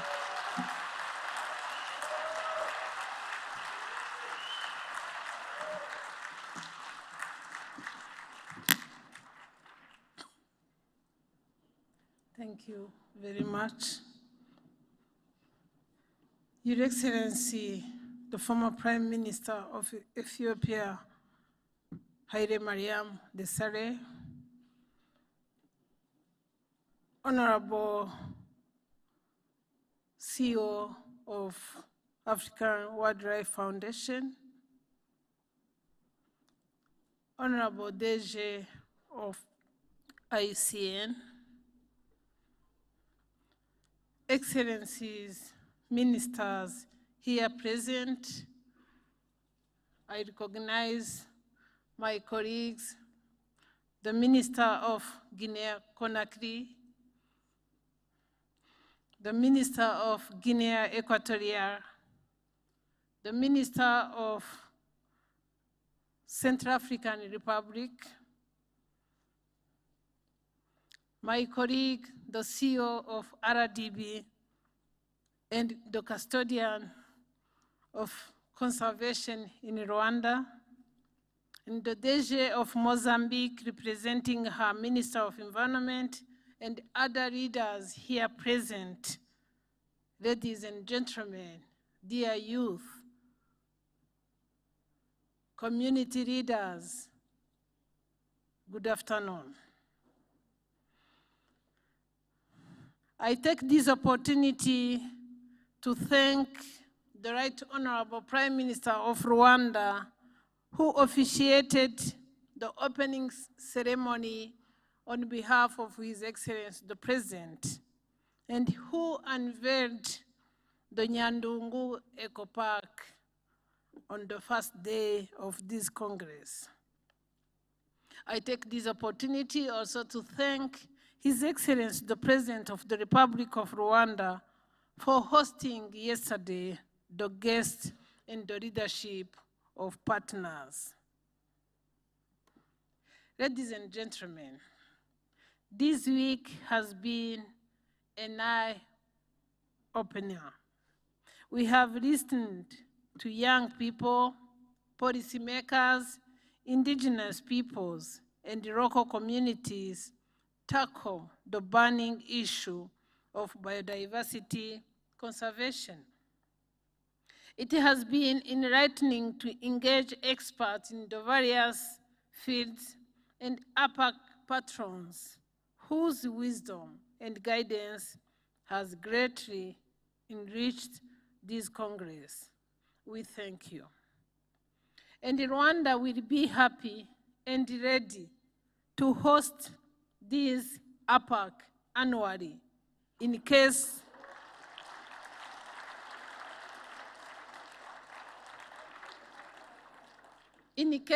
you decide to make African Protected Area Congress an annual event. At the same time, we have had the pleasure of interacting with conservationists from across the continent and beyond the continent. These engagements have been fruitful, and there is much we have learned from each other. I hope you have learned from Rwanda too. I would like to move these conversations forward by calling for tangible change on the ground. The Kigali call to action must be rolled out so that this Congress goes down in history as a turning point on our conservation journey. Most importantly, I humbly ask our respective governments and partners to re-examine the funding of conservation, because what we have currently is certainly not enough given the pressure habitats are under. We must all support APAC. It lays the foundation for an adequate and sustainable solution to the funding deficits that have plagued conservation efforts. Ladies and gentlemen, the President of the Republic of Rwanda has acted. As a leader of actions, yesterday he sent a message that the government of Rwanda will contribute to the Pan-African Conservation Trust Fund as soon as possible.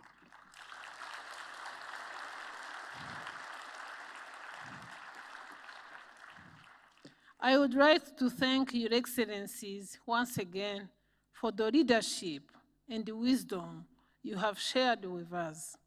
Your commitment to stand with us as we embark with renewed vigor on the next phase of our conservation journey is truly appreciated. It has been an honor for Rwanda to host the inaugural African Protected Areas Congress. We are happy to inform you that Rwanda has won to host the World Agroforest Congress 2025, and Rwanda and its people count on you to put in your 2025 agenda to attend the Agroforest Congress in Kigali, Rwanda. We are glad that so many leaders, experts, community members, indigenous people, and young people joined us from across the continent and beyond. Together, we have recommitted to put people at the center of conservation, and I know the impact of this Congress will be felt for generations to come. To all of those who attended the Congress, from stream leaders, session managers, speakers, and panelists, thank you for your invaluable contributions. We have received more than 2,400 physical participants. We have had more than 5,000 virtual participants. We all thank you. We are all the richer for it.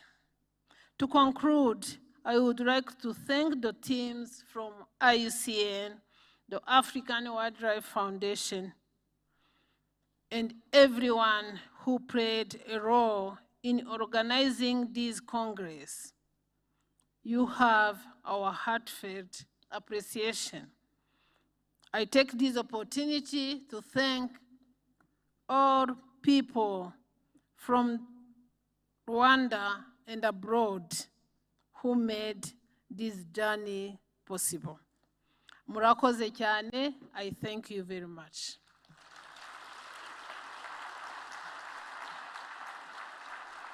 Thank you very much, Honorable Minister. Thank you very much, Honorable Minister. May I kindly request you, Honorable Minister and dignitaries, to just take a group photo here in front. Protocol, please help us.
Thank you, thank you. Don't depart. We have a very, very good performance right now before we close it. Pedro, where are you to give us this? Pedro.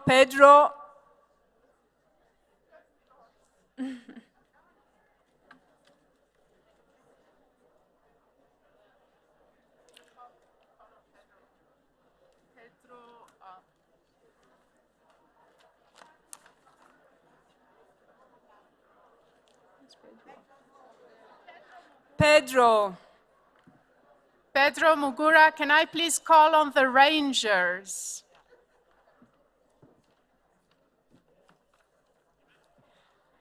Can you please come on stage? The rangers.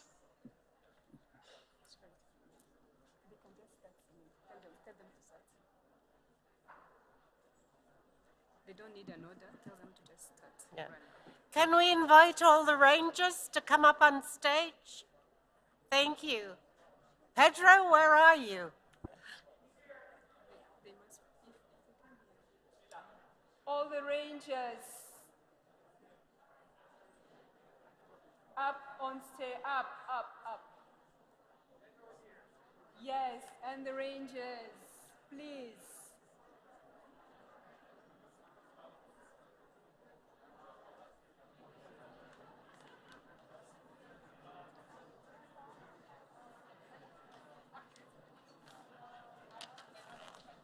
Ladies and gentlemen, let's listen to the rangers as we close it. Let us listen to the rangers.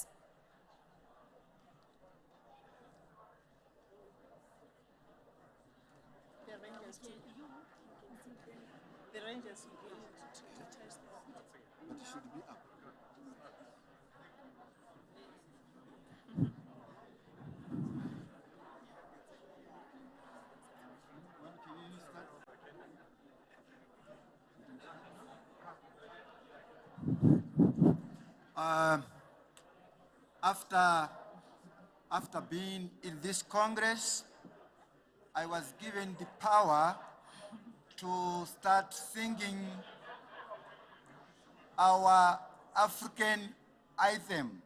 This anthem was used during slavery time, when Africans were sold and going to be as manpower out of the continent.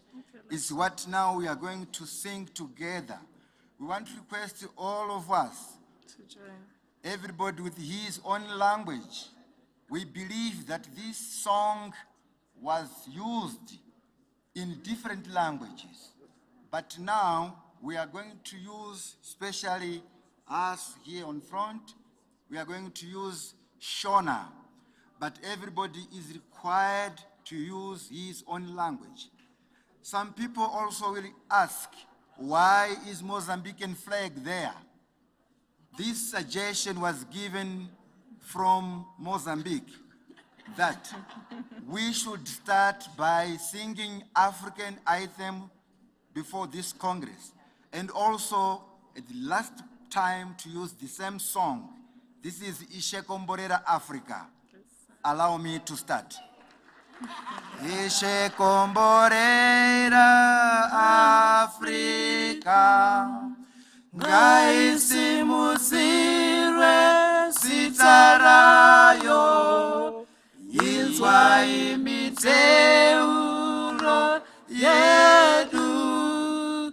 Ishe komborera, oh Yesu, Muriayo, Uya mweya, Uya mweya, Kombore, Uya, Uya mweya, Kombore, Uya mweya, Uya mweya, Komborera, oh Yesu, Muriako.